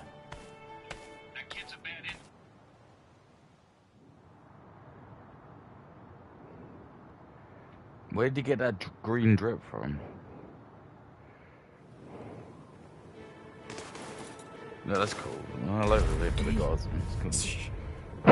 I'm not gonna hate them on this because I've seen games where they make shortcuts and shit like this, and I don't like it. But the fact that they did that, because I was always like, who are these guys? But they must be pretty powerful. Like, what's their job? Their job is to literally just watch the prison. Oh, again, just fucks one. Fucks one. あかんな。相変わらず口悪いんやね、君は。銀やのうて10隊長。いつまでもそれやったら叱られるで、お兄様に。失礼しました。10隊長。あ、嫌やな。本気にした？せえへんよ、つらい。気にせんといて。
Master, like troll. 僕と君の仲やないの。なぜ10隊長がこのようなところにおいでなのですか？なんや大した用事やないんやけど、散歩がてらちょっ意地悪しに。死んでへんみたいやね、あばらい君。まさか。確かに集中して探せば弱々しいがレンジの白道らしきものが感じられる。だがこのままでは死ぬやろね、すぐ。かわいそうやな、あばらい君。ルキアちゃんを助けようとしたばっかりに。バカな、適当なことを言うな。なぜレンジが私を。怖いなだと。死なせたないやろ、あばらい君も他のみんなも。死なせたない人おると急に死ぬん怖なるやろ。助けな一丸隊長、何を突然何をおっしゃいます。どうや、僕がその気になったら今すぐにでも助け出せるで。君もあばらい君もそれ以外も。何を言っておるのだこの男は。正気か。私をイチゴやレンジを助けて何の得があるのだ。いや、それとも本当に。 Just joking。 嘘。バイバイルキアちゃん、次は総局で会おう。希望は捨てたはずだった。生きる理由も失ったはずだった。未練などない。死ぬことなど恐ろしくはないと揺るがされた。希望に似たものをほんのわずかちらつかされただけで、 Isn't that cool that? こんなにも Look at all this gunk. Look at the gunk on the 生 back. きたいと思わされてしまった。覚悟を崩されてしまった。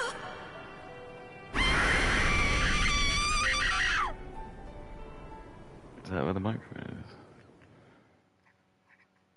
is? Yep.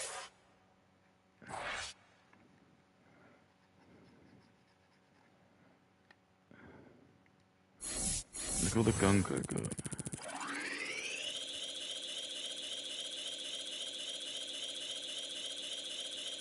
Everyone's like, I hate my PS5. I barely play it. I'm like, what are you talking about, dude? What?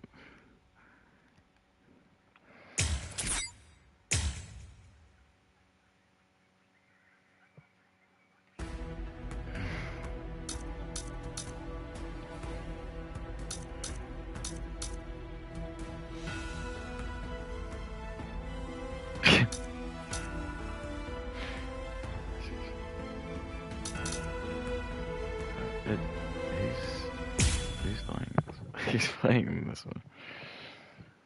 Fuck it, we'll do 4 hours. あいつの冷圧だ。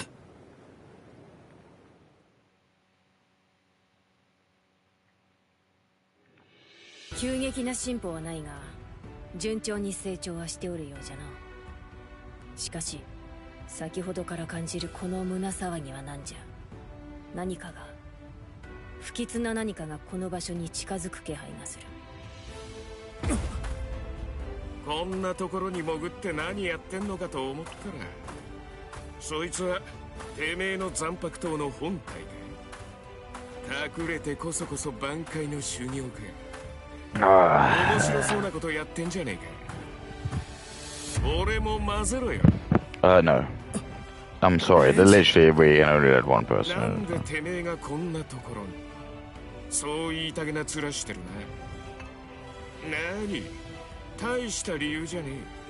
ちょっと時間がなくなっちまってな。Well, that's it. 俺も少し集中して鍛錬する場所が欲しかっただけだ。時間がなくなった？どういう意味だよ。そうだな。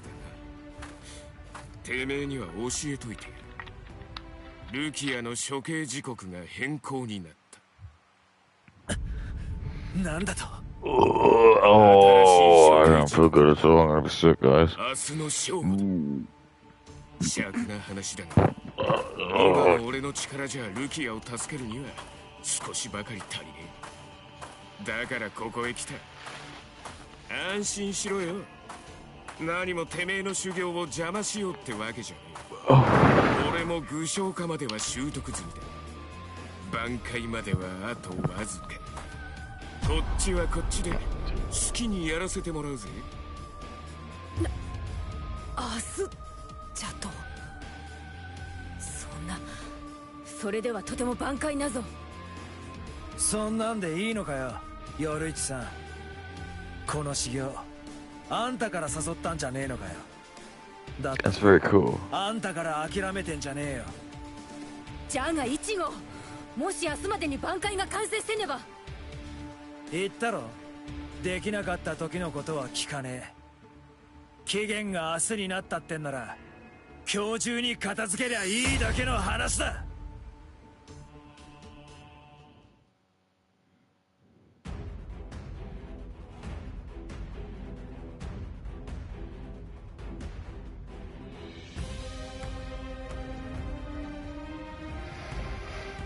Defeat Zangetsu. Sounds racist. See, exactly. So look, what? You got Zangetsu, the character.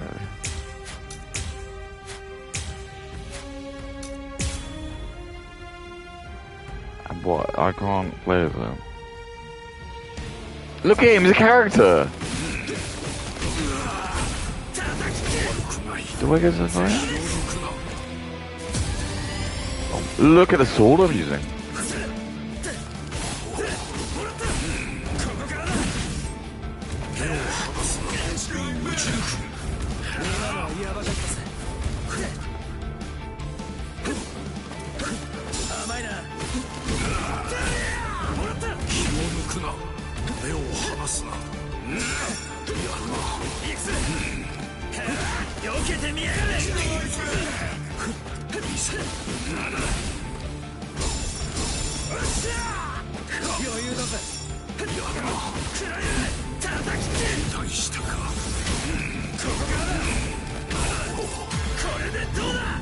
Fuck! Well, it's been a pleasure.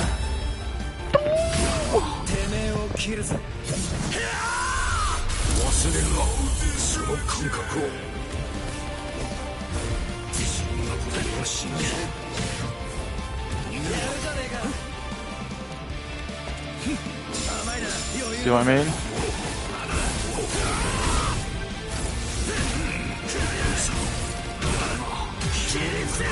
Fuck!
When you get good, you get good. じゃあ、俺は行くぜ。ああ。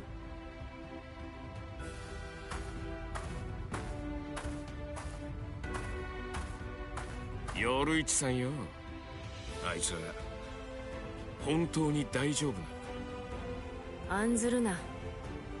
誰も案じちゃいねえよ。勘違いすんなよ。死なねえかどうかを聞いてんじゃねえぞ。修行もあそこまで進みはしたが、本当に挽回までたどり着けんのかって聞いてんだよ。行くぞ一号、もう一度だ。言っておくが、刻限が迫っているからといって手を抜いてやるつもりはないぞ。当たり前だ、そんなもん。こっちも抜かせるつもりはねえよ。レンジ、お主、自分が初めて立って歩いた時のことを覚えておるか？覚えてるわけねえだろ、そんなもん。覚えておらぬということは意識しておらぬということじゃ。人は皆生まれながらに立ち上がることを知っておる。鳥は皆飛ぶこと、魚は泳ぐということを知っておる。それは本能というやつじゃ。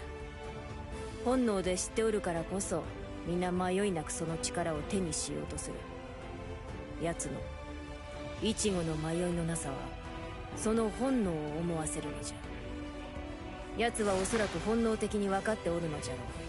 自分がその力を持っておることを。じゃからわしは信じる。奴が挽回に至るものじゃということを。 Can't wait to unlock Curled Sword of this game. 朽木隊長、お時間でございます。総局へ出立のご用意を。分かった。行ってくる。久名。処刑まで残り5時間。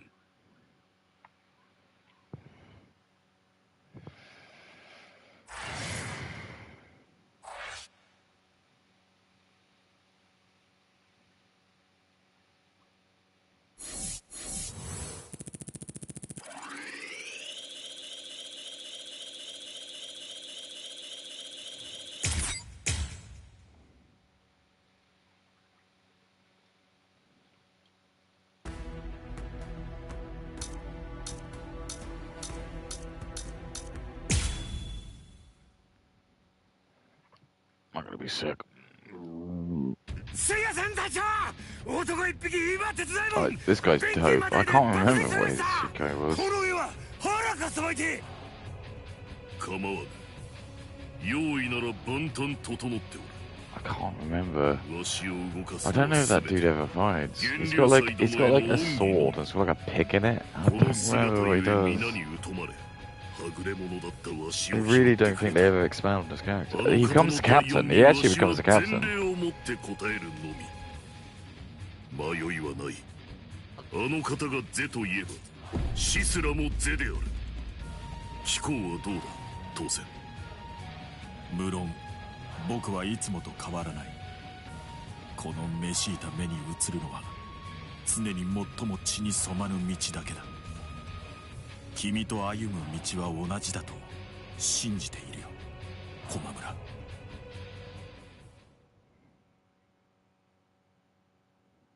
ああ、めんどくせえ、めんどくせえ。 This guy does alright. Yeah. This is like where it's like you find out Japan has a very racist. It's about your last name because he's so Mulder. He's from like a rich family. 議論ふっかけ合ってる連中まで嫌がる。上の決定なんだから議論なんか意味ねえよ。バカかっつうの。ねえ隊長。くだらぬ。是非も善悪も興味はない。私にあるのは五艇13隊隊長としての使命と矜持のみ。それを妨げる者は全て敵だ。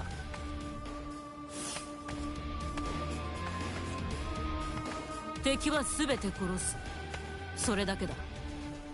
忘れるな。私の道を妨げれば貴様とて敵だ。お前だ。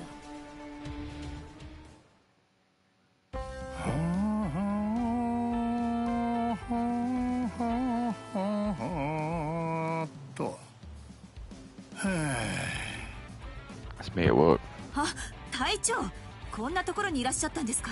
寝てないで早く出立のご用意をなさってください。七尾ちゃん、僕どうしたらいいかな。なぜ私に聞かれるのですか。どうせ私が何を言ってもご自分のお好きにしかなさらないくせに。ご心配なく。私はせいぜい面倒に巻き込まれないように数歩下がってついていかせていただきますから。参ったね。それじゃあまた僕だけ山爺に叱られちゃうじゃないか。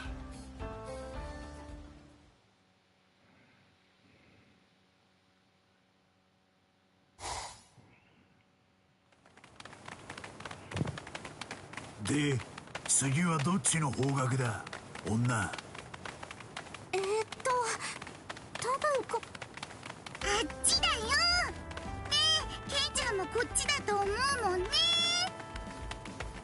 Ha! Did the wrong it. It is that way. They didn't put it for sure. じゃないっすか。副隊長、探査能力に関しちゃ無能もいいとこなんだし。うるさいな。副隊長に失礼だよ。あっさり一鎮に負けたくせに。ほら、抑えて抑えて。っていうか、今のは君の言い方も悪いよ。びっくりだな。まさかこんなことになるなんて。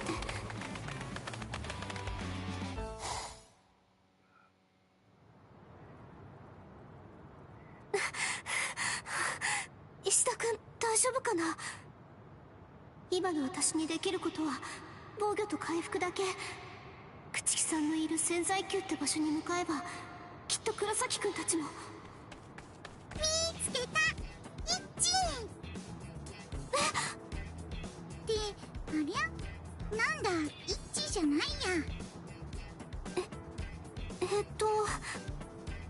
どうしよう。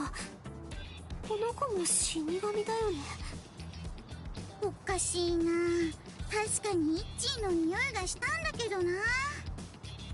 イッチーって黒崎くんのことだよね。どうしてこの子黒崎くんのことを。ねえねえ、ひょっとして迷子なの？迷子？迷子といえば迷子なのかな。大丈夫大丈夫。イッチーはケンちゃんの友達だから。友達の友達はみんな友達じゃん。友達？いいからこっちついてきて。私たちもイッチー探ししてるから。ちょっと待って。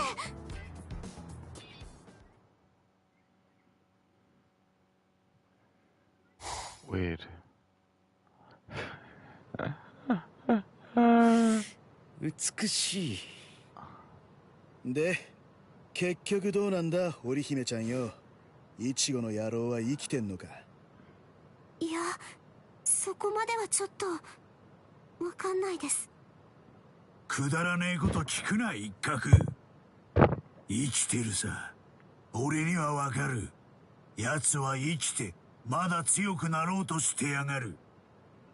面白え。手貸すぜ、女。てめえと一緒に動いてりゃじきにイチゴに会えそうだ。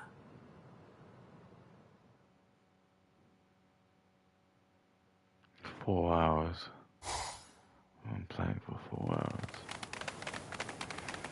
死神だって言うからちょっと不安だったけど。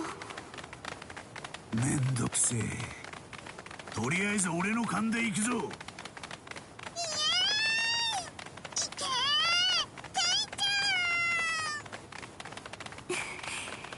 最初は怖い人たちかと思ったけど優しい人たちでよかった。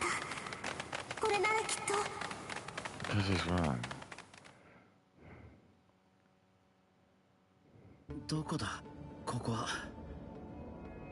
僕は生きてるのか。どうして。 I'm alive. It's a weird thing. ガンジュ君生きてたのか。よかった。それにしてもどうして僕ら怪我を手当てされてるんだ。ソウルソサエティ側に侵入者の僕らを治療する必要なんてないはずなのに。状況が変わったんだ。佐藤君、君も無事だったのか。看守たちの話を聞いていて分かったんだが、精霊邸内で隊長が一人暗殺されたらしい。犯人は不明。俺たちはその Can I just say it's like 重要参考人というわけだ。 it doesn't make any sense because how did Ishigo not know he would kill Kenbachi? What I mean is Ishigo wanted to kill everyone he fought. So he could have already killed Ikaku, Renji, and Aizen, Kenpachi, but he didn't. So my issue is like, I don't know why they're like so like weird. Like if they heard like Ishika killed Kapachi during their fight, I don't understand why they're so angry about it. なんだどうした何か聞こえないかそういやなんか But how do you beat someone versus how do you kill someone? I guess that's I mean, maybe that differentiation is very apparent in this universe. あ、止ま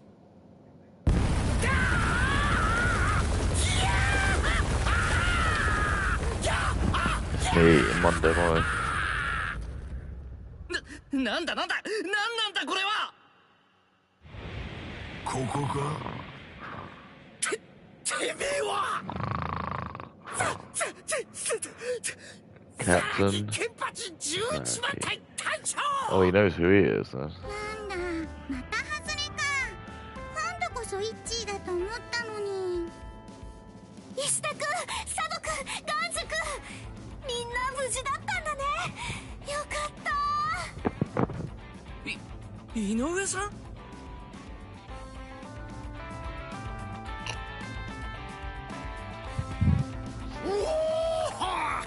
やっと外に出られたぜ井上さんに感謝しないとねありがとう井上いや私は何にもギャーギャーうるせえいいからさっさと行くぞ I have 次は a あっちの道だよみんなついてきて待っとけよイチゴ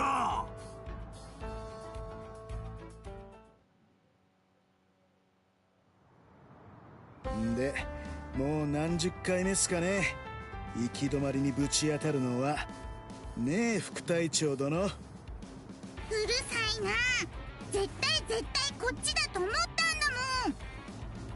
たんだもん落ち着いて道案内なんて運みたいなものだし喧嘩なんかしてる場合じゃ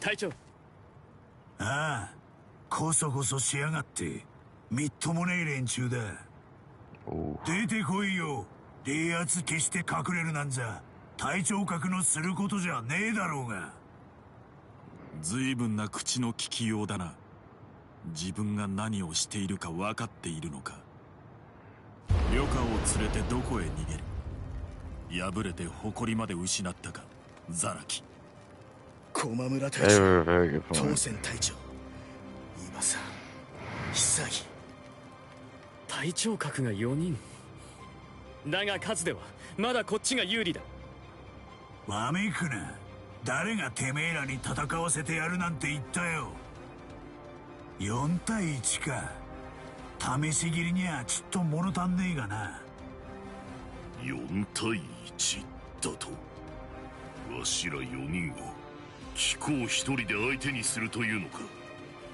貴公の腕は知っているだがそれは少々おごりが過ぎよう This is me when I like to do ごちゃごちゃうるせえなさっさとかかってこいよなるべく4人いっぺんの方がいいぜ四方囲んで一気に襲えば誰か一人ぐらい俺を切れるかもなケンちゃん私たちさっきの1位探しの続きやってるねケンちゃん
すぐ行く。ヤ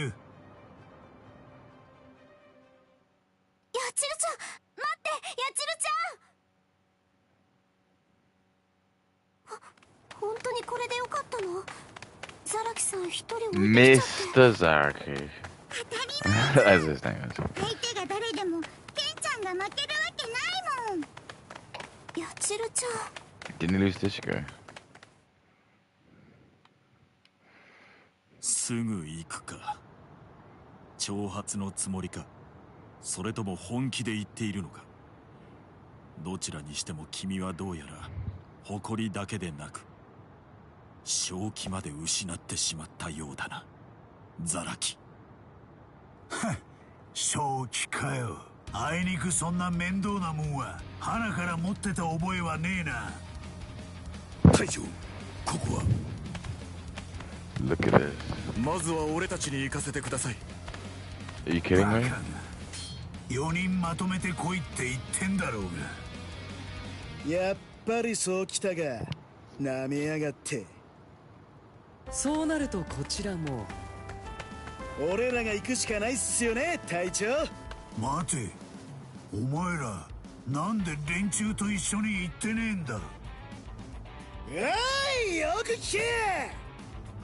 てめえら副隊長ごときがうちの隊長に相手してもらえると思うなよ。てめえらの相手なんか俺らで十分だこらね、隊長。要するにてめえらもやりてえわけか。しょうがねえな。譲ってやるからよそでやれよ。俺の邪魔しやがったらてめえらから切るぜ。了解。やれやれ、譲るじゃの譲らんじゃの、相手するじゃのせんじゃのと、ちーとみんなにこったらやな口聞くようになったの。Shut him up, look at him. うちじゃ副隊長になれねえからってよその誘いに乗った腰抜けに口の利き方うんぬんされる筋はねえよ、伊庭さん。一角。話は後だ。場所を移すぜ。俺は隊長に切られんのだけはごめんなんでね。同感だよ。こっちも移すけど構わないね。好きにしろ。どこでも同じだ。やれやれ、やっと落ち着いてやれるぜ。数は半分になっちまったが、可愛い部下の頼みとあっちゃ隊長の俺は我慢するしかねえ。まあこれでも寝起きの運動ぐらいにはなるだろうぜ。まだ言うか。だから気候はおごりが過ぎると言っておるのだ、ザラキ。おお、剣圧だけで地面を割るか。Yeah, that's やるじゃ cool. ねえか。参る。 So scared. Dude.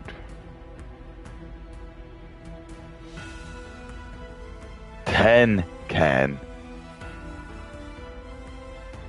There you go.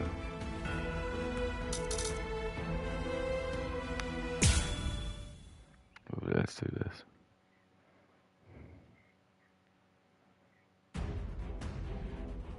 終わりだ。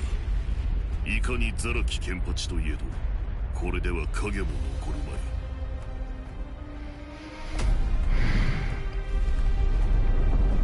なんだ、終わりか。やれやれ、宣言撤回だ。これじゃ眠気も払えやしねえ。とっとと切ってしまいにするぜ。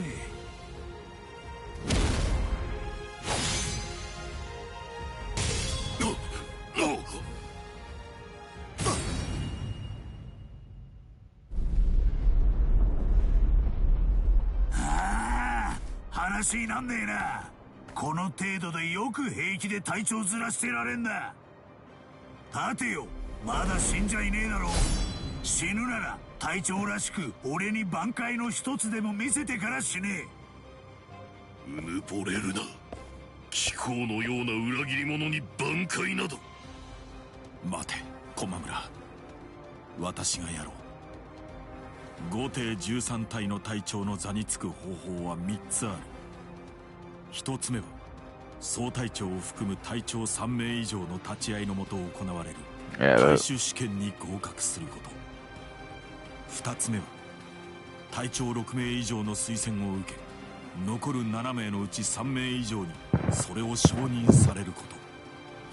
そして3つ目が隊員200名以上の立ち会いのもと、現行の隊長を一騎打ちで倒すことだ。知ってるぜ。それがなんだ。私はザラキケンパチ。お前が11番隊の前隊長を殺して隊長の座についた時から確信にも似た強い不安を感じていた。この男は魔物だ。暴力を食らい血をすする我々とは違う存在だ。ここにいさせてはいけない。この男はいずれ必ず我々の平和を破滅させる。そして事実お前は今旅家を助け我々と敵対し、この精霊体をさらなる混乱に陥れようとしている。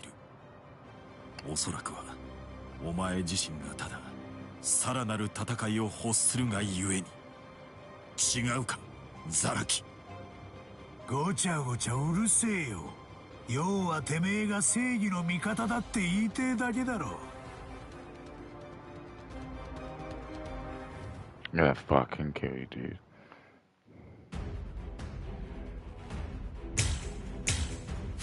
I have been Zaki convention. Monica.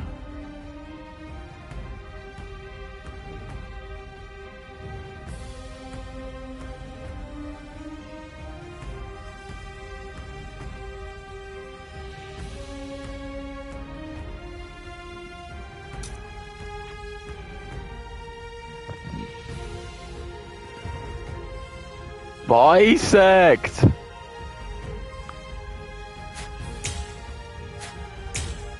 Do you know what bisect means? Can't help it. 回りくどい野郎だぜ。そんなに俺が気に食わねえならとっとと挽回して切りかかってくりゃいいだろうが。違う。気に食わぬなどと言っているのではない。許しがたいと言っているのだ。我らの築いた平和を乱すお前の原稿その全てが挽回。鈴虫追式閻魔航路に平和のためには消すもやむなし。これが私の Oh my god. この空間 Oh my god. 私の挽回だ。なんだこいつは。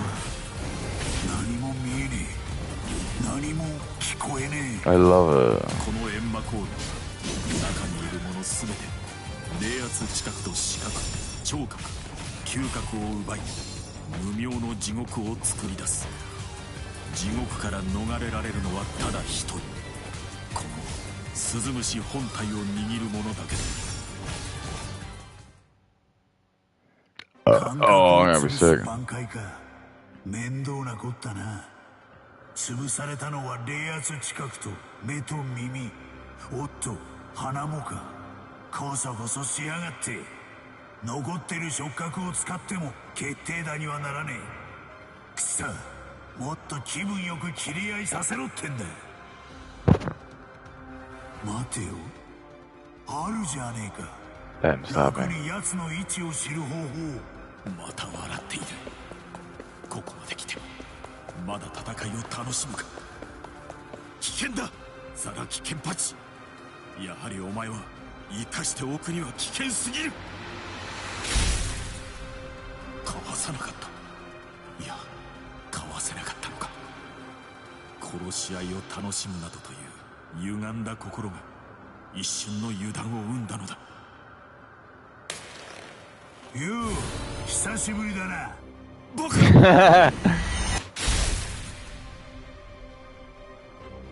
目が見えるようになったな。耳も。てめえを掴んでるから見えてんのか。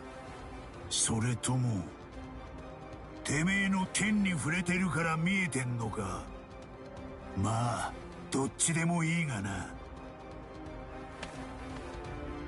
俺、次来いよ。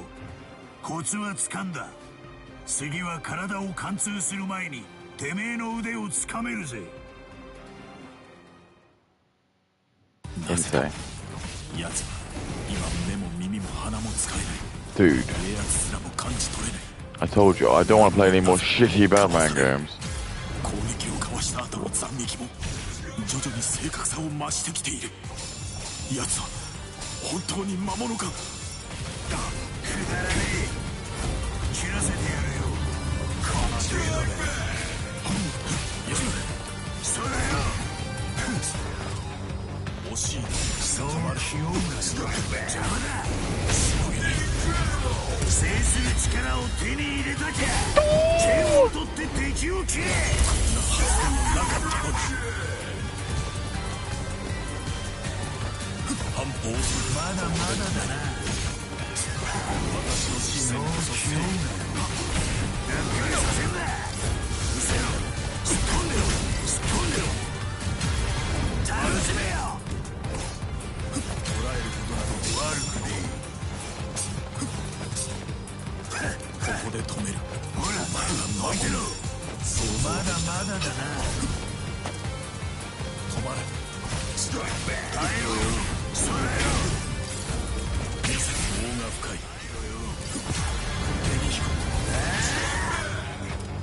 ここで止める。突っ込んでろ。置いてろ。どこを見ている。耐えろよ。ほら。止まれ。くだらねえ。下だ。突っ込んでろ。邪魔だ。Always improve. 恨みはないが平和のため。せめての慈悲だ。恐怖など感じる暇も与えまい。もう一遍やろうぜ。くだらねえ。うせろ。突っ込んでろ。切り捨ててこい。強者だ。この程度で。悪くねえ。切る。それよ。下だ。制する力を手に入れたきゃ剣を取って敵を切れ。切り捨ててこい。ほらよ。邪魔だ。切らせてやるよ。何の恐怖などない。悪くねえ。ほれ。そう気負うなよ。まだまだだな。そう気負うなよ。まだまだだな。私の正義の全てをかける。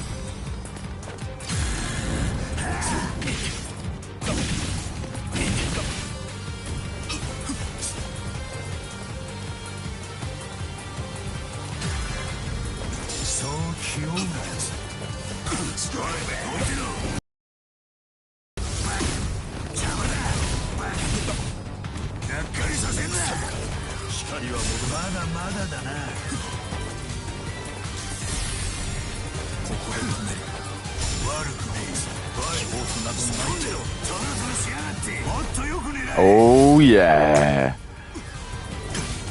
置いてろ。邪魔だ。置いてろ。切り捨ててこい。この程度で。ほら。惜しい。そう気負うなよ。耐えろよ。 Take it, not goblin. 制する力を手に入れたきゃ剣を取って敵を切れ。お前などに。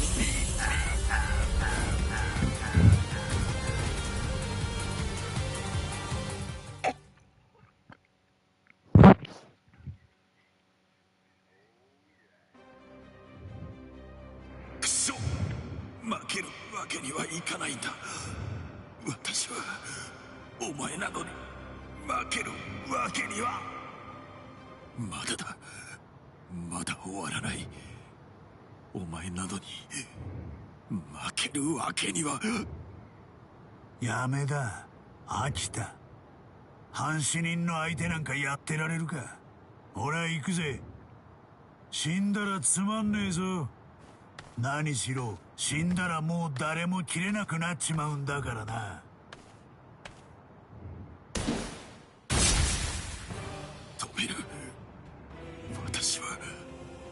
私の正義の全てをかけてお前を止めなければならないのだ。くだらねえ。そんなに死にたきゃそうしろ。駒村、もういい。貴公の思いはこの男には通じぬ。もうやめろ駒村。私を。分かっておる。何も言うな。こいつは驚いたな。そういう面だったのか。Oh, why does he look grey?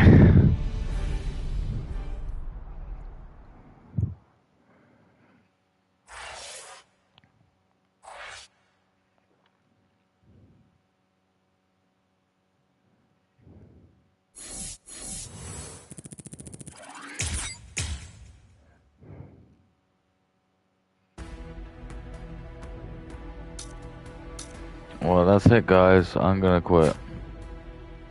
I've been playing for like 4.5 hours.